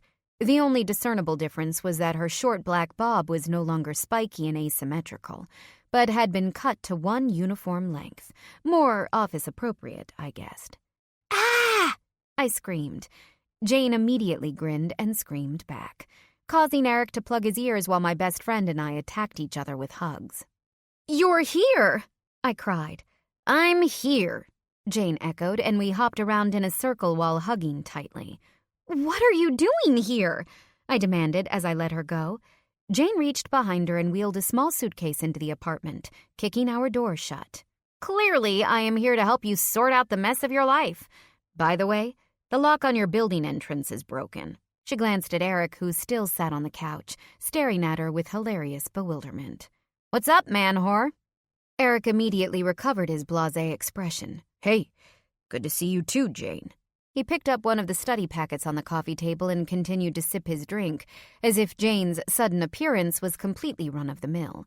Jane just rolled her eyes and mimed a handjob. Whatever, she said. You have me until tomorrow night. I figure we can spend the morning studying and then take a break this afternoon, do a bit more and then go out tonight. She looked behind her at the packets Eric was using. Good. You guys are going through bar prep, too. We can work together since the first unit is all federal statutes. That is, if Captain Underpants over there can tear himself away from his weekly undresser. You hard up, Jane? Eric asked without even looking up from his work. Because I could probably help you out if you're interested. Like an iceberg, I'll pass on the VD, thanks. I bounced between them like I was watching a tennis match. But before I could say anything to break it up, Jane linked arms with me. Come on, show me your room, chick, she said. We'll leave the human hormone to his masturbation studies until we're done gossiping. So your dad really doesn't believe you about that Katie bitch? After 3 hours of studying, Jane and I had decided to walk down to Haymarket to enjoy the sunny spring day and peruse the stalls of produce. It was the kind of day that made me love living in Boston. Just enough warmth bounced off the cobblestone streets, and I could smell the briny water sloshing around the piers on the other side of Government Center and Faneuil Hall. I could walk around in nothing but my favorite jeans, a gray t-shirt, and a pair of sandals, my hair thrown into a casual braid down my back. I shrugged as I looked over a display of peppers, drifting my fingers over their red and yellow skins. I had finished recounting to my friend the events of the past 24 hours, including Brandon's and my reconciliation, as well as the awkward conversation I'd had with my dad earlier that morning. My epiphany about Katie Corleone hadn't been well taken. It probably hadn't helped that I could hear her squealing in his ear while I talked. Yeah, it's kind of nuts. I mean, I know it's just a suspicion on my part, but I don't like it. Not to mention that he really shouldn't be getting into a relationship when he's in the middle of recovery. You should have heard him, Jane. He got so mad when I suggested even the possibility that she was in cahoots with Messina. Jane gave a low whistle and shook her head. It's probably hard for him. Single guy, gimpy hand, lives with his mother. He probably got a bit of tail when he was playing piano, but now? She's probably got his dick so locked down right now you'd need a nitroglycerin to break that safe. She nudged my shoulder when she caught my obvious disgust. Oh, stop with the sourpuss, Skylar. He's a musician in New York. What did you think was happening? I continued to scowl, but as much as I hated to admit it, Jane was probably right. I examined an eggplant, turning it back and forth. Come on. What are you going to do with that? Microwave it? Jane pulled the eggplant out of my hand and set it back with the others. I turned to her, annoyed. I might cook it, I said, picking it back up. You don't know. I know that Richie Rich's favorite food is eggplant parmesan. Jane batted her eyelashes knowingly. And I also know that in 3 years, you never once used our stove for purposes other than boiling water. I rolled my eyes but put the eggplant back in the bin. I had forgotten just how annoying it could be living with someone who knew all of my secrets. Eric doesn't make fun of me for my lack of kitchen expertise. Yet, my love. Yet being the key word there. We continued to stroll through the marketplace, looking at the bright rows of vegetables and the other stalls hawking various crafts and wares. My gaze landed on a couple. A tall blonde man with a woman about my height. The man had a baby strapped to his chest. He leaned down to kiss the woman and my heart squeezed, a feeling that was becoming all too familiar. So, last night, you didn't tell Brandon about, you know? I know I should, I said quietly as we continued to walk.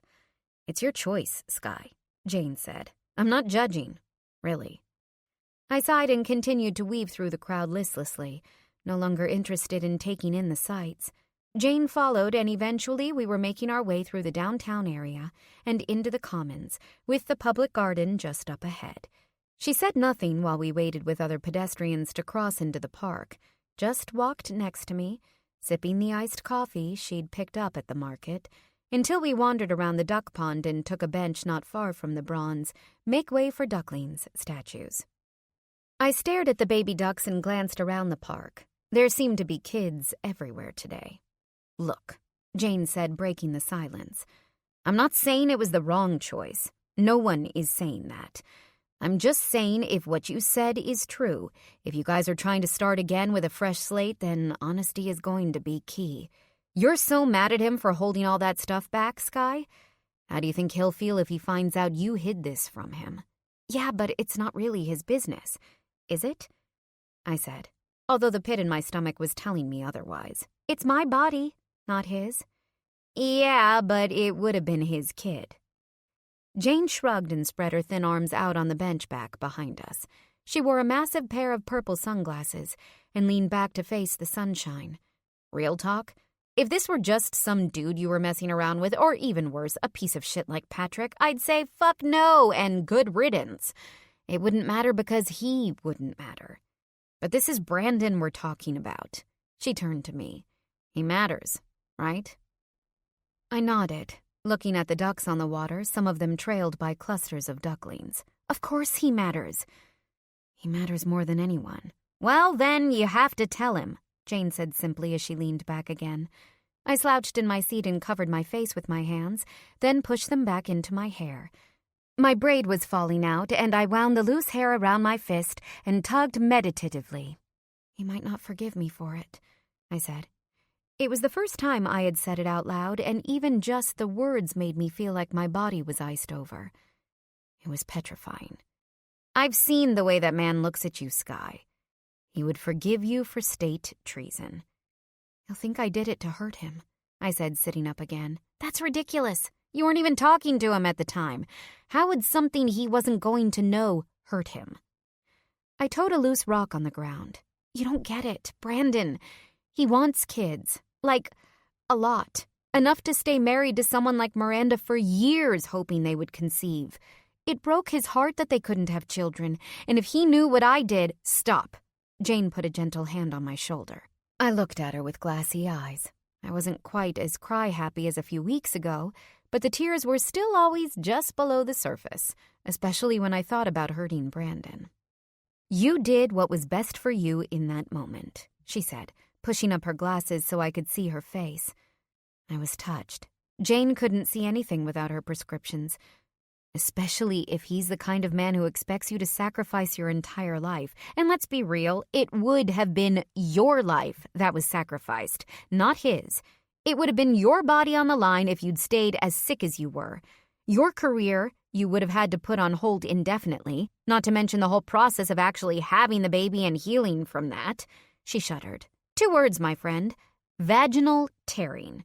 If that doesn't put the fear of God in you, I don't know what will.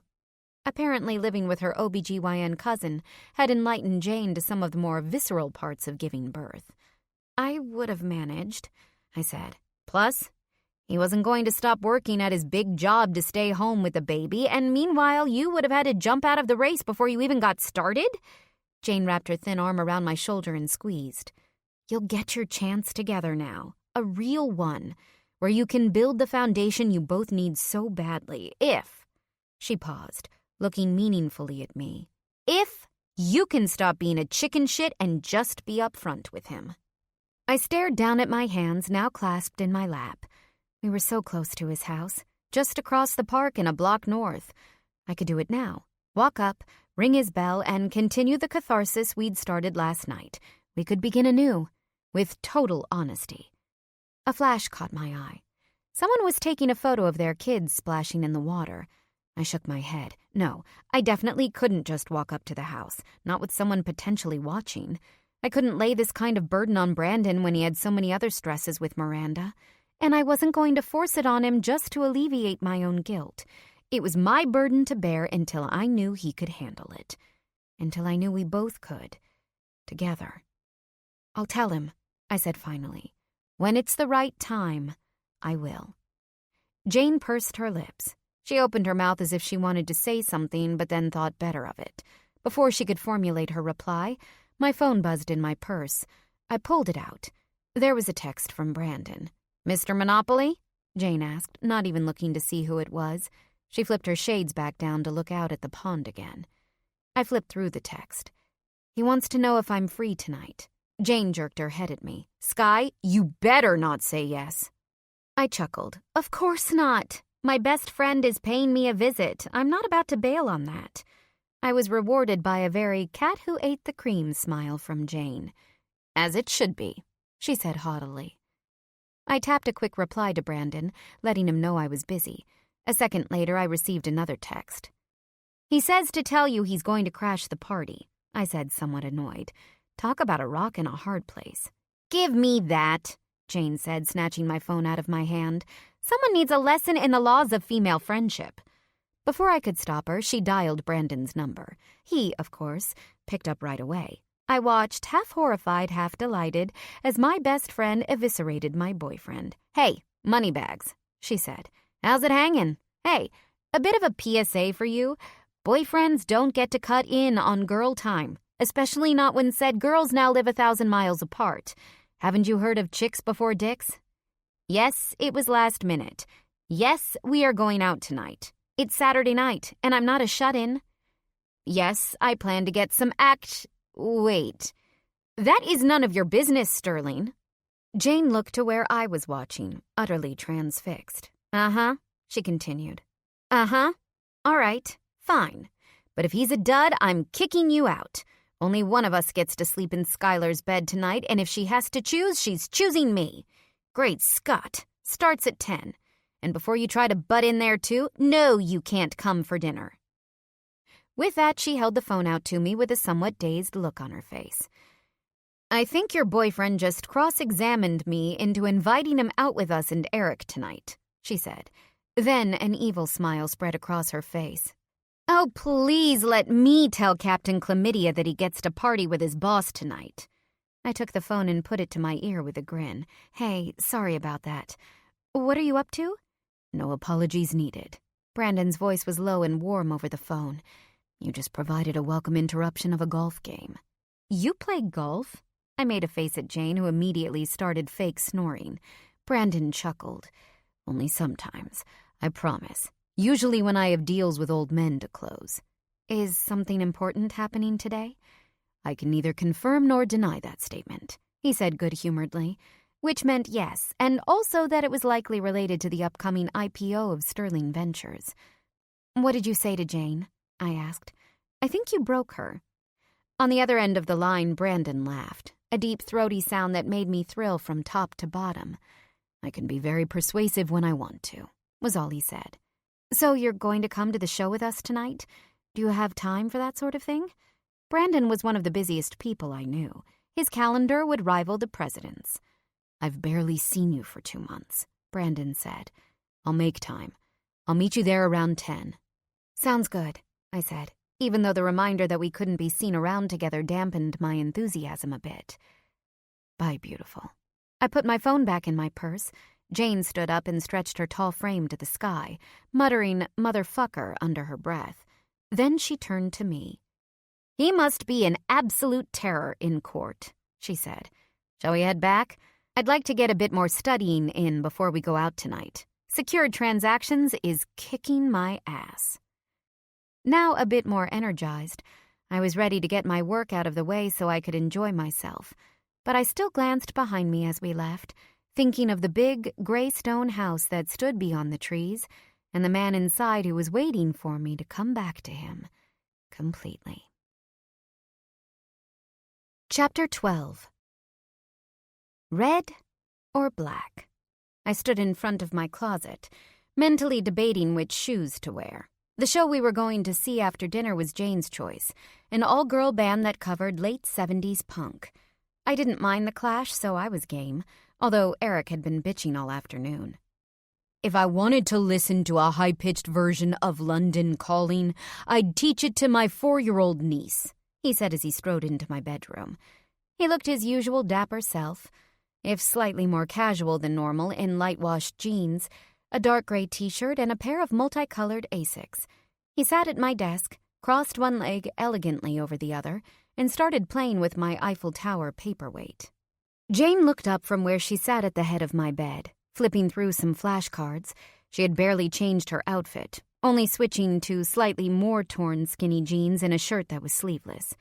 Don't be such a sad Sally. You had your chance to vote and you abstained. It's simple democracy. I was in the bathroom, Eric retorted. No one said you had to go. Jane flipped over another card and scowled. But I'd be happy to inform Mr. Sterling that you decided to stand him up this evening. I'm sure your boss would love that. Can you guys give it a rest? I asked as I finished sliding on 2 different shoes. Since you're both here, help me pick. One was a chunky red sandal with a block heel I'd gotten at a flea market last summer.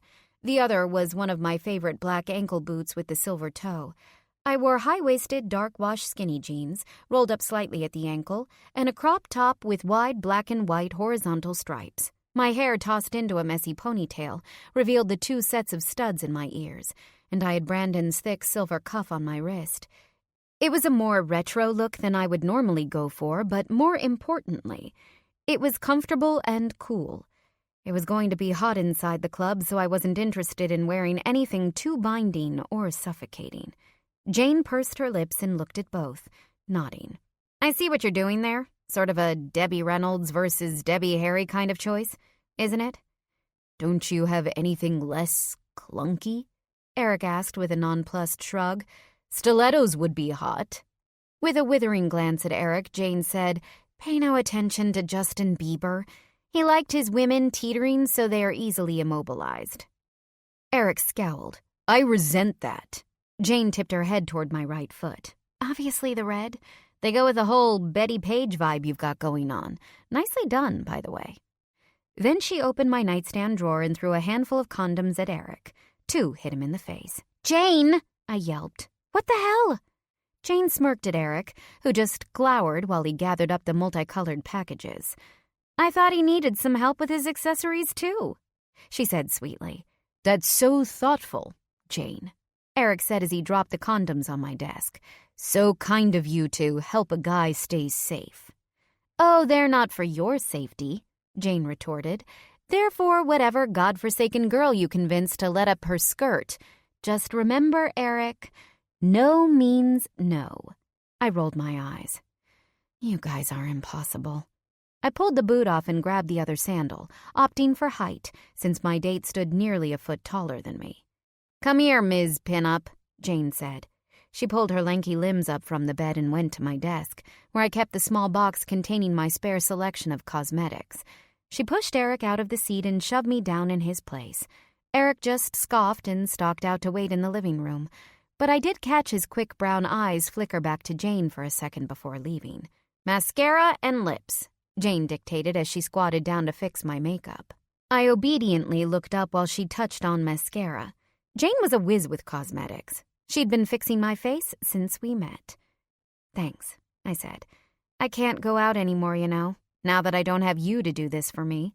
She grabbed lip liner and lipstick and motioned for me to open my mouth slightly so she could apply them. "I have to make you miss me for something," Jane teased as she drew the bright red around my mouth. "Brandon's not going to be able to see anything else when he looks at you. The only thing that'll go through his head is, 'Fuck that PI.'" I didn't respond. I didn't want to think about the fact that I wouldn't be able to go home with Brandon for multiple reasons. Jane had already heard all about our public relations problem. Just the fact that he had agreed to meet me in a crowded bar, no matter how dark it would be, was a risk. She pulled back with satisfaction, and I smacked my lips in the mirror. "You missed your calling, Janie," I said appreciatively. "You should have been a makeup artist." "Nah, I'm more of a glamour by night only kind of gal these days," she said, looking at her work with approval. "I had to get rid of my streaks and cut my hair all the same length. Something about a preferred court attire," she scowled. "Fascists." I put the lipstick into my crossbody purse and stood up. "All right, let's get Eric and head out. And you, be nice." After a short but effective pub crawl that meandered through most of Alston, we ended up at Great Scott just after the warm-up acts set, around 10. Jane and Eric had gotten along surprisingly well all evening, and Jane had amazingly stayed with us the entire time, instead of picking up men at the bars. It was ironic, really, that she spent so much time giving Eric shit about habits that matched her own. Considering that the band was only in the beginning stages of setting up their equipment, the venue wasn't terribly crowded, and we were able to find stools at one of the small tables in the middle, right next to one of the tall wood pillars that held up the roof. "Pitcher?" Eric asked, pointing 2 fingers at Jane and me. "I'll share one with you," Jane said. "I'll stick with whiskey soda," I said. Eric ducked into the crowd toward the bar. I caught Jane watching him for a moment before she swiveled back to me. I raised a brow. "You're looking pretty hard in that direction, Janie," I said. "And the 2 of you have been awfully friendly tonight. I haven't heard you call him Petri dish once." Jane rolled her eyes and scoffed. "Please," she said. "Been there, got tested for it." She scrunched her face up, however, in a look that was slightly regretful. "It would help if he weren't so damn cute, though." I glanced back at Eric. He wasn't exactly my type, lanky and way too much of a player. But I could see the appeal, just like most of the other women in the bar. The guy had charisma. "He's got a cute butt," I conceded. "Whose butt are you looking at?" I twirled around to find Brandon standing behind me, wearing a pair of black jeans, black Converse, and a plain white t-shirt. He looked like he had walked out of a James Dean movie. I wanted to devour him. "Hi," I said with a grin while I completely ignored his question. "You're here." "I'm here," he said, leaned down to give me a brief, urgent kiss that still managed to warm me to my toes. "Hey there, Jane. Welcome back." "Hi, Brandon," she replied as she accepted his polite kiss on the cheek. She looked him over critically, tapping her chin with a black painted fingernail. "You going to a rumble later on? You look like a West Side Story extra." Brandon rolled his eyes but stuck his fingers into his pockets. The movement made his triceps test the constraints of his rather thin t-shirt. "Glad to see you still have your unique sense of humor, Jane." "You just have too many people kissing your ass all the time, Sterling," Jane said sweetly as she slid off her stool. "I work for the government now, so you better be careful." You might have to kiss my ass one of these days." "Where are you going?" I asked. "You don't have to leave. This is our night out. He's just a bystander." "Thanks," Brandon said, pretending to be hurt. Jane just smiled as she looked between the two of us. "No, it's okay. I'm toasted right now, so there's only one cure for that. Locate wherever Eric parked the picture and find some fun of my own." She turned and surveyed the club, which was quickly filling up with people, and zeroed in on a decent-looking guy about 10 feet from us. He noticed her, too, and held up his drink. "And there's my fun now," Jane said. "See you later, kids." And with that, she walked around Brandon, snapping her fingers as she sang, "When you're a jet all the way, from your first cigarette to your last dying day." Brandon watched with skeptical amusement until Jane had disappeared into the crowd. Then his blue eyes seared over me as he took in my uncharacteristically revealing shirt and Jane's makeup job. I blushed, an effect that was likely only exacerbated by already having a few drinks. He let out a low whistle, his wide brow furrowed as if in pain. "God damn. I don't know if it's because I've barely seen you in the last 2 months, but Jesus. You're not going to make this going slow thing easy on me, are you, Red?" I gave him a shy smile and didn't answer, just reached over and pulled him to me by the edge of his shirt. Like Jane, I was a bit toasted. "I said go slow," I whispered as he came close enough to be nose to nose, not be monks. Brandon gave me a wicked grin.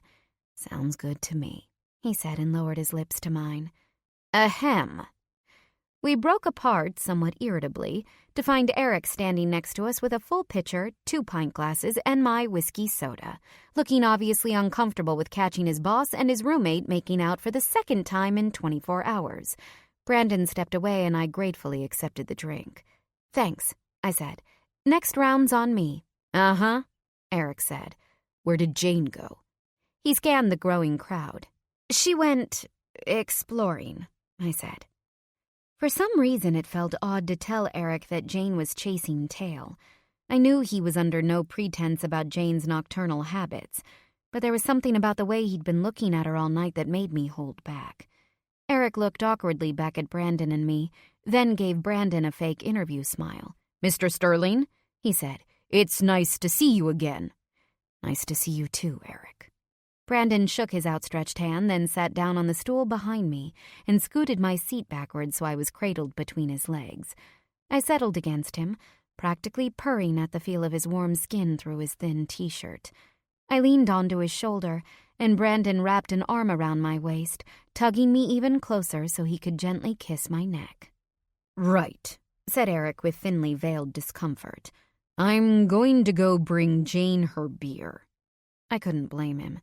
It had to be hard watching your employer and your roommate cozy up together, but in my half-drunk state, I didn't have much of a desire to hold back, not after craving this man's touch for over 2 months. Without waiting for a reply, Eric started to weave through the crowd, clearly eager to be rid of us. Brandon chuckled. "I think we offended your roommate's delicate constitution," he said before biting lightly on my earlobe. His thumb started to toy over the bared skin of my stomach. I shivered, and not because I was cold. "He's not offended," I said, even as I leaned into Brandon's deft touch. "Just wait until he's found his girl of the night. He's just weirded out because you're his boss." I closed my eyes briefly as Brandon's tongue touched the skin right behind my ear. Then they opened again as something else occurred to me. "Why don't you tell him to call you Brandon? It might be less weird if he didn't have to say Mr. Sterling every time he saw you." "I will, eventually. It's just kind of fun to fuck with him." I twisted my head around and Brandon flashed a wolfish grin. "You are so bad," I chided, even though I couldn't hide my own smile. Brandon immediately captured my chin with his free hand and pulled me in for another brief kiss. "Want me to prove it?" he growled. He kissed me again, this time much deeper and much longer. The arm around my stomach locked around my midsection, a trap I didn't ever want to escape. Brandon's hand rested over my stomach, and his fingers teased the top of my jeans, dipping under the coarse material and then briefly back out. Brandon groaned and broke away. I turned in his arms to face him, and leaned back against the table. He looked me over again and rubbed a hand over his face. Slow, huh? I just bit my lip and nodded, even though it was just as hard for me to keep my hands off him. Still, I didn't really have a choice. I reminded myself with a pang of guilt that I pushed away. This was just how it had to be for another week or two. He groaned again. You're killing me here, Red.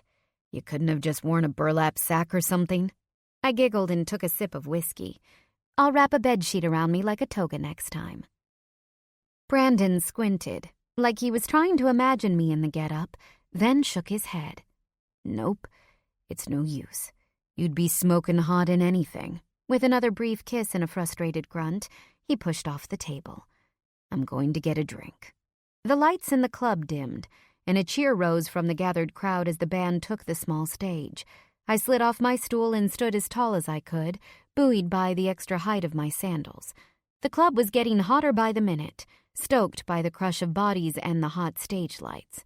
With the harsh thrum of the infectious bass line, the band launched immediately into a cover of I Wanna Be Sedated, familiar enough that even punk virgins like myself would know it. I found myself bobbing my head in time with the music and finishing my drink much faster than I probably should have. A hand slipped around my waist. Brandon had returned, sipping on a pint of beer. He set another whiskey soda and a water on the table beside us. Thought you might need a refill, he called into my ear. Thanks. I took the water gratefully and drank half of it in one gulp. I was starting to feel pretty buzzed, but not so much that I was too out of it to have a good time. Brandon watched with clear approval as I downed the rest of my water before picking up my drink. They're pretty good, he shouted. I nodded. It was really too loud to have any kind of conversation. Every so often I got a flash of Jane moshing at the front of the crowd while Eric lurked a few people back. Brandon's hand returned to my waist, and I was all too aware of the fact that there was nothing between my bare skin and the slightly calloused pads of his fingertips. Despite the sheen of sweat on my forehead, I broke out in goosebumps. I didn't know most of the songs played, but the band was solid and full of energy. More and more, however, I became increasingly conscious of the play of Brandon's fingers at my waist. After he finished his beer, he had rested both hands at my hips, sometimes pulling me close to fold his arms under my breasts, but mostly just keeping me close while his fingers played with my shirt, my navel, the lines of my stomach. At one point, when the band broke into a slow cover of The Clash's Lover's Rock, Brandon pushed my hair so it hung down one shoulder and gave him access to the other. His nose trailed up and down my neck. Suddenly I couldn't move. Locked in his embrace and in the feel of his lips, his thumbs slid under the tops of my jeans, thumbnail grazing just at the edge of my lace underwear. He hummed low, vibrating his stubbled cheek across the soft skin just under my jaw. I couldn't help but arch against him, pressing against the hardness I could now feel very clearly against my back. You're playing with fire there, Red, he murmured. The light scratch of his stubble made me arch again, and this time a low moan escaped my throat. His hands clenched at my jeans, then moved around my waist and down to squeeze my ass. Brandon, I breathed, suddenly unable to speak clearly. All of me seemed to be standing erect for him. I was glad we were in the middle of a dark room, since my skin was likely the color of my hair. Brandon moved his hand back around my waist, up to the edge of my crop tank, where his fingers slid just under, teasing at the edge of my bra, and then back down again to tug on my waistband. What is it, Red? He asked as he continued to torment. The band didn't exist anymore. No one existed anymore, and I couldn't take this torture for one more second. I turned around in his arms and wrapped my arms around his neck and pulled him down for a kiss. Although he was surprised at first, it didn't take him long to get equally wrapped up in me, reaching down to grab my ass hard as his mouth opened hungrily. We were so eager to get closer, uncaring of the fact that we were basically devouring each other in a room full of people. The song came to an end, and Brandon stopped with it. Even in the dim light of the club, his eyes flashed, and it almost looked like he was vibrating. Come with me. Without waiting for a response, he practically dragged me through the horde of bodies. We continued past the entrance of the club, where a doorman was still checking IDs, and down a dark hallway. Brandon shuffled past the bathrooms, turning knobs on other doors, checking for any place where we could escape. The fourth door in the hall opened, and we tumbled into a closet that seemed to be filled with shelves of music equipment and cleaning materials. Brandon grinned with a lopsided smile that was equal parts lust and mirth. I opened my mouth to protest, but he wasn't in the mood to listen. He shut the door, enclosing us in darkness. Then he attacked. While his fingers had only flirted earlier, now they were everywhere, in my hair, down the back of my jeans, under my shirt. My shirt was yanked up and over the lace cups of my bra, giving Brandon access to the soft, sensitive nubs that hardened under the thin fabric. His lips fastened to one, sucking while I pawed at the hem of his t-shirt. My fingers met thick ridges of muscle, and when I moaned at the contact, he returned to plunder my mouth again. He palmed my breasts roughly, grunting against my tongue while our bodies banged into the shelves and knocked over invisible objects. "Fuck," Brandon gasped against my lips. "Fuck, I want you so fucking bad right now, Skylar. You have no fucking clue." Then he broke away, his hands drifting down my ribs and waist like he was tracing the shape of a Coke bottle. "I want to make you come," he said as his hands found the zipper of my jeans. The deep timbre of his voice seemed to fill the small space and vibrated through my chest. The first time we'd ever completely had sex had been in the deserted stairwell of an MIT building, where he'd turned me against the wall and taken me, suddenly and forcefully. I hadn't argued, but the frank admission of his intentions now turned me on even more. "Do it," I murmured, as I pulled him down for another deep kiss. Brandon didn't need any more encouragement. His hands were frenzied storm, undoing my jeans in a few quick, torrid movements and wrenching the coarse material to my knees. He soon found me, playing briefly over my clit before dipping down with the clear intent to slip inside. I stiffened slightly and urged his hand back up so that he only touched what was safe. "Just there," I said in between kisses. Brandon's mouth stilled for a moment. "You sure?" he asked, even as his fingers started to find a consistent rhythm that definitely worked. I arched against his hand, my eyes fluttering in the dark at the familiar pulse growing inside me. At some point, Brandon had learned to do this better than I ever could, and it was getting hard to think straight. "When you're inside me, I want, you inside me," I fibbed through shallow breaths. I wanted that to happen right now more than anything, but I had to wait. I couldn't see what he looked like, and maybe it was for the best he couldn't see me. He would probably see the guilt written all over me, fighting with the desire his quick fingers were creating. "Your wish is my command," Brandon said as he quickened the pace. His teeth trailed over the top edge of my ear, nibbling slightly before his mouth moved lower to suck at my neck, hard enough to leave a mark. "Ah!" I cried at the sudden mix of pain and pleasure. His fingers found a more consistent rhythm, and my hips began to rock with them, as if of their own accord. "The last 2 months," Brandon growled. Every day I've dreamed of this body. This body is mine, Skylar. Do you hear me? Every orgasm, every ache, every pull. Mine." I shuddered, climbing closer and closer to my climax. But even if his words pushed me closer to the edge, they drove other desires too. As his mouth found me again with a kiss that was almost painful, my hands tore at his belt buckle. He grunted in surprise as I unfastened his jeans and my hand took hold of him. "Mine, too," I murmured, as I started to move my hand up and down his considerable length, matching the rhythm he had already set.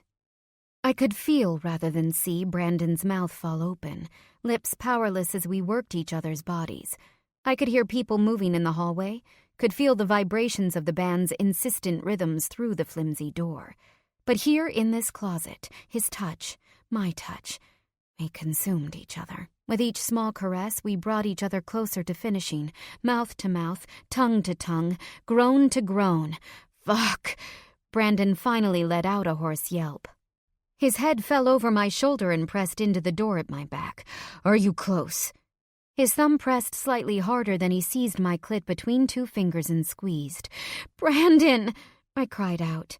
I bit his shoulder through his shirt, which seemed to push him over the edge, and both of our bodies tensed together. Finding our finishes, waves of mutual pleasure overtook us. Brandon muffled both of our cries with a kiss as I fell apart under his hand. A few seconds later, my upper thigh was covered with his release.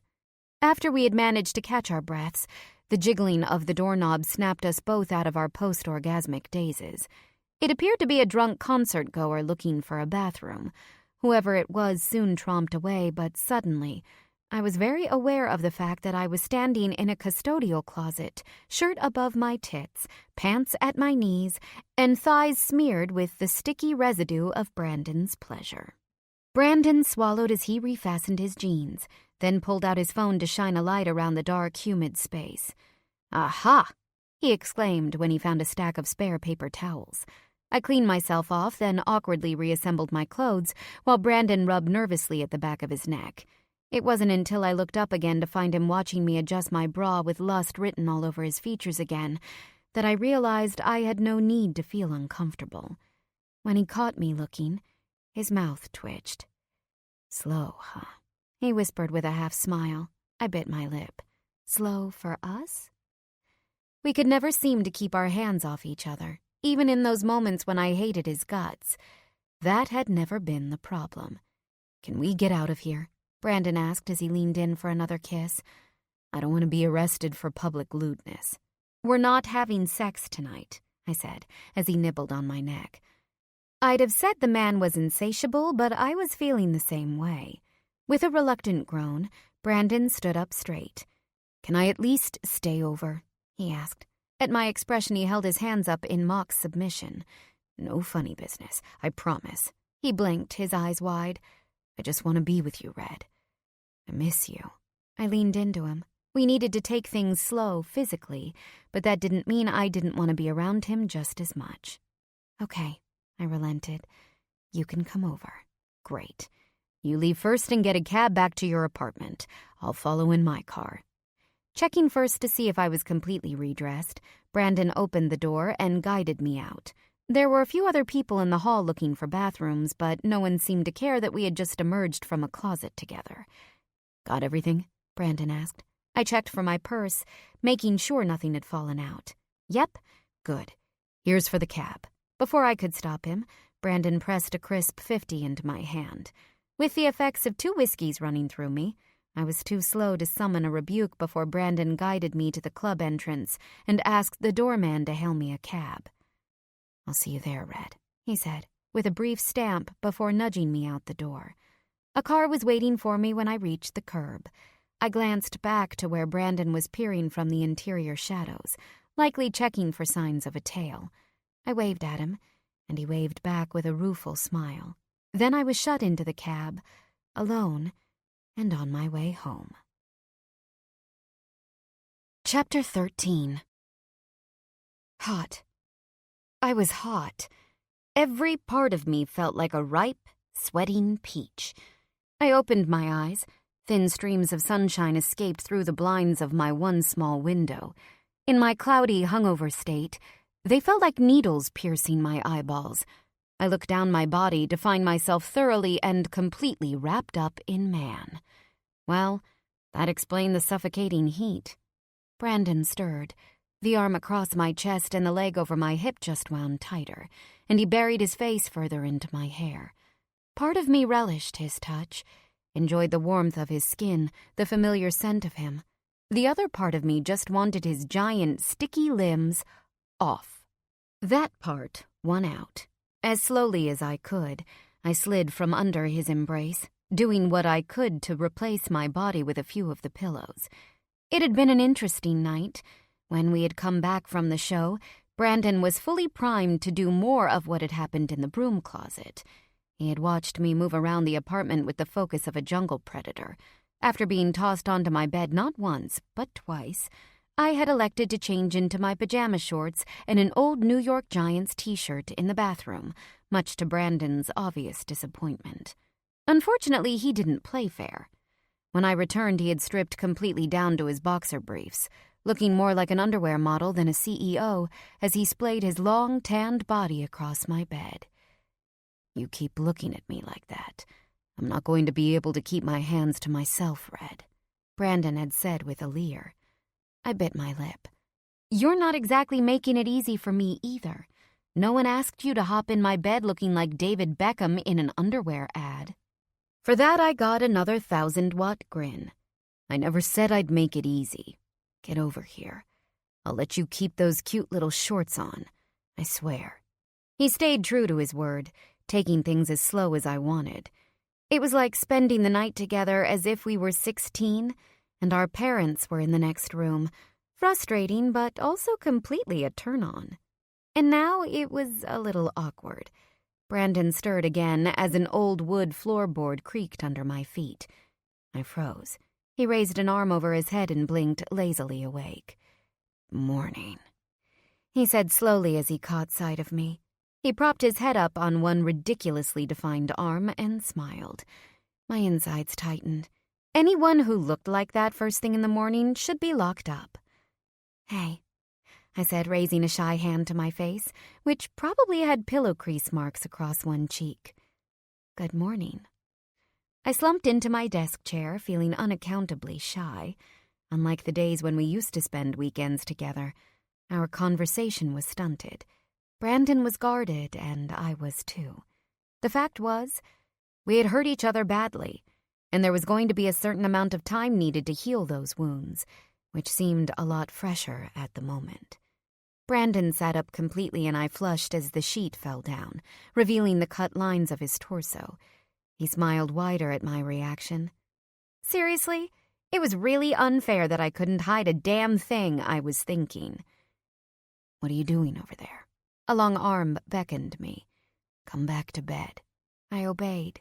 Brandon draped a familiar hand about my legs and massaged my bare thigh. "You don't make it easy for a guy," he murmured at the touch. "You shouldn't be allowed to walk around in shorts like these." His hand moved to my inner thigh, fingers finding the hem of my admittedly microscopic shorts. My breath picked up a notch, and I bit my lip. Brandon smiled, then pulled his hand away, much to my obvious frustration. "You set the rules, babe," he said as he leaned back into the pillows. He pulled me down to lay on his chest. "Anytime you want to break them, you let me know." His hand drifted up my back and started playing with my hair, and we laid there a moment, content in each other's company. But the comfort was short-lived. Green eyes or blue? It was the question that wouldn't go away, and that guilt that never seemed to dissipate completely blossomed in my gut all over again. "You all right?" Brandon asked, as if sensing my sudden change of temperament. I opened my mouth. A loud buzzing of my phone on the nightstand tore through the room. Brandon handed it to me. It was a text from Bubby, asking how my week had gone. Her message was a reminder of what I had left in New York, and also of other things Brandon and I still had not discussed. I sighed, closed the screen, and pushed myself back off Brandon's chest, ignoring his disappointed grunt. As if on cue, his phone also buzzed on the windowsill, revealing several messages that had gone unanswered last night and this morning. No rest for weary CEOs. I pulled on my vintage Levi's and a black tank top. Brandon watched appreciatively, but once he realized I wasn't coming back to the bed, he sighed and got up himself. I stumbled at the sight of his almost naked body in its full glory. V-shaped abdominal muscles, square pectorals, long lean thighs and calves that all flexed as he stretched his hands to the ceiling. He caught me ogling and flashed another grin.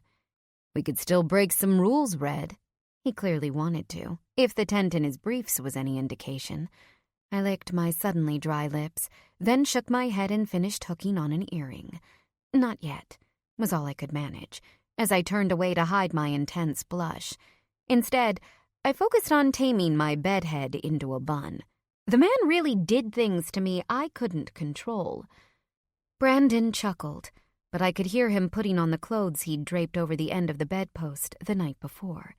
Then he was behind me, wrapping my shoulders with his strong arms as he kissed my cheek. "I miss you," he murmured, echoing the sweet admission he'd repeated throughout the night. "What are you thinking?"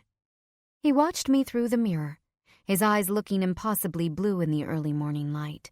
We stared at each other, green eyes meeting blue, daring the other to speak first. The issues between us bloomed. Guilt dropped in my stomach like a log. Green eyes or blue? I broke first and pressed a kiss to the forearms folded around me. "The call was from my grandmother," I said. "She checks in every few days. We're worried about my dad." Brandon's brow furrowed with concern, and he released my shoulders so he could back up and sit on the edge of my bed to listen. I sat down on my desk chair and turned to face him. "What's going on?" he asked quietly. I bit my lip. "I'm not sure we should get into it. Things between us were so fresh and tenuous, I didn't want to ruin it." Brandon pressed his lips together and sighed. "Skylar, this is why we split up in the first place, because you wouldn't let me help you." I frowned. "No, we split up because you wouldn't respect my limits. I asked you not to get involved and you did, behind my back.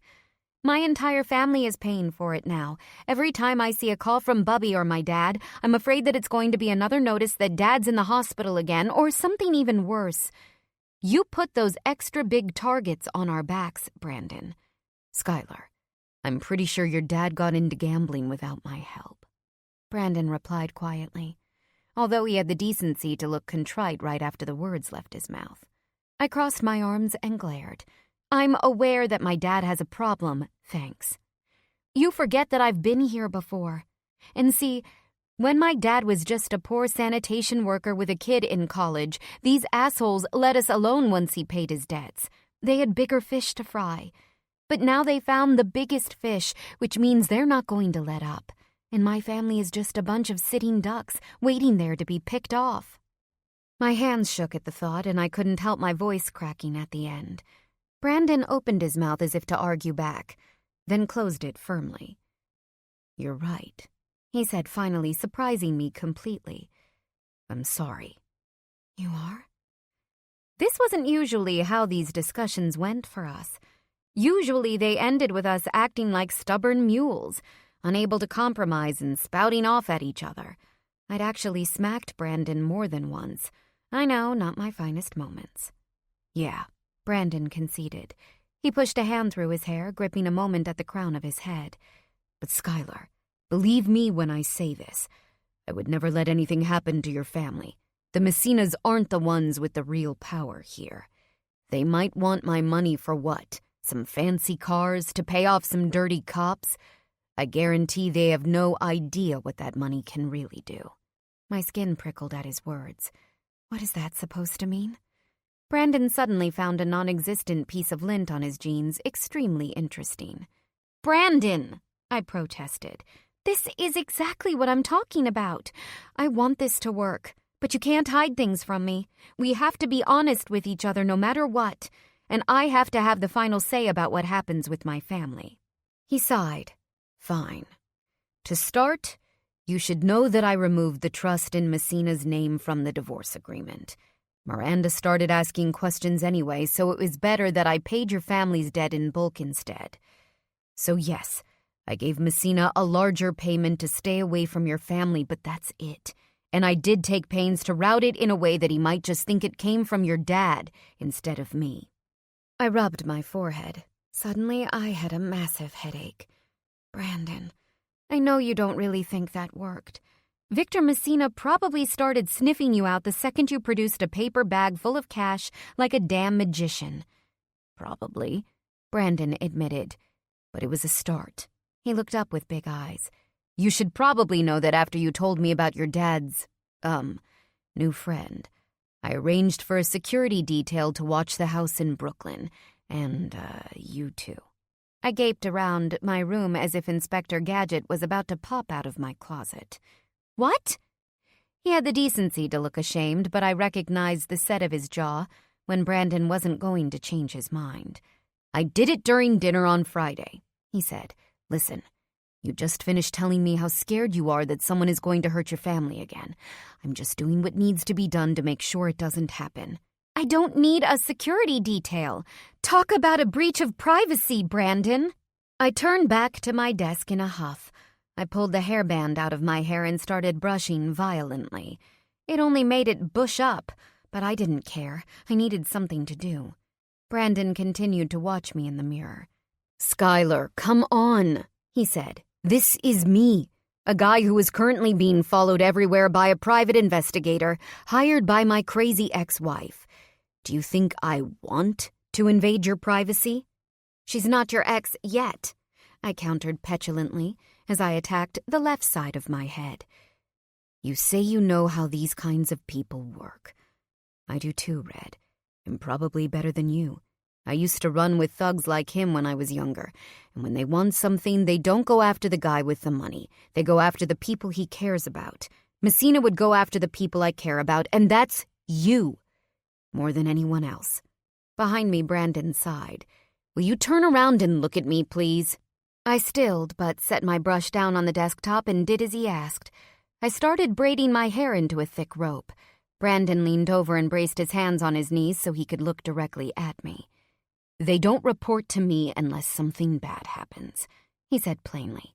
"No one is spying on you or tracking anything other than your safety. I wouldn't do that to you. Do you believe me, Red?" His voice was imploring but also hard with tension. We were trying to heal, but he was still a slightly colder version of the man I had fallen in love with. I hadn't thought about the obvious stresses in his life, particularly with negotiating a divorce from someone who obviously didn't want to be divorced. And on top of that, he had been trying to help my family even when we weren't technically together. I certainly wasn't always a peach either. "I believe you," I said. "Good. Look, I figured you wouldn't want a bodyguard, so surveillance was the next best thing. But if you really don't want it, I'll call it off," he said, although he obviously wanted to do anything but that. I looked down at my hands. I really didn't like the idea of being followed around everywhere I went, even if I could understand his concern. Regardless of his promise that he wasn't spying, it still felt like an overstep. "How about this?" I said. "Keep whoever is in Brooklyn there for now, but remove the Boston guys. I actually do feel better knowing someone is looking out for Bubby and my dad. If I feel any hint of anything weird here, you can assign someone to me. Will that work?" Brandon chewed on his lower lip for a moment, clearly wanting to insist on his original agenda. But finally, he clapped his hands together and looked straight at me. "Deal," he said, "and no going around my back with other plans." He gave me a shy, guilty smile that just about broke my resolve to force him to keep his hands to himself for a while. "Deal," he said again. "Now get over here." He pulled me from the chair to stand in between his legs, then wrapped his big hands around my hips and pressed his lips into my stomach. The sweet gesture made my heart ache. Green eyes or blue? My fingers threaded into his hair automatically, and I sighed. "Thank you for letting me help," Brandon murmured into the cotton of my shirt. His hands floated down to squeeze my ass briefly, then let go and my stomach grumbled. He looked up, blue eyes ablaze with happiness and humor. I pushed his few locks of hair off his forehead. It was getting just slightly too long again, curling around his ears the same way it did when I'd first met him. We gazed at each other, entranced by the obvious love flowing between us. Until my stomach grumbled again. Brandon laughed and stood up. "Come on, Red," he said. "Let's get you some food. And then, unfortunately, I have to get going." "Another golf meeting?" I teased as I followed him out of the bedroom. A quick glance at the empty couch told me Jane must have found someone to go home with last night. "Not quite," Brandon said as he went to the refrigerator. "Tennis court this time." He darted a quick glance at me over his shoulder. "You don't play, do you?" I shook my head as I pulled a box of tea and my jar of honey out of the cupboard. "There aren't a lot of tennis courts in Flatbush." He gave me a knowing half-smile, then turned back to his search. "I feel you. Not a lot in Dorchester either. I didn't learn until I was married." The word dropped between us like a mini-grenade. The fact that he had been and still was married to another woman. And not to just anyone. The kind of woman who belonged to a tennis club and who probably played golf, too. Who wore real pearls as casual jewelry and only drank white wine and colorless liquor. I had seen Miranda Sterling, née Keith. She was the kind of woman who never had a hair out of place, even in a windstorm. She was imperious and impossibly beautiful. But Brandon didn't love her, and most likely never really had. And I had a choice to make: stand with him while he finished cleaning up the mess of his youth, or leave him, just like everyone else had. I had already tried the wrong version of that decision. I wasn't going to do it again. He put the milk he had grabbed on the kitchen counter and welcomed me when I came to stand in front of him. I smiled and reached up to clasp his cheeks between my palms. "I love you," I told him, knowing that it was true. The words hadn't been said much since we had gotten back together. Maybe once or twice in a fury. Brandon stilled for a moment, taking in the words before his face split with a massive grin. It was the 1,000-watt smile I loved, the one that seemed to make an entire room light up without a single light bulb. "I'm glad to hear it," he said finally. "And in case you were wondering, I love you too. Like fucking crazy." I grinned back, then went up on my tiptoes to give him a brief kiss, which he turned into something much more thorough when he picked me up and set me on the counter. His kiss was no longer sweet. It yearned for something I couldn't quite put words to. His hands were just finding their way underneath my shirt when a door opened up behind us with a loud squeak. Brandon's hand innocently moved back to my waist. I looked over Brandon's shoulder to find Jane creeping out of Eric's room, wearing nothing but an oversized t-shirt. Her black bob stuck out in all number of directions, smudges of makeup outlined her puffy eyes, and a red pillow mark slashed across her cheek. It wasn't until she had pushed her glasses on her face that she realized she had an audience. Her mouth dropped open as her eyes darted between us, then closed with a scowl. "Not one word," she pronounced slowly, then shuffled to the bathroom and shut the door firmly behind her. Brandon looked to me, eyes now full of mirth. "I guess she had a good night, too." He leaned down to kiss me again, this time more tamely. "Looks like you've got some things to handle this morning, and I've got to get going. You guys have nothing to eat. Sorry about that. I'll pick up some groceries for next time." "You going to keep house for me, Red?" Brandon joked as he walked to the door to pick up his shoes, then sat down at our small table to put them on. I hopped off the counter and shrugged. It wouldn't be so hard to have some food on hand, if you're going to be here more often. "What I should do is just rent you your own apartment so we can have some privacy," he said. "If," he added with a churlish grin right when I was about to protest, "I thought you'd ever take it." He stood up and walked back to where I stood and smacked me with another brief but thorough kiss. "I'll just have to wait until I can get you to move in with me again." I was about to argue that I'd never actually moved in with him to begin with, but was interrupted by Jane skittering out of the bathroom and into my bedroom, presumably to find a pair of pants in the overnight bag she'd left in there. Brandon looked back to me with an arched brow. "I'll call you later?" he asked. "I have to go out of town this week for a few days to meet with some investors, but I'll be back on Thursday. Can I claim Friday night again next week?" I smiled.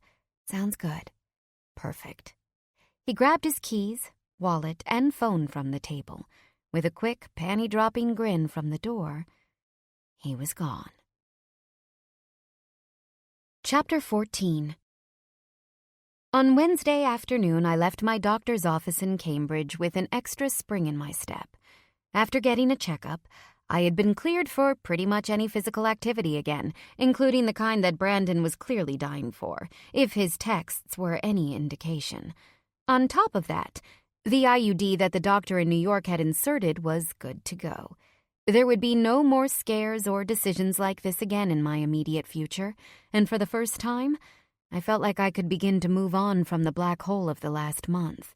At least, I could try. But there it was again, that strange feeling like I was being watched. In the middle of the sidewalk, I froze, trying to figure out where it was coming from. But I saw nothing out of the ordinary among the red brick buildings. I was starting to feel like I was going crazy. Frowning, I took out my phone to send Brandon a text. "Me. Is there still security following me around?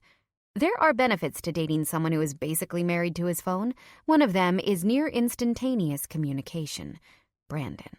No one was ever following you, Red. They were just watching the apartment. Me, ... Brandon, relax. You are completely alone and unsafe. Why do you ask? I glance around, but still there was nothing but the busy din of sun-drenched tourists and summer students filling the intersection. I really was going crazy. Me, just checking. Love you, Brandon. You have no idea. With a smile, I put the phone back in my purse. Hey, Skylar. I whirled around, my sage green jersey skirt floating up with the motion. I shoved it down and looked for the owner of the voice, casting my hand over my eyes like a visor. Jared smiled as he jogged across the street in a momentary lull of traffic, looking golf course ready in a pair of chino shorts and a red polo shirt with a turned-up collar. Hey, he greeted me as he leaned in to kiss my cheek. What are you doing up here? Doctor's appointment. I gestured at the nondescript brick building behind me. Everything okay?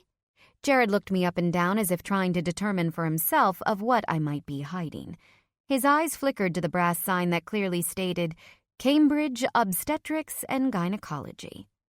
I chewed on my lower lip as I followed his glance. Yeah. Everything is fine. Just getting checked out, you know? What about you? What are you doing up here? I was eager to shift the conversation away from my reproductive health. Oh, I still live in the neighborhood. Jared replied with an easy smile as he shoved one hand through his floppy brown hair and adjusted his aviator sunglasses. Porter Square, remember? I nodded. Jared had the means to live alone in a one-bedroom apartment in one of the most expensive neighborhoods in Boston, and had been doing so throughout his days as a poor law student. I was actually just picking up a late lunch before heading to your place for our study group. Do you want a ride? I blinked. Oh, that's right. I'm sorry, I had completely forgotten you were coming over today. Jared frowned. Is it a bad day? I mean, we can reschedule if you want, although we do have a lot to get through this week. I could use the help. I shook my head and clutched my purse to my chest, stepping closer to Jared as a large group of students crowded the sidewalk. No need to do that. Does Eric at least remember that you're coming? Jared nodded. Yeah, we were talking about it in the car on the way back from class today, remember? He peered at me curiously. You sure you're okay? I didn't say that I'd been nervous about my doctor's appointment. I knew there was little chance that any complications had arisen, but too much time on Google had put all sorts of terrors in my head. Just a lot going on these days, I said obliquely. But I'll take you up on that ride if you're offering. Save me getting stuck on the red line again. I followed him to where the now familiar BMW was parked in a small lot a few blocks away. Jared held my door open for me as I slid into my seat. He winked after I sat down and closed the door. So, small world, he said once we were on our way. I didn't know your stepdad was Maurice Jadot. I snapped my head up. How did you know that? Jared smiled easily as he steered onto Mass Ave. My grandfather mentioned it the other night. Apparently, Maurice requested a meeting with him. Grandfather said he's fishing for clients in Boston. I frowned. That was a little bit odd. Maurice worked for BNP Paribas, a massive bank headquartered in Paris. They had a big branch in New York, but as far as I knew, only had a small presence in Boston. I couldn't for the life of me think why they would be interested in a tax law firm. Maurice was deputy CEO of the bank. Getting involved with what was essentially a satellite office was below him. But it wasn't the only thing that was bothering me. Why does your family know who I am? Jared quirked his mouth. Are you always this suspicious? I opened my mouth and shut it again. With everything that had recently happened with my family, my instincts were verging on conspiracy theorist levels. Poor Jared was about as harmful as a golden retriever. Sorry, I mumbled. New Yorker, it's in the blood. Jared laughed, a full-bellied shout that was almost too much for the remark. I smiled back anyway. At least he thought I was funny. But really, I said, I am curious why your family knows my name. Jared gave me a particularly boyish glance. I might have mentioned you a few times, he admitted. I did have kind of a crush on you, if you remember. The innocence in his eyes shifted for a minute to something slightly more aggressive. I flushed and looked down to where I was clutching the thin leather straps of my purse. Oh. Anyway, Jared pivoted easily, turning the conversation as easily as he turned onto Memorial Drive. So, your mom is coming to visit? You must be excited. Isn't she some kind of hotshot artist? When we'd gone out on our one date, Jared had been particularly interested in my mother's profession, although I hadn't been very forthcoming about the fact that she'd abandoned me and my father in supposed pursuit of that art. It was a bitter subject, especially since I also knew she hadn't really done a lot in the last several years. I think she's mostly just involved with her family, I said as I stared out the window. Across the Charles River, I could see the tall brick buildings of Back Bay, slowly giving way to the rows of ivy-covered brownstones clustered in Beacon Hill. It was one of my favorite neighborhoods in Boston, had been, even before I became intimately acquainted with one of its most affluent residents. Brandon's house was so close. Are you planning to see her while she's here? Jared pulled me out of my reverie as he steered past the MIT campus. I don't know, I said, turning back. We're not very close, although she did contact me a few weeks ago, sent me a graduation gift, actually. Oh, yeah? What did you get? Not a car, I know that. Let me guess. A down payment on an apartment, maybe? I furrowed my eyebrows when I realized he wasn't joking. Jared's family clearly had some money and, like a lot of my affluent Harvard classmates, frequently assumed that most of us had the same kind of wealth. He had a better reason for that assumption now that he knew who my stepfather was, and the truth was that Jeanette's gift was pretty damn extravagant, but still, it seemed a bit tone-deaf. No, I said. It was a piano. Oh, cool. Do you play? I nodded. That's so cool, Jared said again. Maybe you can play for me sometime. When I didn't respond, he drummed his fingers on the edge of the steering wheel while I continued to watch the river. So, do you mind if I ask what happened with you and Sterling? I still can't believe he let you go, the loon. I shifted uncomfortably in my seat. There wasn't anything specific about Jared's comments that were that awful, but something about the way he said them made me feel like prey. I bit my lip.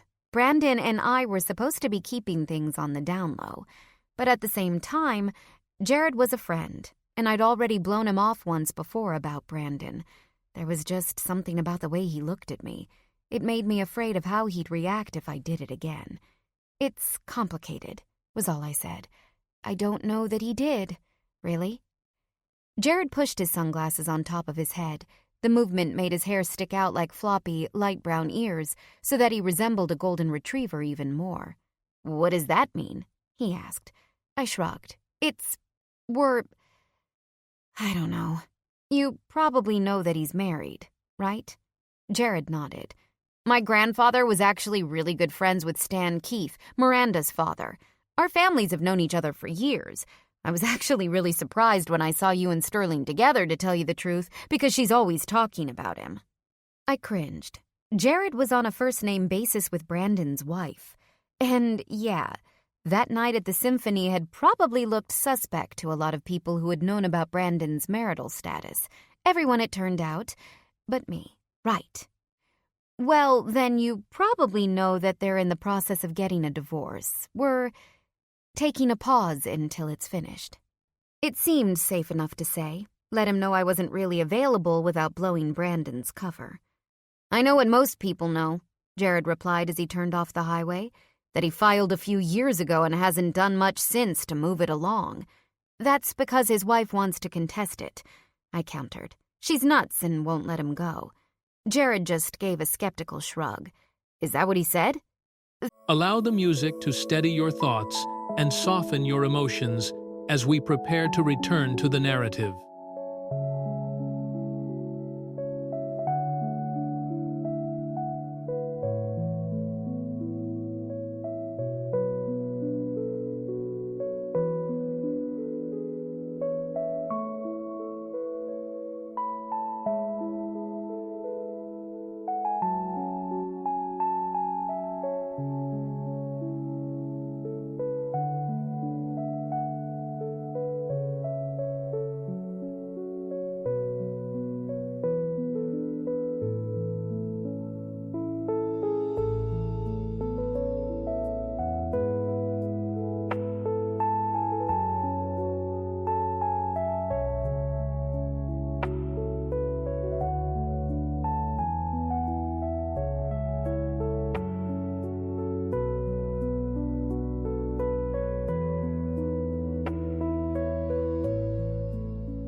That's not fair. Jared shrugged again. I don't know him, but I do know Miranda. She's not a psycho. Maybe that's just what he's telling you. We sat in awkward silence again while Jared drove down the congested streets by the garden and into the North End. I crossed my arms over my stomach and tried not to let the seeds of doubt plant in my mind. Brandon and I were just starting to rebuild what we had. I wasn't going to let some rich kid, who was clearly on the wrong side of the situation, poison that process. We drove down my crooked, cobbled street, and Jared easily found a parking space. The guy had the best parking karma I'd ever seen. After he turned off the engine, he gave me a sympathetic look. I'll say one more thing, and then I'll leave it alone. I think you can do better, Skylar. I think you deserve better. Someone like you? I wanted to ask. But instead I continued to sit with my mouth pressed into a thin line as I stared at the soft green fabric of my skirt. Jared reached out to squeeze my fist for a second, but when I didn't respond, he pulled his hand back. All right, he said with a little more acerbity. Message received. Should we go up and get to work? I gave a brief nod, then turned to let myself out of the car. There wasn't anything more I could say, and we needed to focus on the bar exam instead of my complex love life. Jared followed me up to the apartment, where Eric was already sitting in the living area with his study materials spread over the coffee table. Hey, sports fans, Eric greeted us. I got the homework divided into 3s. I figure we can teach it to each other and then do a review. Thoughts? Sounds good to me, Jared said as he joined Eric on the couch. I'm just going to change clothes, I said, and headed to my room, ignoring the way Jared's eyes followed me. While I changed into a pair of cozy black harem pants and a gray tank top, my phone buzzed on my bureau. Another text from Brandon. Brandon. So I never asked. How's the day, beautiful? I smiled half-heartedly, even though I knew he couldn't see it. No matter how hard I tried to ignore them, Jared's words still rankled. Me. Good. Study session in a few. What's on your agenda this afternoon? Brandon. A barrel of laughs. I'd rather be studying for the bar again. Before I could ask what he meant, my phone buzzed again, this time with a photograph. I opened it up to see a screenshot of Brandon's schedule, where most of the afternoon had been blocked off with mediation with Miranda. This time, my smile was genuine. Jared had no idea what he was talking about. Me. Good luck. I tossed my other clothes into my laundry basket. My phone buzzed again and we traded a few more texts. Brandon. We're on for Friday? Me. Yes. Brandon. I made a reservation. 7 o'clock here. A few seconds later, I received a map pinning a Brazilian restaurant in Brighton called Joao's. I flipped through the menu. I'd never been there, although Boston did have a pretty big Brazilian community. It didn't look like a fancy place, which I was happy to see. Before I could reply as much, my phone buzzed once more. Brandon, what are you wearing? Can I get a hot pic to get me through the day? I bit my lip, then typed out a quick reply. Me. Are you seriously asking me to sext you before your divorce meeting? The reply was instantaneous. Brandon, that might be the only thing that will get me through it. I giggled, then sent one more text. Me. I'll show you mine if you show me yours. I put my phone down on my desk and started winding my hair into a loose bun at the crown of my head. Our third-floor apartment was heating up in the summer sun, and we didn't have an air conditioner. That was going to have to change soon. My phone buzzed again, and when I swiped to reveal the message, I was glad to be sitting down since the picture Brandon sent me made my knees feel like jello. It was a selfie shot he'd taken down his besuited body. He had untucked his white dress shirt and unbuttoned from the bottom, spread aside with his black tie, to reveal the washboard abs he knew made me drool.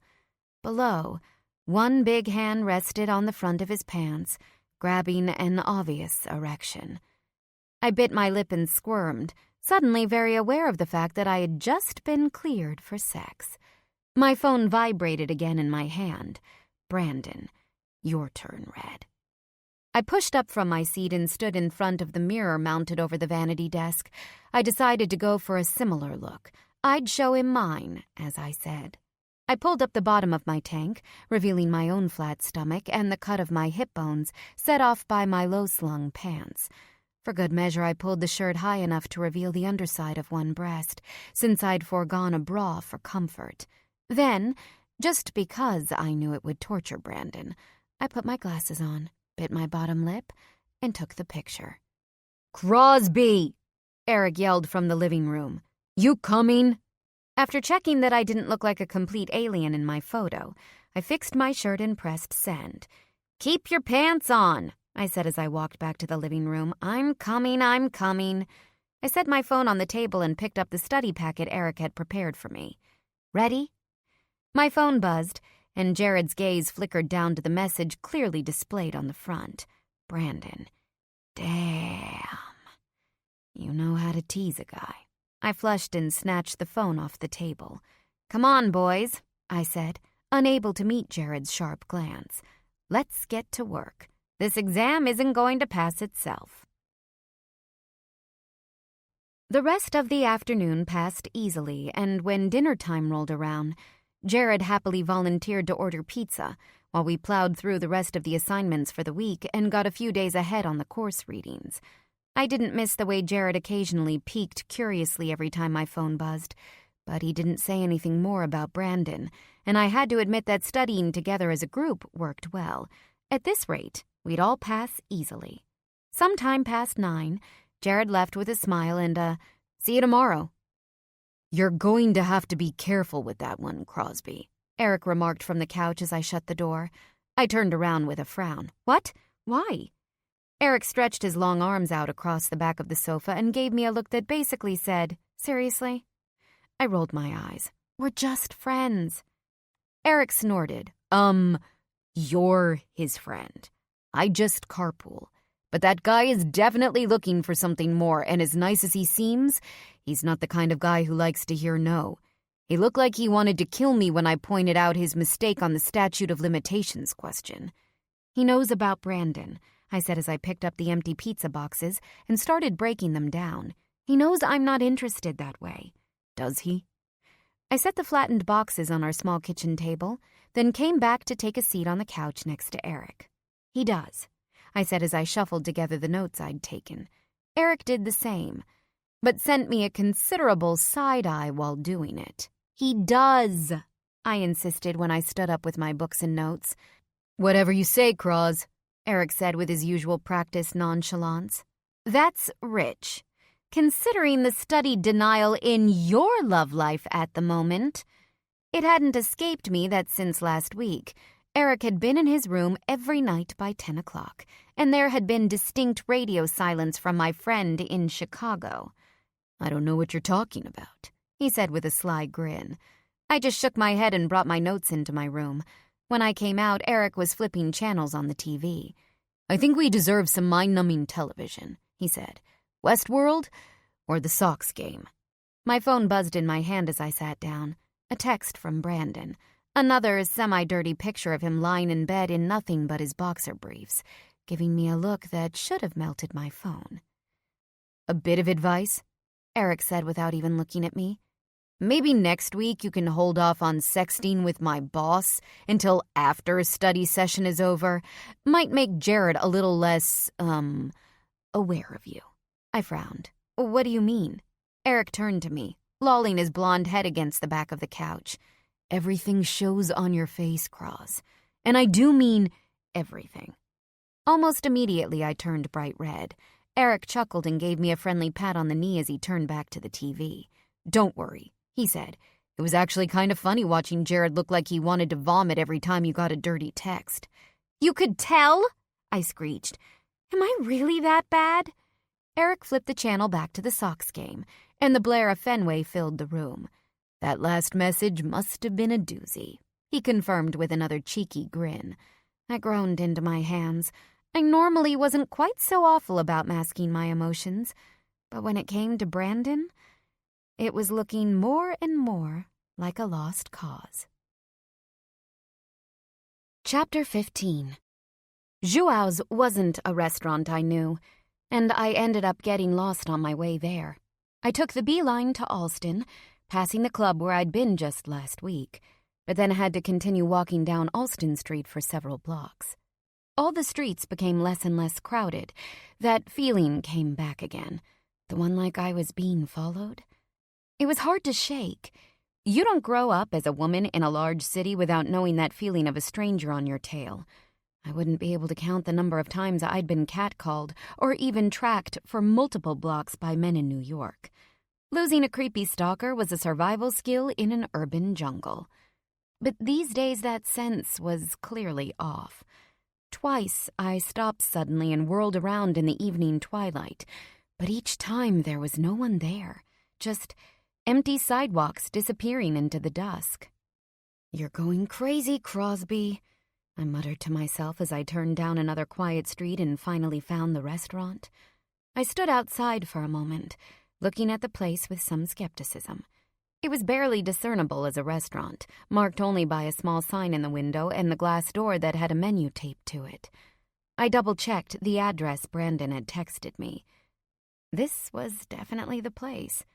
The bell that sounded at my entrance rang through the empty room like a siren. A head popped out of a door in the back, which I presumed was the kitchen. The man who spotted me looked momentarily surprised at my presence. Then his body followed his head, and he walked out to welcome me. "Allo, señorina," he said in a language I guessed was Portuguese. "You are here for dinner?" I looked around the restaurant, which was really just a plain white room with clusters of metal tables and chairs scattered around it. It was also empty. I think so," I said. "There was supposed to be a reservation under Sterling." "Yes," the man said, clapping his hands together. "He is in the back table." I looked around the man to the single-occupied table in the far corner, where Brandon was hunched over a few papers, so lost in his work he hadn't even registered my arrival. But as he sensed my presence innately, he looked up and grinned, his smile lighting up the dank room. "Hey, beautiful." He glowed as he shuffled his papers to the side and stood up as I walked over. The papers were a few messy drawings of some kind of contraption. The sight made me smile. For all of his glamorous facade, Brandon was really just a big nerd who liked messing with wires in his spare time. "You look... wow. As always." I glanced down at my simple black t-shirt dress and the red slip-on sneakers. Knowing we weren't going anywhere fancy, I'd opted for casual comfort. "Thanks," I said as I accepted his kiss. "You look good, too." Brandon was dressed as simply as I was in a pair of jeans, a red t-shirt, and his favorite worn socks hat. I had to smile. For once we looked like an average young couple, not a mismatched pairing of a high-powered CEO and a not-quite-minted lawyer. But the fact that we were in a restaurant that was completely empty on a Friday night wouldn't let me relax completely. Brandon?"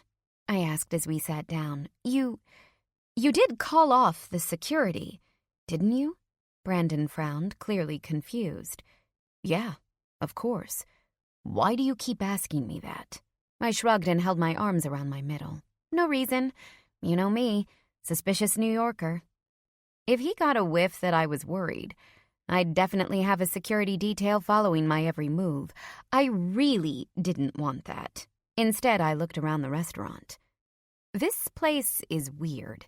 It feels like a front for something. Brandon blinked at me for a second, then suddenly burst out laughing. "A front?" he asked with a huge grin. Christ. He looked around as if noticing for the first time that we were literally the only customers there. "Yeah, I guess I can see that, but, no, Red. The Brazilian barbecue here is wicked good. He looked a bit sheepish, pulled off his hat, and started to worry it between his hands. "It's not a front. I just bought out the place for the night so we wouldn't be watched." Suddenly, the restaurant seemed about 3 times larger. It was a compliment, in a way, that Brandon would buy a restaurant's entire night's worth of business just to take me out. But it was also a demonstration of the extravagant lengths he was taking to keep me a secret. I clasped my arms over my chest, studied the wrinkles in the dingy white tablecloth, and tried to swallow back the tears rising unbidden. "Red, what is it?" I looked up but still didn't answer. I didn't want to make things harder for him than they had to be. "It's weird, isn't it? Brandon asked. He sighed and pushed his hat backwards over his flattened blonde curls. Damn. I shrugged, knowing I had no talent for hiding my feelings. Brandon's features scrunched with sympathy. The movement made the small lines around his eyes and between his brows show up. I'm sorry, he said quietly. Miranda just knows too many people. It's either someplace like this or the Martin, where I know for sure I can pay for confidentiality. He looked up, eyes pools of worry. Would you rather just go back to your place? We don't have to go out. I sighed and placed my hands on the table. I'll just be happy when this is all over. Brandon reached out and covered my hand with his large one. He brushed his fingertip over my oval-shaped nail beds. Not long now, Red. We're supposed to be signing the final papers in less than 2 weeks. Let's just eat, I said. I pulled my hands back to my lap. Brandon studied me for a minute, then suddenly stood up from the table. Fuck this, he pronounced as he pulled me up, his accent large and pronounced. I can do better. And you're not some dirty little secret, you're the love of my fucking life. I glanced around the restaurant, but there was no one there to notice the outburst. Brandon leaned down and stamped a hard kiss on my lips. I'm not going to run around like a scared mouse just because Miranda's looking for dirt, he said. While he tugged me toward the back of the restaurant, Brandon took out his phone, swiped through a few apps, and then pushed the door open into the kitchen. The waiter and the cook, there were apparently only 2 employees in the entire restaurant, looked up from where they were sharing a cigarette by the window. Our dinners were simmering on the massive stovetop. Admittedly, they did smell delicious. Brandon slapped several $100 bills on the counter. That's for the food and your trouble, he told them. St. Mary's up the street runs a soup kitchen on Fridays. I'm sure they'd appreciate the extras. The waiter reached out cautiously and took the bills, while the cook nodded at Brandon's suggestion. Sim, of course, he said as he waved us away.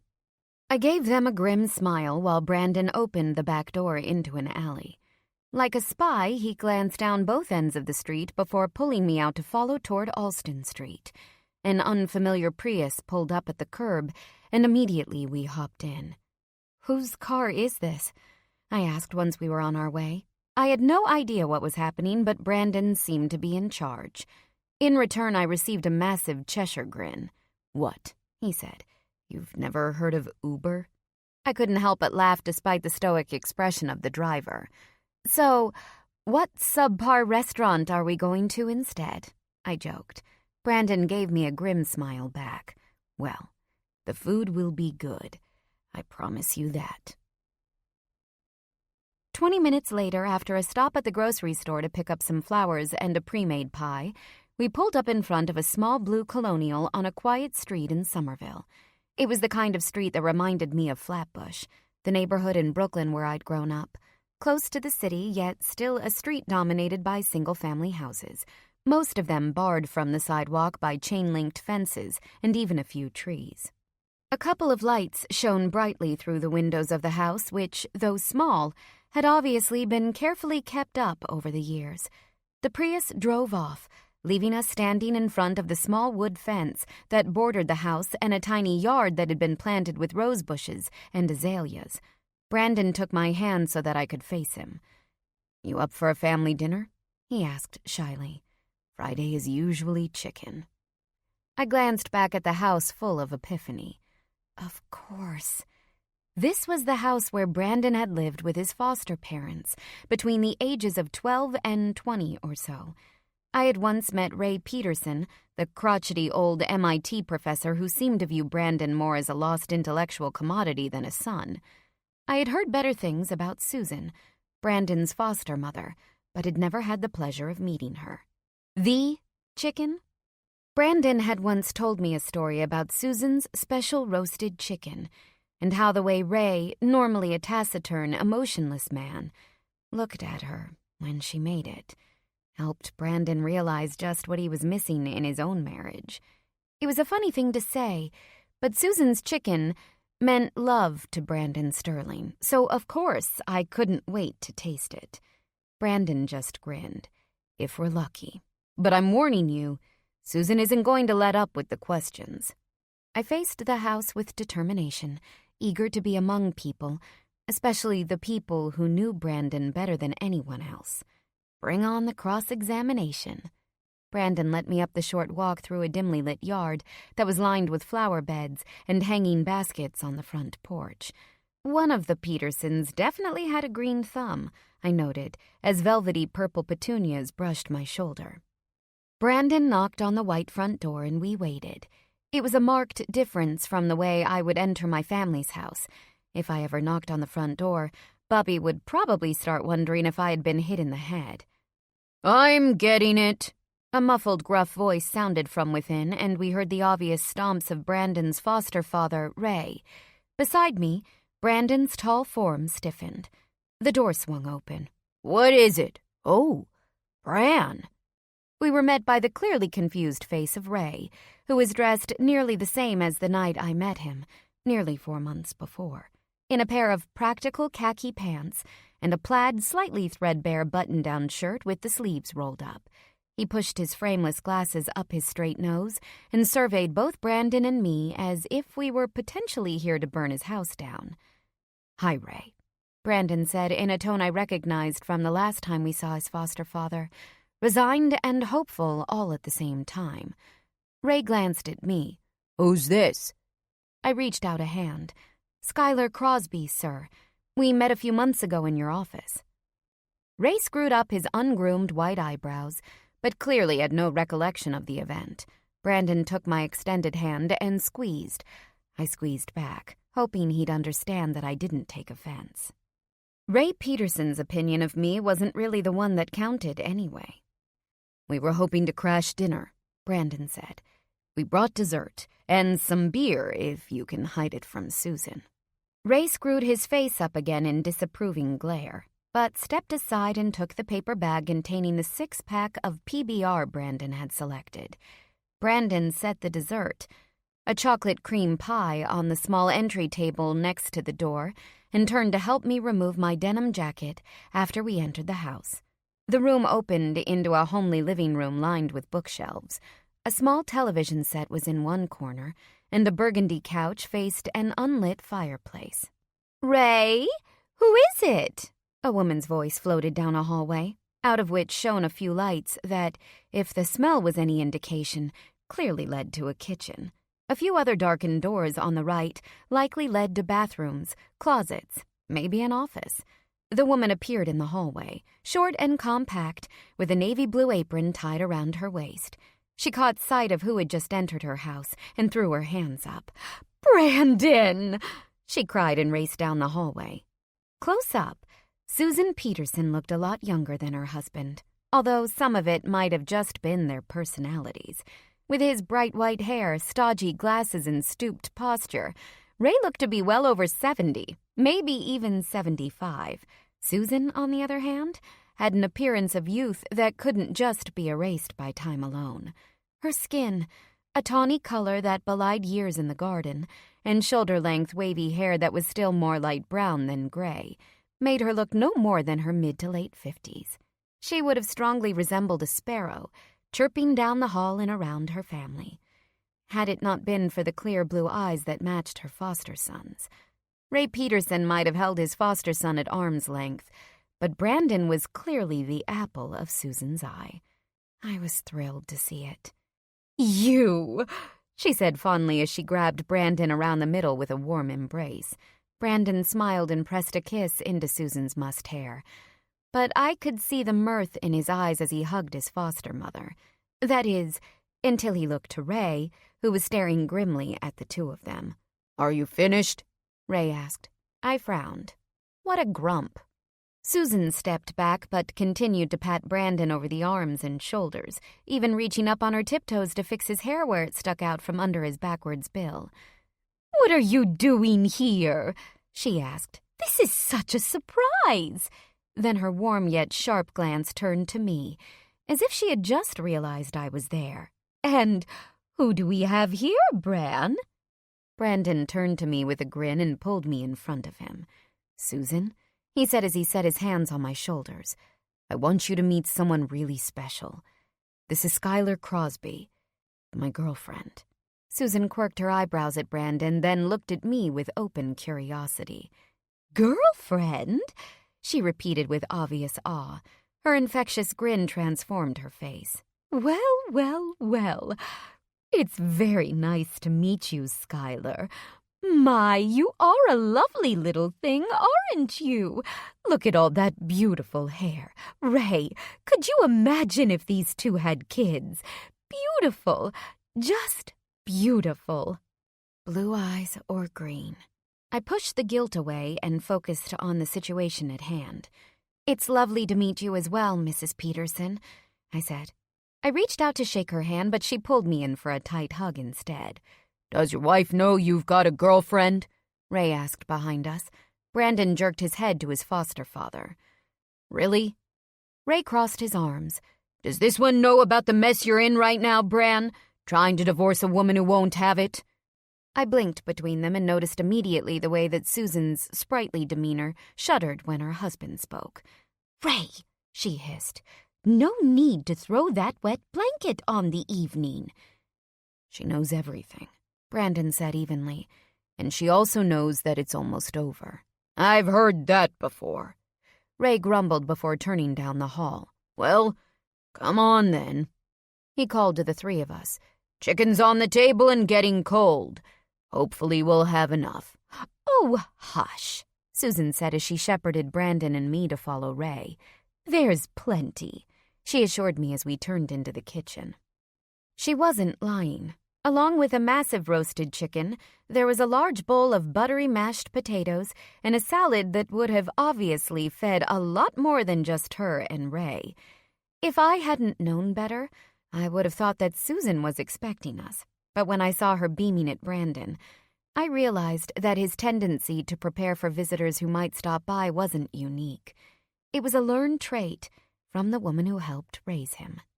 This looks amazing, Mrs. Peterson, I said truthfully as she set out 2 extra plates and silverware around the small kitchen table. It was the kind of spread that would rival Bubby's Sunday brunches. Oh, honey, you call me Susan, she said with a wink. We're casual around here, and help yourself before Brandon eats it all up. I'm not that bad anymore, Brandon protested, even as he spooned a mountain of potatoes onto his plate. No, you're not, Susan agreed. Used to be you'd eat everything at the table plus whatever I had left in the fridge. She looked pointedly at me. If the two of you have kids, you'll have to have a separate savings account for this one's son. My stomach immediately clenched again at the second mention of kids, so I focused on unfolding my napkin across my lap. Susan, Brandon chided as he caught my strained expression.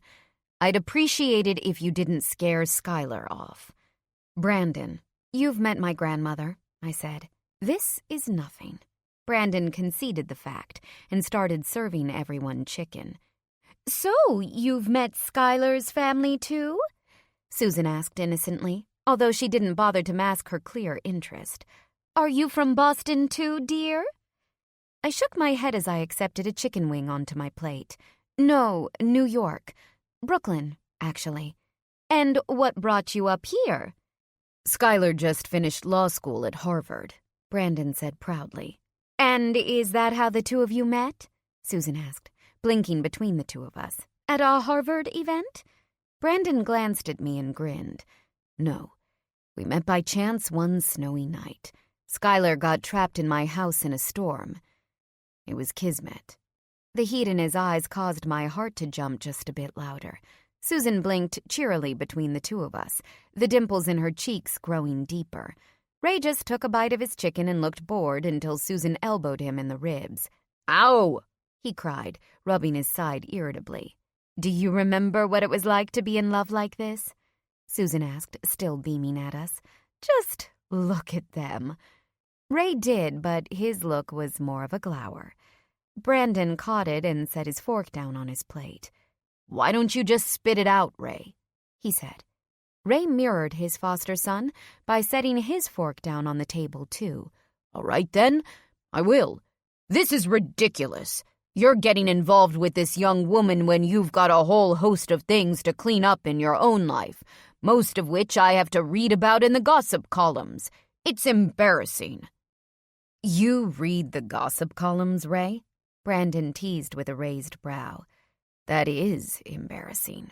That's not what I meant, Ray barked. The point is that I'd like to know when you're going to get your act together and make something real of yourself. I balked. What the hell was going on? Brandon, for his part, just rubbed a tired hand over his face and groaned. And there it is, he said. That's right. I've accomplished exactly nothing in my life. You know, besides building 2 of the most successful businesses in New England. Brandon slouched in his chair and laid a heavy arm on the back of my seat. I had a clear vision of what he must have been like as a teenager, going head-to-head with Ray on a nightly basis. Susan just took a bite of chicken and chewed it for a very long time. See, this has always been your problem, Bran, Ray started. Here we go, Brandon said under his breath as he sat up again to eat. That's right, and I won't stop saying it. You think that money means the same thing as real accomplishments. You took that brain of yours and capitalized on it, getting embroiled with that ridiculous family along the way, instead of making real contributions to the world like I know you're capable of. Ray finished his diatribe and bent to keep eating, while Susan just looked on sadly. It's a waste, Ray mumbled through a mouthful of potatoes. Always has been. Brandon exhaled forcefully out of his nose while Susan bit her lip sympathetically, clearly having watched this exchange countless times before. I, however, hadn't, and it was infuriating. But he does make real contributions, I burst out. All 3 other heads at the table swiveled toward me. A flush immediately bloomed across my face, and I took a deep breath. This wasn't how I'd wanted to play the first meeting with Brandon's parents, but I couldn't sit by silently. I'm sorry, I continued, trying my hardest to ignore Ray's hard stare. He was formidable in his own way, but I'd also been raised by Bubby, not to mention having grown up in New York City and attending the most rigorous law school in the world. I could handle a few hard looks, and I could dish them out, too. I just can't sit by and let you call Brandon a waste, I said. Skylar, Brandon said, reaching for my hand under the table.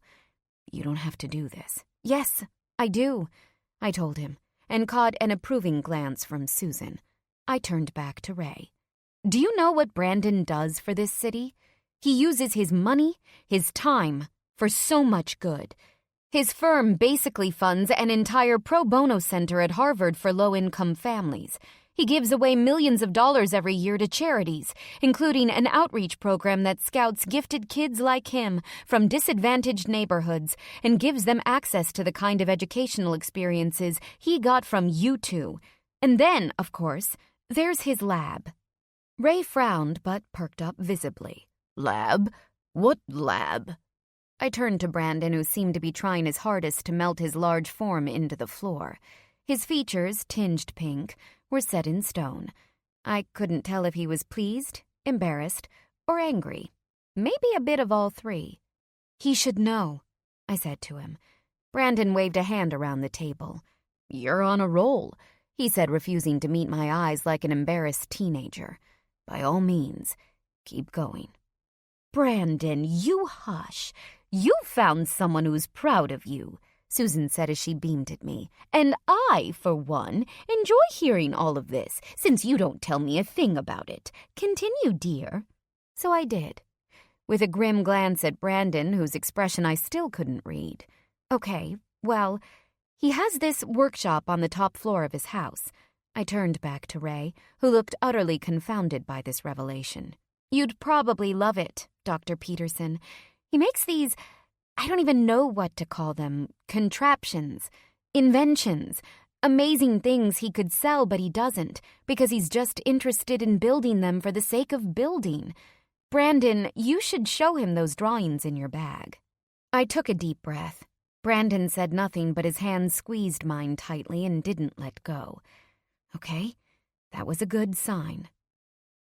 Whatever you want to say about him, you can't call him a waste, Dr. Peterson. Your son... I tripped over the word, not sure if I should say that or not to a man who had never fully adopted Brandon. But the word fit. Ray Peterson was the closest thing to a father that Brandon had ever had. Brandon, I clarified, is one of the most brilliant, accomplished, contributing people I have ever met by any standard, and that's all there is to it. I finally looked up to the stone-still man next to me. Brandon's expression had barely moved, but now his eyes glowed, glittering, cerulean jewels of gratitude. "Thank you," he mouthed silently. I just smiled back. Then we both turned to Ray and Susan, who were staring at us with mutually dumbfounded expressions, although Susan's had more than a tinge of pride in it as well. "Well," she said finally, "I guess that is that. Brandon, you hold on to this one, and I hope you can show her the same kind of support she's giving you." Brandon kissed me lightly on the forehead. "Oh, I plan to," he said, although his eyes never left mine. He bent again to his food. With a quick glance to Ray and Susan, I did the same, willing the insistent flush to fade from my cheeks. Sometimes I really hated my Irish blood. "And what does Miranda say about this?" Ray finally broke in again, pointing a long finger at me. Brandon set his fork back on his plate. Mid-bite, Susan followed suit. "This is a person, not an object on a goddamn shelf, Ray," he said, nostrils flaring. "So you can start by speaking to her with the respect she is afforded therein.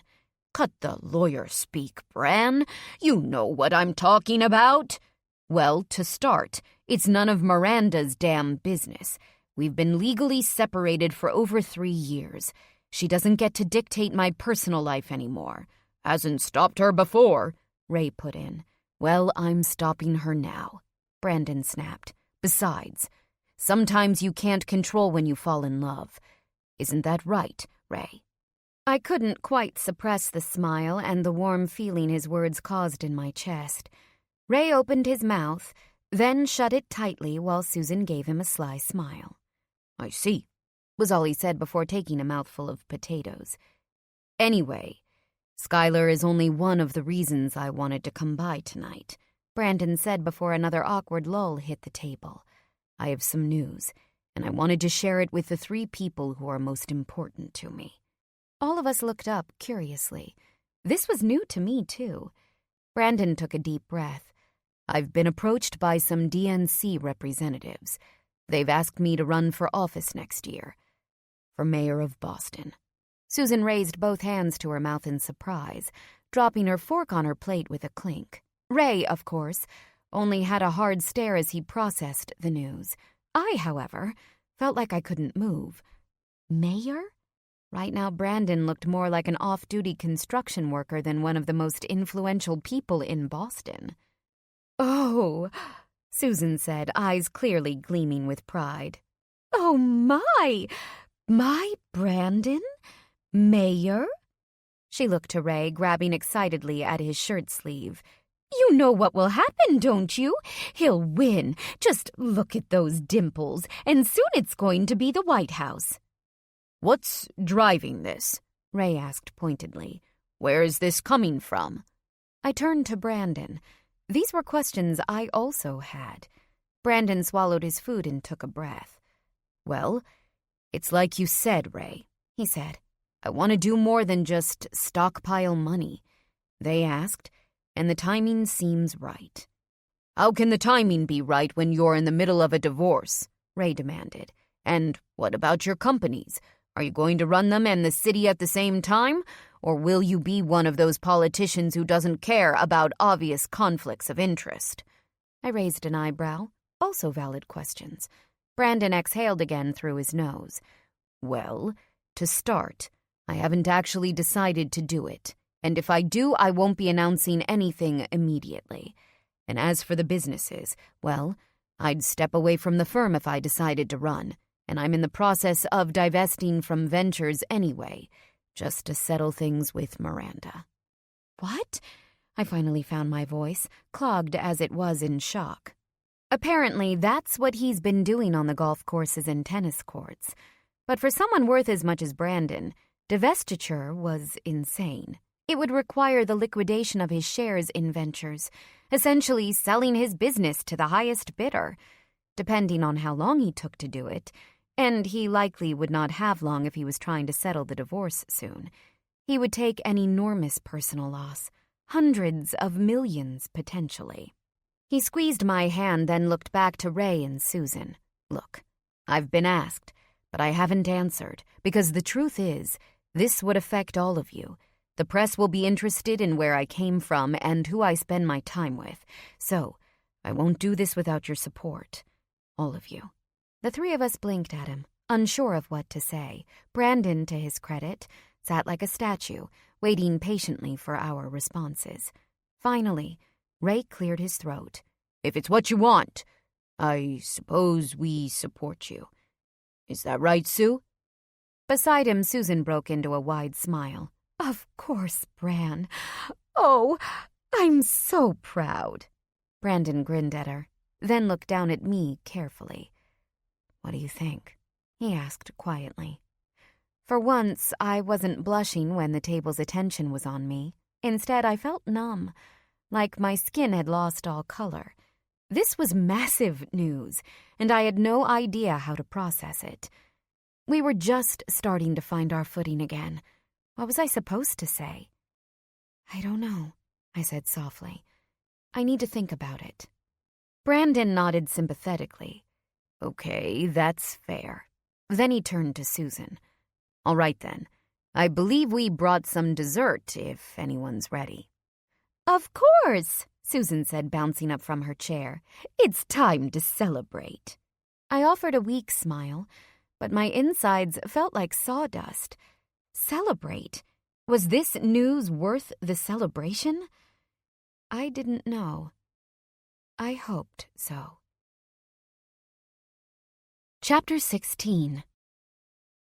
After we finished dinner, Ray and Brandon adjourned to Ray's office to go over the ins and outs of his potential campaign.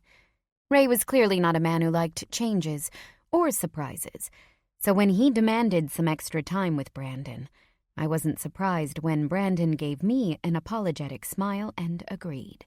Although I still had questions myself and would have loved to take part in the conversation, it was clear that Brandon needed some time alone with his foster father. So instead, I allowed myself to be steered upstairs to tour the rest of the small house with Susan, who showed me the master bedroom, the bathroom, and the bedroom that had once been Brandon's. I'm surprised you kept so much of it intact, I said as I walked around the room curiously.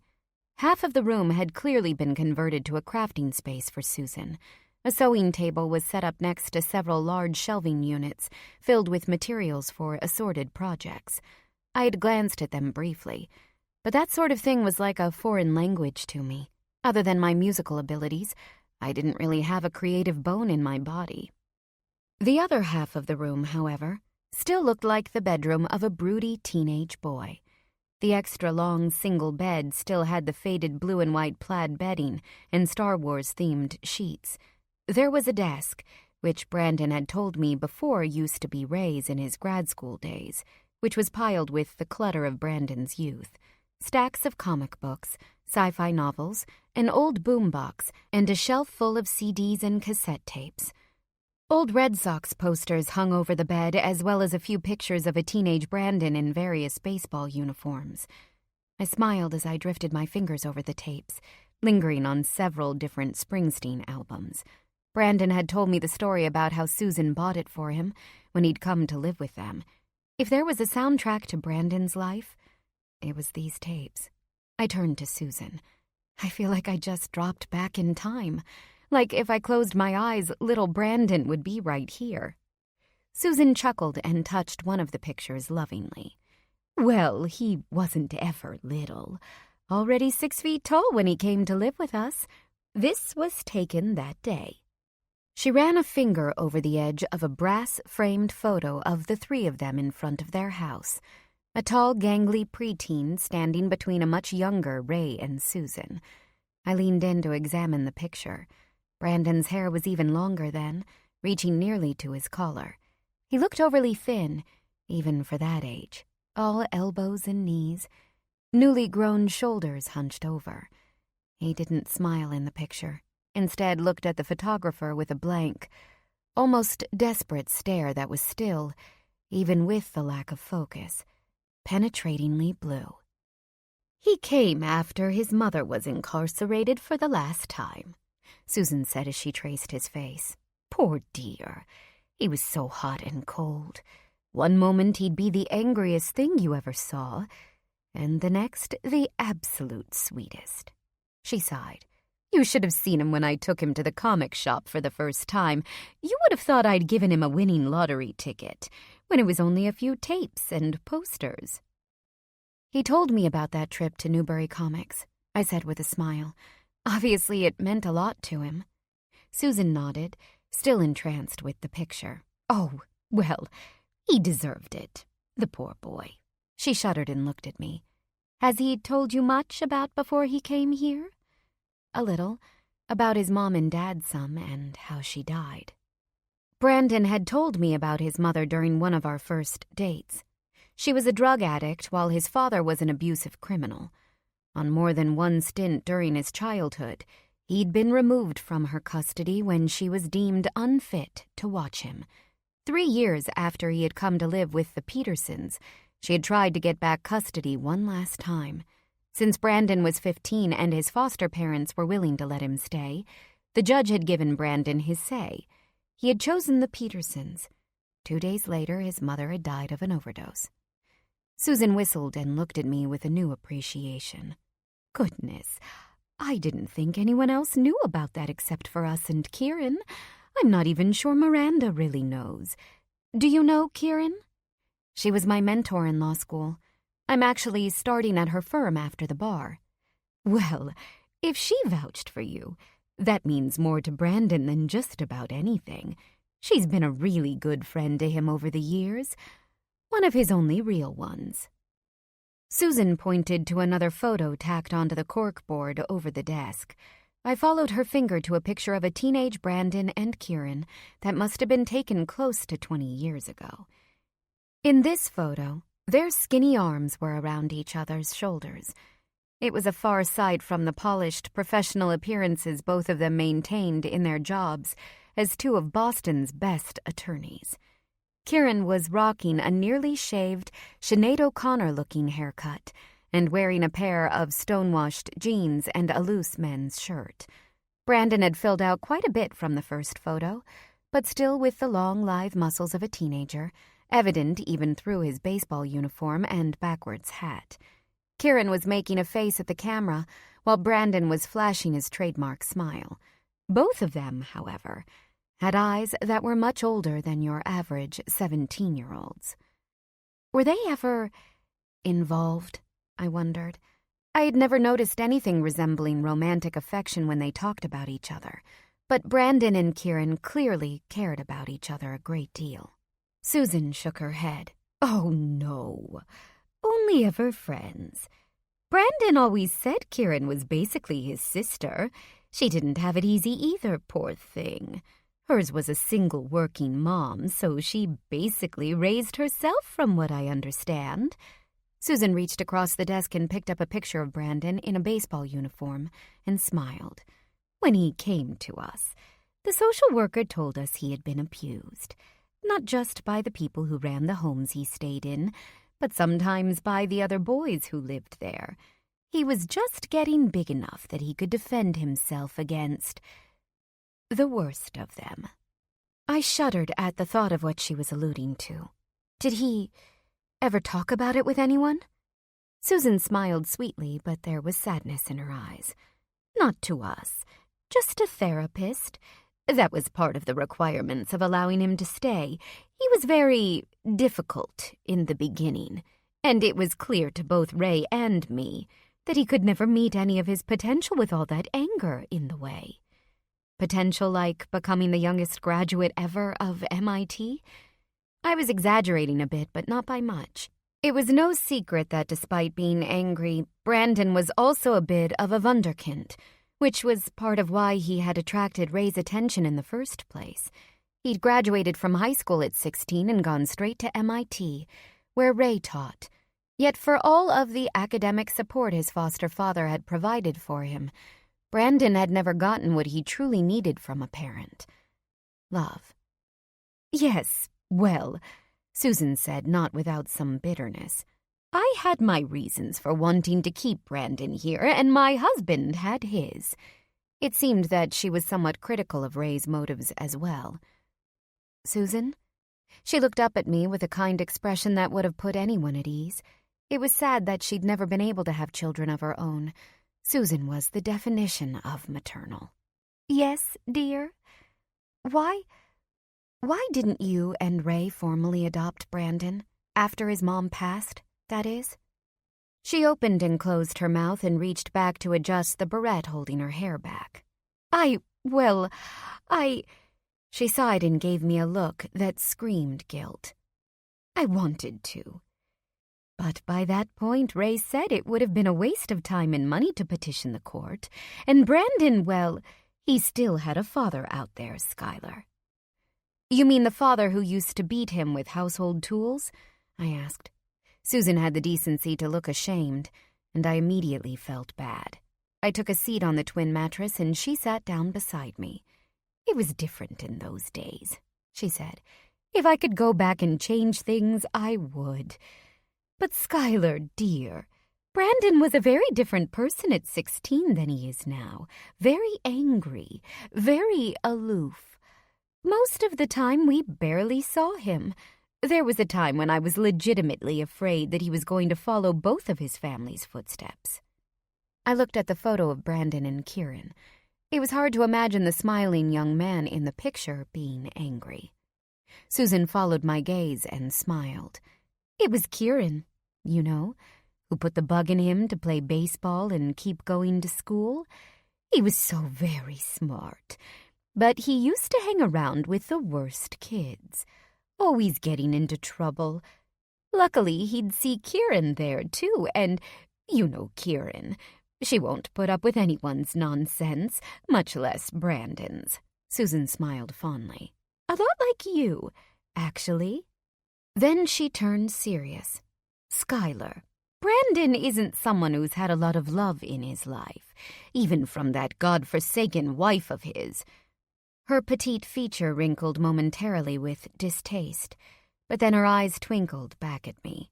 I'm so glad to see that he's found someone else who can see just how special he is, and not just for his money or his brains. She reached out to clasp my hand with her small one, and I squeezed it back. You could still do it, I said. Adopt him, I mean. Susan chuckled. Adopt a 37-year-old man? Can you imagine Ray's response for that? I tipped my head from side to side as if weighing the possibilities. It's not like you'd have to pay for it. You know enough lawyers now, after all. If you want, I'd take care of all the paperwork for you. I actually specialized in family law, and I work on a bunch of CPS and child custody stuff last quarter with Kieran. This would actually be really easy because Brandon can give his own consent. I paused. I think it would mean a lot to him. Susan sat there for a moment, her small hands on mine with a tightened grip. She was quiet, but the spark in her eyes told me she liked the idea. She liked it very much. But instead of agreeing to do it, she just sighed and stood up. We'll see, was all she said. I stood up and followed her out of the room, pausing again to take in some of the more recent photos in the upstairs halls. One in particular caught my eyes, a candid photo of Brandon and Ray at his college graduation. He was maybe 20, still so young, dressed in a cap and gown, towering over Ray. The photo was taken next to the Charles River, and Ray was looking up at Brandon with something that actually resembled love. Brandon's face, however, was pensive as he looked out over the river toward the Boston skyline beyond him. He was on the precipice, you could tell, of great things, but still kept his arms securely around the aging man at his side. He never stopped caring about the people around him, no matter how they treated him. My favorite thing about Brandon isn't his success. It's his heart, I murmured to Susan. Once you see that about him, he's just so easy to love. Beside me, Susan smiled. That he is, my dear. that he is. Susan seems a lot younger than Ray, I remarked later, once we had been picked up by another Uber driver to take us back to my apartment in the North End. It was an easy way to play a shell game with potential spies, we'd decided, so Brandon had sent David driving his fancy Mercedes all over the city so that we wouldn't have to take separate cars home. I had sent a quick text to Eric letting him know we were coming over. In response, I'd received a gif of Roadrunner hightailing away. Brandon smiled at me, eager to converse. He was obviously conscious of the fact that I was still processing the evening. This was the first thing I'd said since we'd left the Petersons. "Yeah, she's almost 20 years younger," he replied. "So that stuff about falling in love and control?" Brandon snorted. "Oh, it's just a petty jab. Ray has always thought I was too impulsive, that I wear my heart on my sleeve. But Susan was his student. It nearly cost him his career, and he ended up transferring schools just to get away from the department gossip." Brandon chuckled. "And it's not like he was a young, impulsive man. He was 2 years older than I am now when they met, and married." I gawked with wide eyes. "And she was 19, Brandon said. "Sort of makes our age difference seem like nothing, huh? Not to mention makes him a bit of a hypocrite about the whole divorce thing." I thought bitterly of the multiple times now when Ray had characterized my presence in Brandon's life as little more than a dalliance, someone who would only complicate things even more for him. Brandon shrugged. "Honestly, I think that's why he's so hard on me, because he knows what it's like to be stuck between two relationships." The thought made me tense. I saw the look on Miranda's face when she'd walked in on Brandon and me. It hadn't been the face of someone who had been separated for 3 years. It had been the face of someone, as Ray put it, who wasn't having it. "Are you stuck between us?" I wondered. Brandon reached into my lap and picked up my hand, then kissed it lightly across the knuckles. He sighed, and the tiny lines around his eyes crinkled. "I don't want to be." He turned to me then with a solemn expression. "We'll get through it." I didn't say anything. I still felt somewhat shell-shocked. To be truthful, I often felt that way around Brandon, someone who had the gravity of the sun. But I didn't know how to take all of this.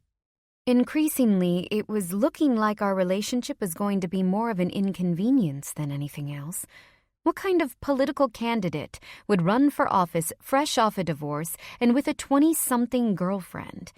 "Skylar," Brandon interrupted my ruminating. "I meant what I said in there. I won't do this without you." I sat still. I had so many questions, but none of which I was ready to say. What did this mean for us? Would he have to keep me a secret even longer? How would it work if we ended up together for an even longer time, and I wasn't ready to consider it yet, marriage? And then there was the matter of my visit to the clinic only a month before.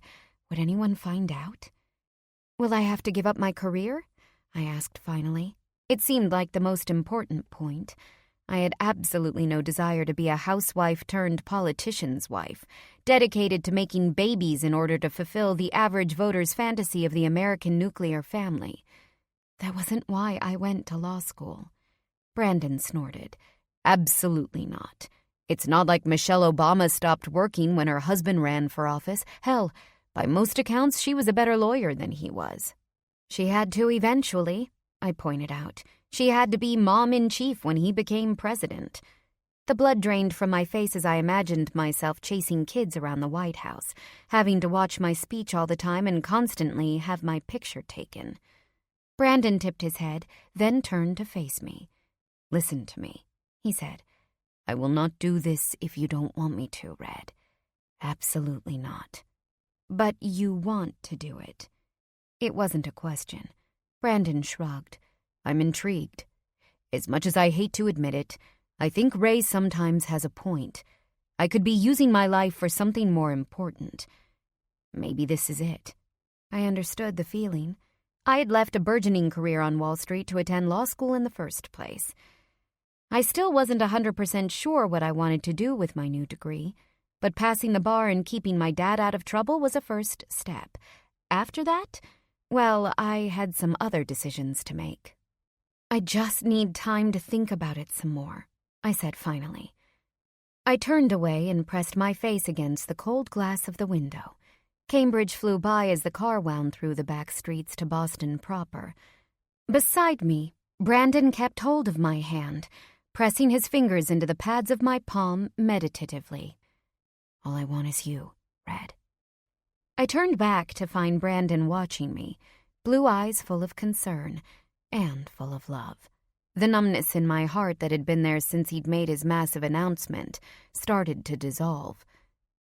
"Do you believe me when I say that?" he asked, reaching his other hand out to cup my cheek. Instinctually, I leaned into it, closing my eyes as I basked in the feel of his warm palm on my skin.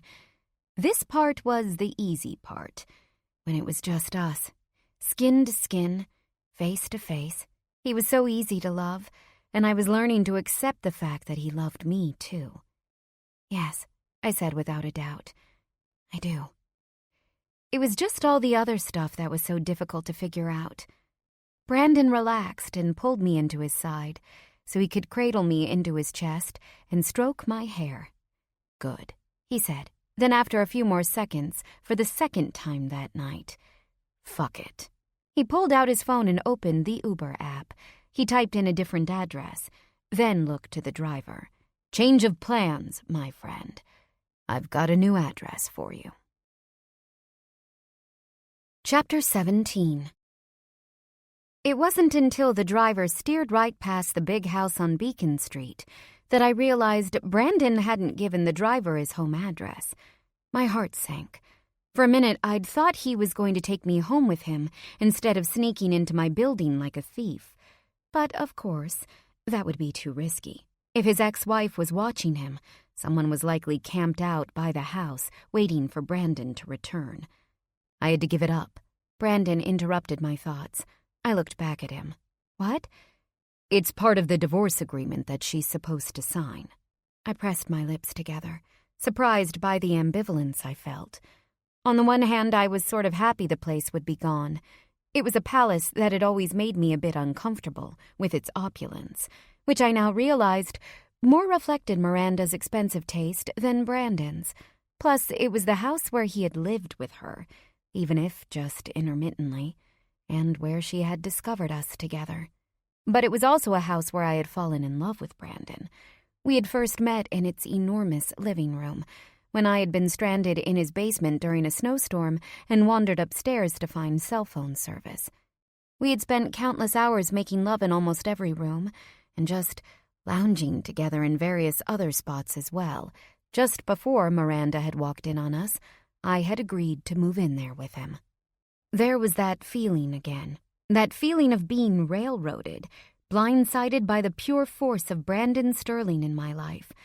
I knew it wasn't really any of my business what he did with his property, but all of the changes were so intense. Would we ever have those moments again where we could just relax, where we could exist on equal terms? "Red?" Brandon interrupted my thoughts, tipped my face to look back at him. "The next time I find a home, I want it to be with you, because you're home to me, Skylar. That's all there is to it." I relished in the warmth that seeped through my entire body with his words. Everything still felt very overwhelming, but when Brandon looked at me like that, anything felt possible. Maybe I just needed to focus on that. The car pulled to a stop in front of a large apartment building just a few blocks from Copley Square, close to where Sterling Grove and Kiefer Knightley were both located. Brandon's door opened and we were greeted by the jovial face of a middle-aged doorman. "Welcome home, Mr. Sterling," he said. "Hi, Gordon." Brandon looked at me. "Will you come up?" he asked hopefully. I smoothed my hair, looked warily out the car door and then back at him. "Won't we be spotted? Isn't there someone watching?" "I doubt it. I sent David to Rhode Island and back." He pressed his lips together, then leaned down to touch his nose to mine. "I don't give a shit anyway." It was bravado, but I appreciated it anyway. "I'll have the driver take me around to the service entrance if there is one," I said and gave him a brief kiss. "Go. You'll make Big Brother suspicious if you linger here too long." Brandon's mouth twisted reluctantly, but he gave a short nod. Other side of the block. There's a garage entrance. Code 24821. He kissed me back, more thoroughly this time, then closed the door. I ignored the pit that swelled in my stomach as the driver took me around to the garage. I entered the building easily, and then found my way through the service hall into the nicest lobby I had ever seen. The interior was all white and glass, decorated with white marble flooring and massive, modern chandeliers that hung from 20-foot ceilings. Brandon was waiting for me while he chatted up Gordon, the doorman. "Hey," he said with a bright smile as I approached. He took my hand and pulled me into the crook of his shoulder. "Gordon, this is my girl, Skylar Crosby. She's allowed up any time." Gordon gave me a friendly nod. "I'll put her on the list, Mr. Sterling." I followed Brandon to the elevators, still taking in the mirrors and glass. Everything shined, like we were in the middle of a prism. "Funny, I never would have put you in a place like this," I said, a million reflections of myself echoing between the twin banks of mirrored elevator doors. "Yeah, well, don't hold it against me." Brandon took my hand and kissed my knuckles. "It's a rental." Once inside the elevator, Brandon punched in a code before the doors closed again. We went up, and up, and up, until finally the doors opened directly into an enormous penthouse apartment.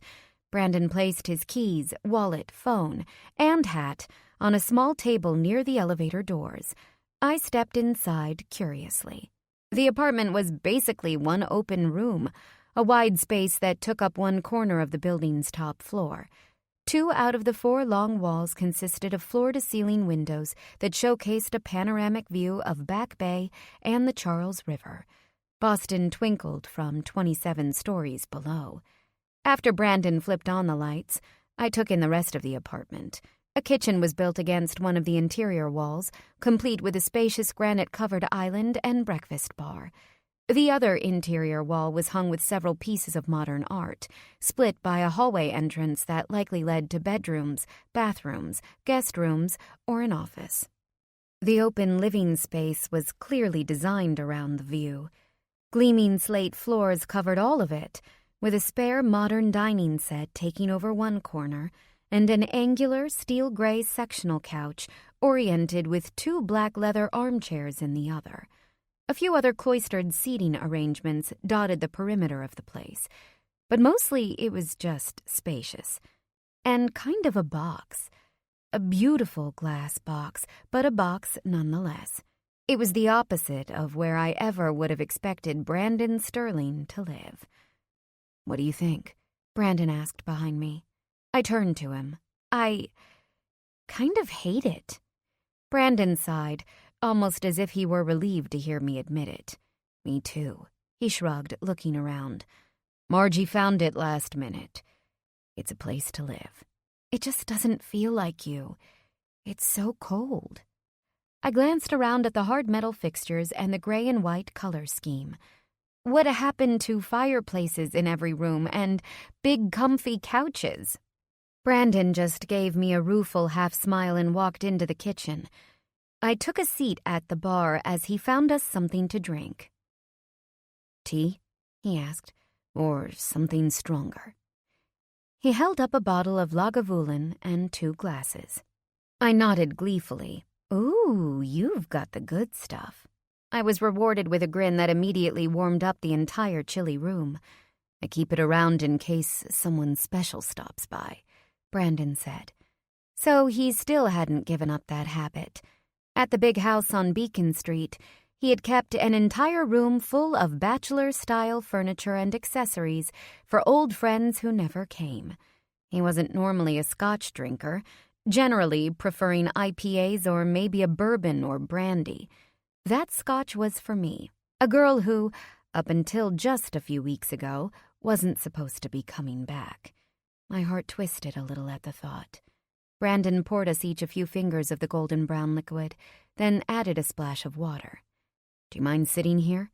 The dining table makes me feel like I'm at a board meeting, and those couches are really uncomfortable," he said as he sat next to me at the bar. Suddenly I couldn't bear the distance between us anymore. I craved our intimacy, the feeling of just fitting together. I slid off my stool. "Come here." I grabbed a hold of his shirt sleeves and pulled him to me for a kiss. My fingers threaded through his soft curls. Instinctively, he wrapped his big arms around my small frame to engulf me in his scent, in his body. At last, I let go and took my seat. Brandon watched with a sly half grin, as if already a little drunk. "What was that for?" he asked as he sat back down, although he scooted much closer and set a hand on my knee as he took a sip of his drink. "That was for the scotch," I said with a wink. He laughed. "Did you keep it here knowing we were going to get back together?" Brandon was silent for a second, conveniently taking another drink. He swallowed, opened his mouth, closed it, then opened it again. "I hoped," he said finally with a concessive shrug. "A man can dream, Red." That was Brandon in a nutshell. A man who dreamed. He'd dreamed his whole life. Of a family, of a better life, of a job, of money, of his firm. Even of a family at one point. And of me. And now there was nothing to hold me back from showing him that I had dreams of him, too. We sat there sipping our drinks, watching each other as a silence fell between us.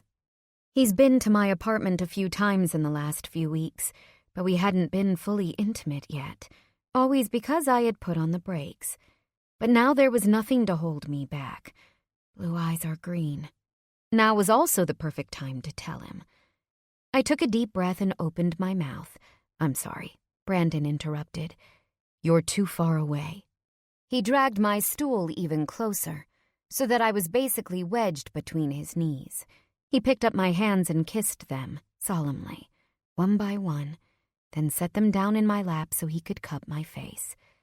"It's been a hell of a night, Red," he said. "I just need to keep kissing you right now." His blue eyes were bright and curious. I hadn't said much since leaving the Petersons' house, and Brandon was clearly a bit nervous, considering the bomb he'd dropped. I didn't say anything, instead just fisted his shirt and pulled him to me. He took my mouth slowly, continued the soft thoroughness that had characterized our kiss moments before. But now I was the one who couldn't get close enough. Suddenly the fact that it had been months since we had last really slept together seemed absolutely unbearable. I needed Brandon inside me, and I needed it right now. He seemed to feel my sudden urgency. His mouth opened hungrily as his hands clenched at my waist. With a grunt, he reached down under my ass and lifted me up onto the countertop so that I was eye to eye with him. "You," he murmured in between kisses as his hands ran insistently up and down my bare thighs, pushing the flimsy material of my dress farther up. "You," I groaned back as I sucked on his full lower lip. My hands naturally rose to grasp at the ends of his hair. Brandon's deft hands drifted up my sides, slipping over the cotton to cup my breasts, my ribs, the muscles in my back, my waist. He played with the hem again, but retreated. He was waiting for me to give him the okay to move forward. I broke the kiss then, and Brandon stared, licking his swollen lips. "Too fast?" he asked out of breath. He gripped the edge of the counter so hard that his knuckles turned white. I glanced down at them and back at him. It looked like he was physically struggling not to touch me. I felt the same. Without blinking, I reached down and pulled my dress over my head. He stared at my suddenly bared, lightly freckled skin. His mouth dropped open slightly. "Christ, Skylar," he croaked as his gaze dragged up and down my body. "You are so beautiful it hurts." He blinked, blue eyes wide and glistening. "Say something." I didn't. His look, his words made me feel too full. I was so overwhelmed by him. It was a feeling that never seemed to stop with Brandon, and the number of emotions swirling in me were too complicated to say. I craved clarity, and in this moment the only thing that promised to do that was his body. "Come here," I murmured finally. I pawed his shirt over his head, eager to feel his skin on mine.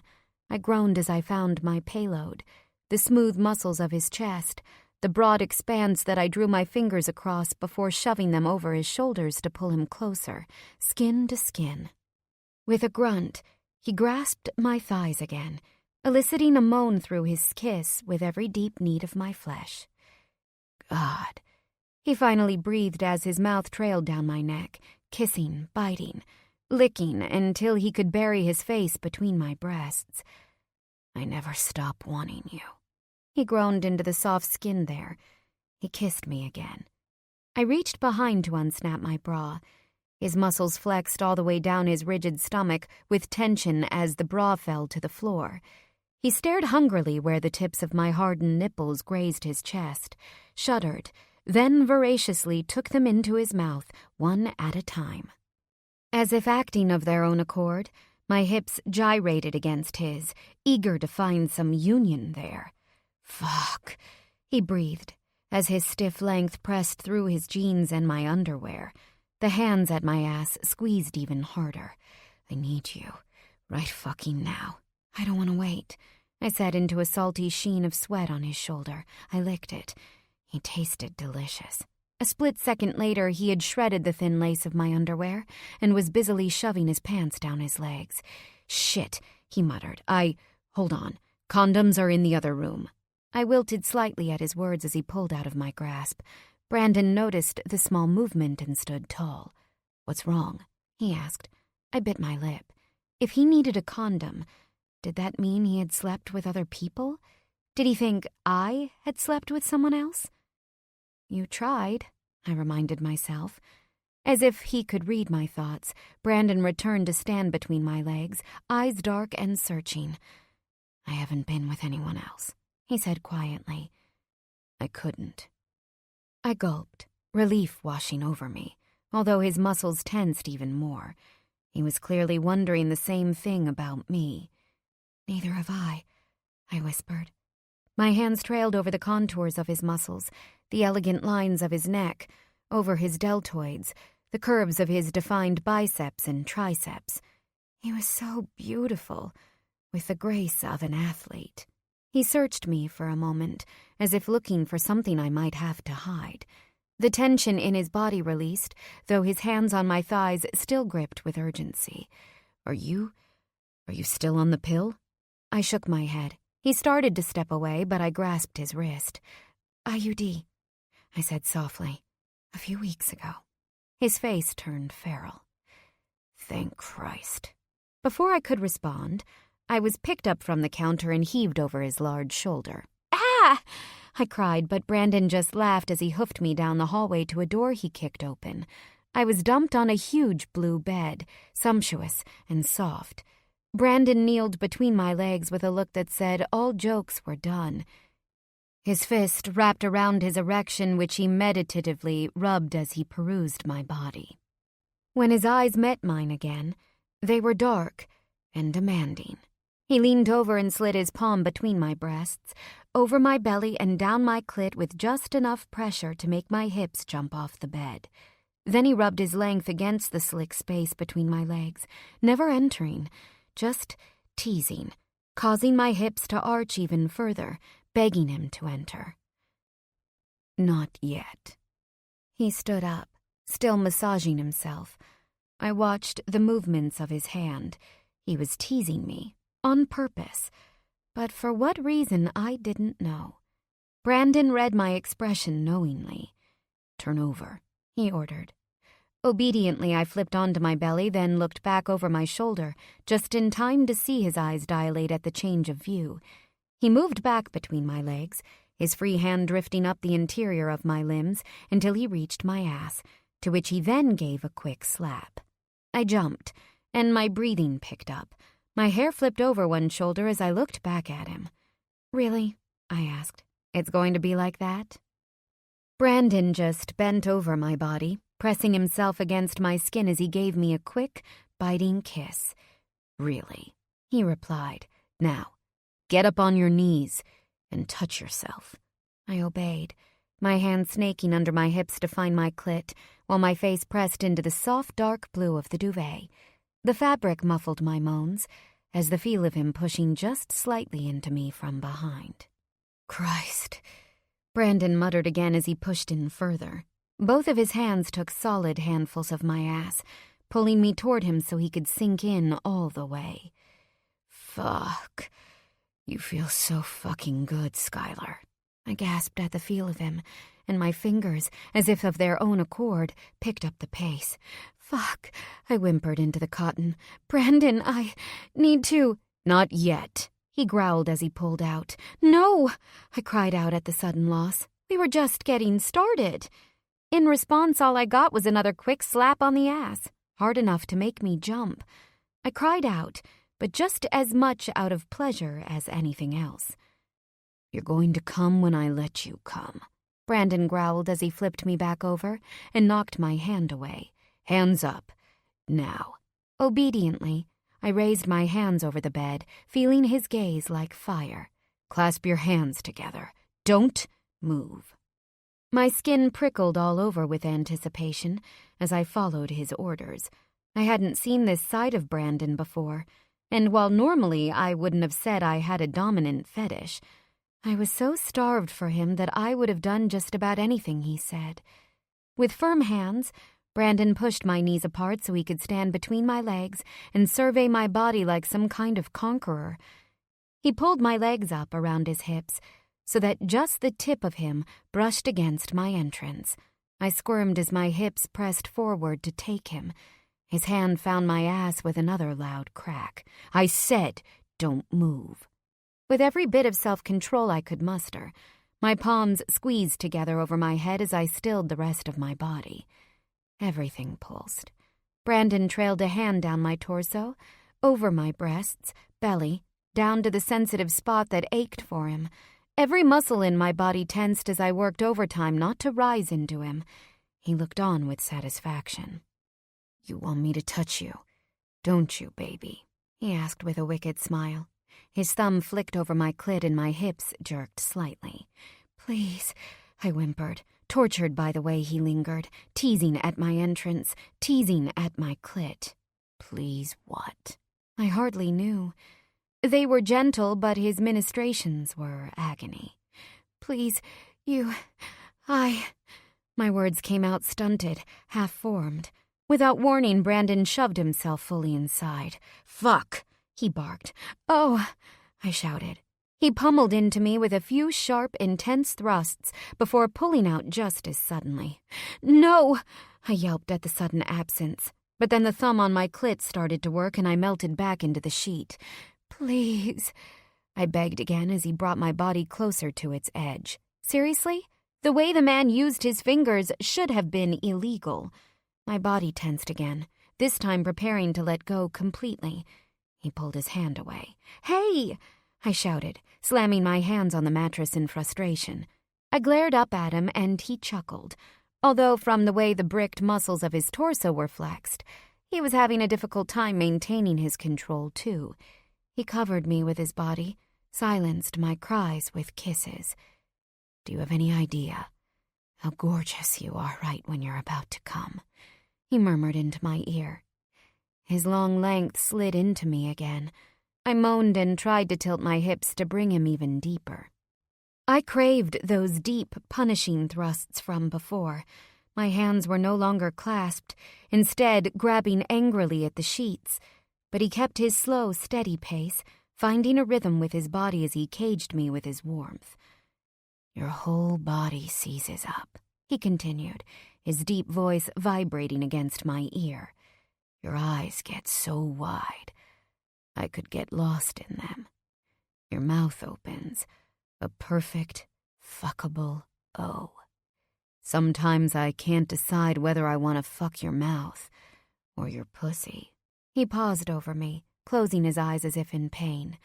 Fuck, Skylar. You feel... Fuck. Brandon, I whimpered as I raised my mouth up, looking for a kiss. Please. I didn't know how much more of this I could take. His eyes popped open, their bright blue searing into me.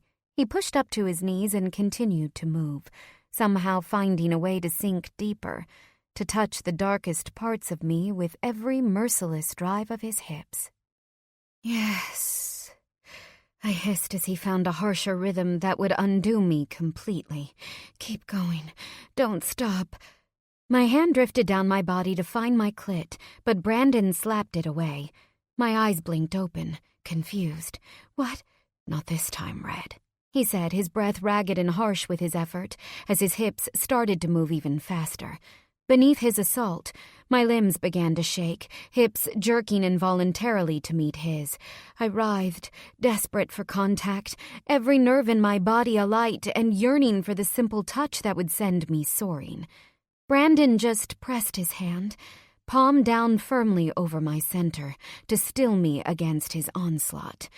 "No," he said sharply. "Tonight's pleasure is mine." He rammed so hard I yelped in response. Once, twice, 3 more times. But just when I thought the feel of him would push me past the point of no return, he pulled out with a shout and released himself all over my stomach, fisting his length while his groan filled the room. Our eyes met, flashing something almost dangerous in the dark-lit room. After a few minutes, once we had both caught our breaths, Brandon pushed off the bed and walked into the ensuite bathroom. I lay there, my entire body still tensed for a release I wasn't going to get. Casting an eye toward the closed bathroom door, I contemplated just finishing myself off. But something made me stop. This felt like a penance, one that maybe I deserved. Brandon could read me like a book. How often had I been lost in thought only for him to anticipate my worries before I'd even had a chance to speak them aloud? Maybe he knows. Could he? Blue eyes or green? When he returned, I cleaned myself up with the damp cloth he brought, then curled into a ball under the covers. Brandon slid into bed, but didn't gather me close like he used to. Instead, he faced me, with at least a foot of space in between us. It might as well have been a mile. We didn't say anything, just let the sound of our breaths fill the room. A few streams of moonlight soared through the blinds, casting long shadows over the sharp lines of Brandon's face. He just watched me, with a curious expression I couldn't quite read. There was love there was always love there. But it was guarded, mixed with something that looked like curiosity, fear. Maybe even a bit of quiet, lingering anger. Several times, Brandon opened his mouth as if to speak, but he always closed it again. I just hugged the covers tightly to my chest and pulled my knees closer. Eventually, the silence overcame us both, and we fell asleep. Chapter 18. Brandon left early the next morning for one of his 6 a.m. runs. Although I knew he wouldn't like it, I couldn't sleep after he left. So I ended up getting dressed and heading back to the North End where I spent the rest of the weekend holed up studying. We traded a few texts through the morning, but it was clear that both of us needed some space. Things had gotten very real. As much as I wanted it to, the comfort and lightness that had always seemed such an integral part of our relationship still hadn't returned completely. Darker elements loomed. We craved each other, but there were pains we were both trying to purge with our bodies instead of words. The truth was, we had both hurt the other badly. It would simply take time to work through all of the complications. Late Sunday afternoon, while I was finishing my weekend homework, my cell phone buzzed loudly on my desk. It seemed that Brandon was finally ready for a real conversation. That was good because so was I. "What's up?" I answered. "Nothing much. Just finishing up some things for a few meetings tomorrow. I needed to catch up on a lot of stuff this weekend." It was an unspoken acknowledgement of the fact that I'd left early Saturday morning, and he had been fine with it. I missed the days when I would camp out at his house for days at a time. But we clearly weren't there yet. "Anyway, I had a thought," Brandon said. I pulled my knees up into my chair and rested my chin on them. "What's that?" I asked, happy to hear the fondness in his voice. His texts through the weekend had been friendly and flirtatious, but nothing matched his deep voice. "Sterling Grove is sponsoring a few tables at the New England Children's Advocacy Gala next Saturday. Want to go?" I sat up straight. This was a far cry from sneaking into hole-in-the-wall restaurants. This was the same group I'd mentioned to Ray and Susan the other night. It was the center of his philanthropy efforts, one of the only things that I found on his Wikipedia page before we had even dated. You want to go to a benefit together? My heart rose at the thought. Maybe it wasn't as important to keep me hidden as he'd originally thought. I was already so heartily sick of being incognito. I would have accompanied him to a party even if I was only allowed to wear pajamas. Brandon sighed audibly on the other end of the line. In the background was the noise of what sounded like a baseball game on television. I could see him sitting on his uncomfortable couch, watching the game on the flat screen mounted over the fireplace, alone in his palace in the sky. Ah, well, sort of, he said lamely. I was thinking Eric could bring you as his date. I'll have Margie throw him a ticket at one of the firm's tables. I deflated. What does that mean? I asked as I hugged my knees closer. How would we go together if you can't be seen with me? Skylar, Brandon said gently. It's 2 weeks until the papers get signed. I've heard that before, I mumbled, staring up at the ceiling. Like the rest of my apartment, it was old. The one part of the room I hadn't tackled with paint. Cracks ran through the plaster. Skylar, I'm trying here, I sighed. I know. Why should I even go then? Having to be around you and pretend like we're not involved sounds like a terrible way to spend the evening.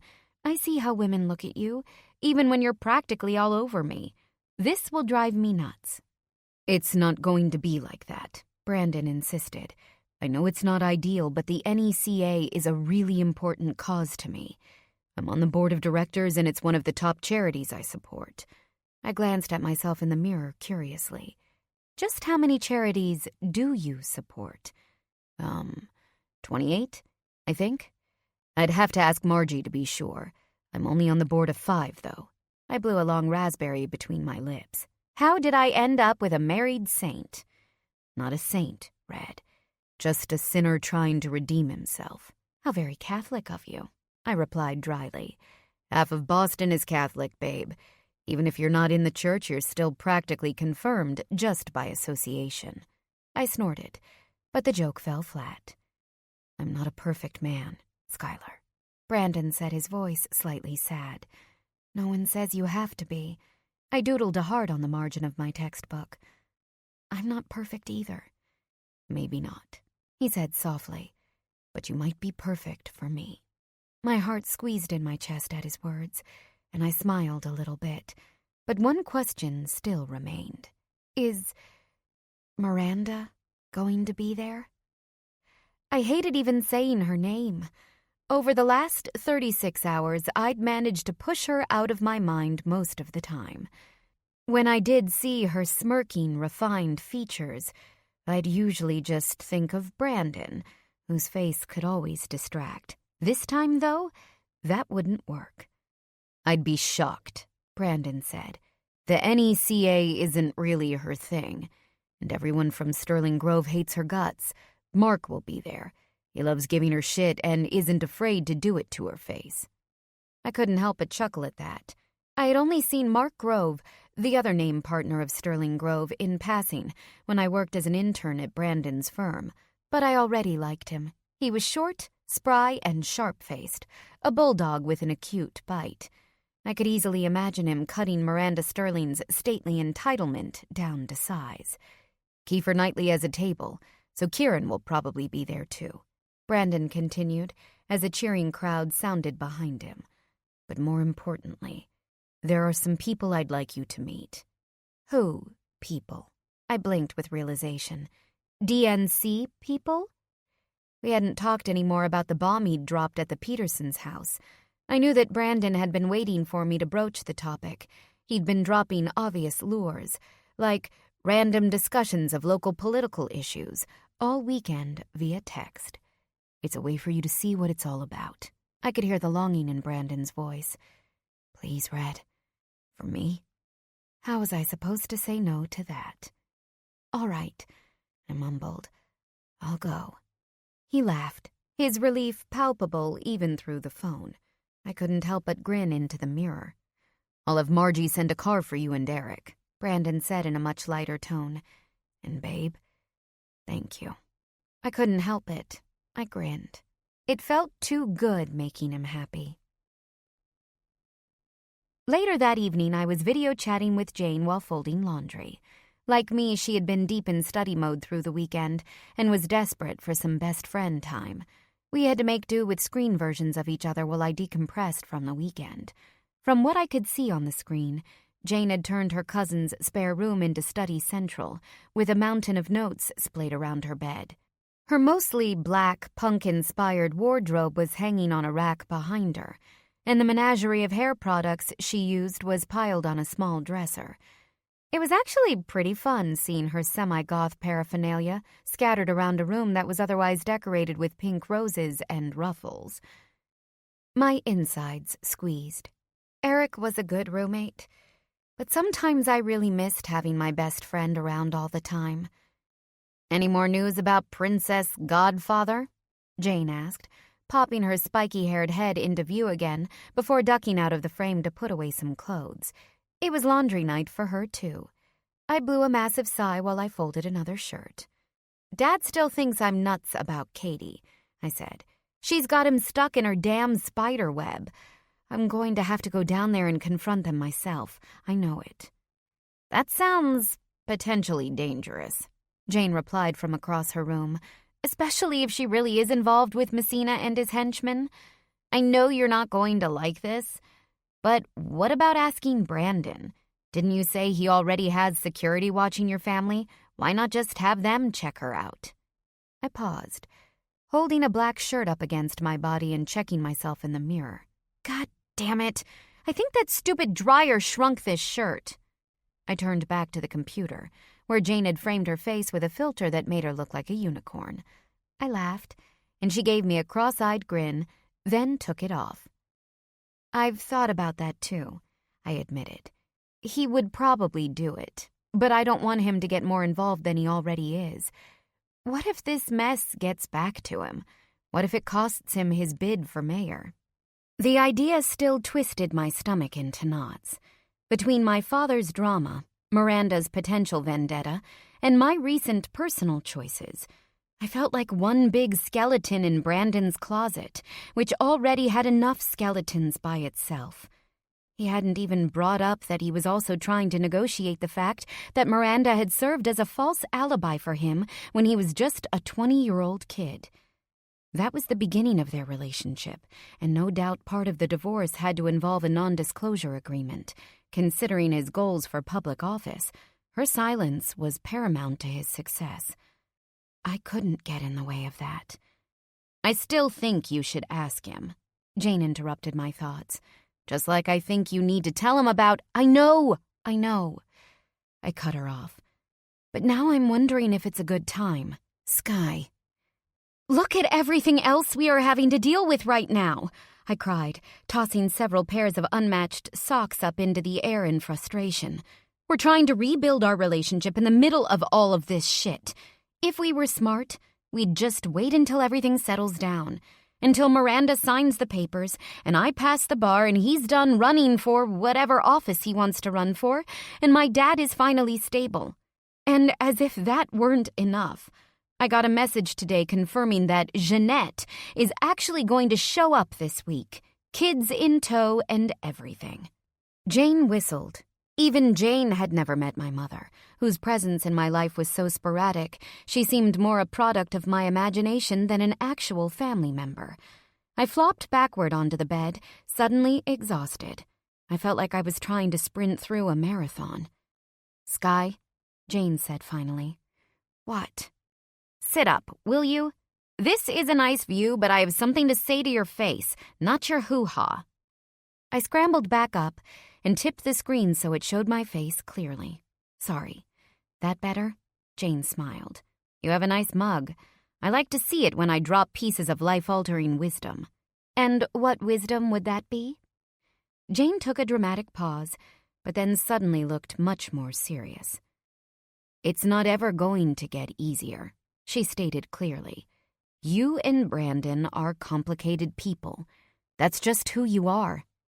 I frowned. What is that supposed to mean? Jane shrugged, her frank yet friendly expression emanating goodwill through the screen. It means you need to grow up, chick. Stop hiding from the truth and face the music. Together. Is that what you're going to do? Jane's eyes grew wide behind her large black frames, and then she shut them completely. I haven't the foggiest idea what you are talking about. I glanced into the living room to make sure that Eric couldn't hear our conversation, but his bedroom door was safely shut, and I could hear the thump of electronic music. I looked back to the screen. I think you know exactly what I'm talking about. I've just been nice enough to give you time to bring it up, but since you're not, I'm going to have to do the dirty work. Jane grimaced.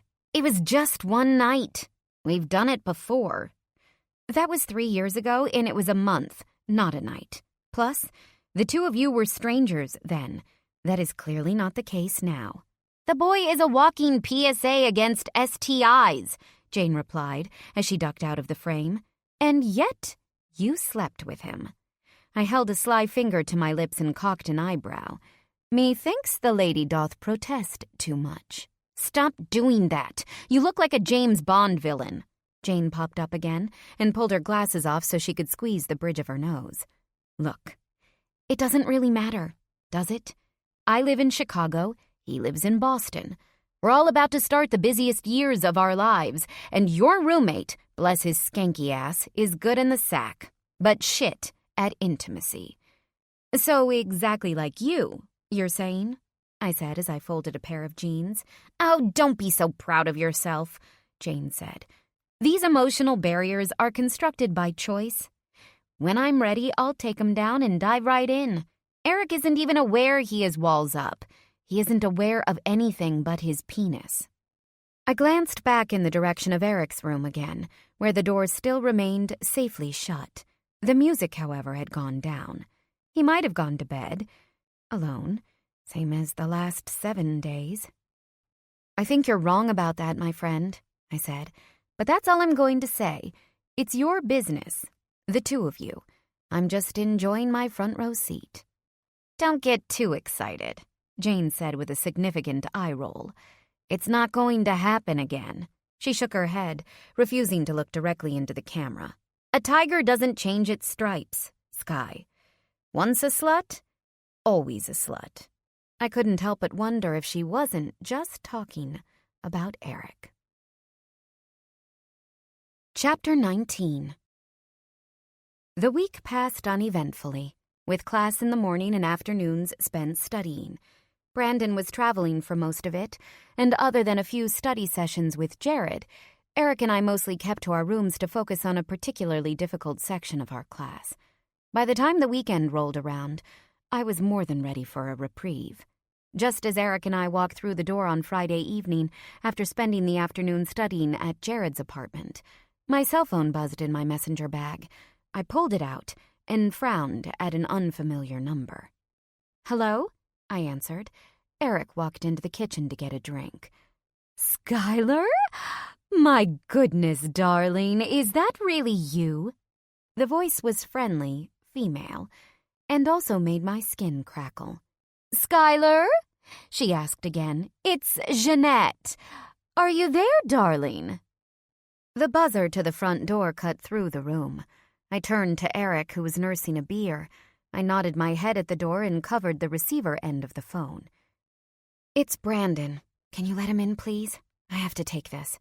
Eric grumbled unintelligibly to himself, but nonetheless trudged over to answer the buzzer. I didn't blame him. I hadn't even met the partners at Kiefer Knightley yet, but I certainly wouldn't be thrilled if they were sleeping over every weekend. Thank you, I mouthed, trying to look appropriately apologetic. Eric nodded, and I took a seat at our small kitchen table. Jeanette? I said. Sorry about that. You still there? Yes, darling, I'm here. How are you? You sound absolutely marvelous. I'm fine. I stared at the lacquered wood tabletop. My mother was the kind of person who acted like she was your best friend in the world when she actually took the time to speak to you. The rest of the time, you didn't exist. It didn't matter if you'd known her for years. It didn't matter if you were her blood. Did you receive your graduation gift? I picked it out myself. Well, a man from a piano shop in Boston did, but I spoke to him myself about it. This was also typical Jeanette, assuming accolades for normal actions that most people would just do without a single thought. I didn't know what she wanted me to say. Making a phone call didn't make her a saint, and especially not after being largely absent for most of my life. Yes, I got it, I said. It was definitely a surprise. I'm glad you liked it, Jeanette exclaimed, despite the fact that I'd said no such thing. I mean, it was certainly a nice piano and all, but aside from the fact that I'd barely be able to play it between studying and respecting the noise restrictions of an apartment building, there was also the awkwardness of receiving an extravagant gift from someone who barely knew me. The apartment door opened, and another person with a penchant for extravagant and, at times, inappropriate gifts strode in, stern until he found me, at which point I was rewarded with an ear-splitting grin that raised the wattage of the room by at least 10 points. Jeanette continued to gab about the piano, but I barely listened, happy instead to ogle Brandon. He had clearly come from work, still dressed in the remnants of a summer suit, light gray pants, and a starched white dress shirt, a dark red tie loosened around an unbuttoned collar. He tossed his jacket and briefcase on the couch and made a beeline toward me. "Hey, beautiful," he whispered as he engulfed me from behind. His nose and mouth unerringly found that sensitive spot just below my ear, and I arched against him while Jeanette continued her chatter. "So what do you think, darling?" Jeanette was asking. What's that?" I murmured, closing my eyes as Brandon's tongue touched my earlobe. "In 2 weeks. The Cape. I'd love for you to meet Annabelle and Christoph." Yeah. I'll think about it," I said, half dreaming as Brandon pushed my hair off my other shoulder and resumed his work on the other side. Honestly, I should have known better than to have any conversation while under the spell of Brandon's deft touch. "And tomorrow sounds good for dinner?" "I can't," I said with minimal coherence. "I have an event. I'm going to a benefit with my—" The sudden absence of Brandon's mouth interrupted my train of thought. I turned to him, and the tight shake of his head informed me I shouldn't tell anyone about him. I frowned. "My roommate. I'm going with my roommate." Brandon gave me a contrite smile. I slipped off my stool, wandering in the direction of my bedroom, ignoring the frown behind me. "A benefit? It wouldn't be the NECA gala, would it?" Jeanette was asking. I paused with my arm braced on the doorframe. No one could say Jeanette didn't have intuition, just in the wrong way. She could track fancy events like a bloodhound, but had no ability to gauge the moods of her daughter. "Yeah, that's the one," I said. "Why?" "Well, we were invited to that by one of Maurice's business associates, so I suppose we will see you there. What fun!" Before I could answer, I was swept off my feet, suddenly hostage in Brandon's strong arms. "Don't run away from me," he murmured into my ear, and then bit my earlobe before taking my mouth with a kiss that was at once tender and insistent. "Oh, I've just had the best idea," Jeanette was saying in my other ear, loud enough that Brandon could hear her. "Let's go shopping tomorrow. We'll make a girls' day of it. Get something fabulous to wear and have our hair done before the benefit. What time do you say? I'll have a car pick you up." "Get rid of her," Brandon growled as we collapsed on my bed together, he on his back, me now sprawled over him. He kissed me again, hard and fast. "Now." "What?" My breath was shallow and I could barely hear Jeanette's jabberings as I was once again smothered in a kiss. With a devilish grin, Brandon snatched the phone out of my grasp. "She'll be ready at 10, he barked without breaking his gaze, and before I could say anything, had ended the call and tossed my phone onto my bedside table. "Come here," he ordered. And, of course, I did. About 20 after 10 in the morning on Saturday, A town car dropped me off in front of Swish, one of the many stores on Newbury Street that catered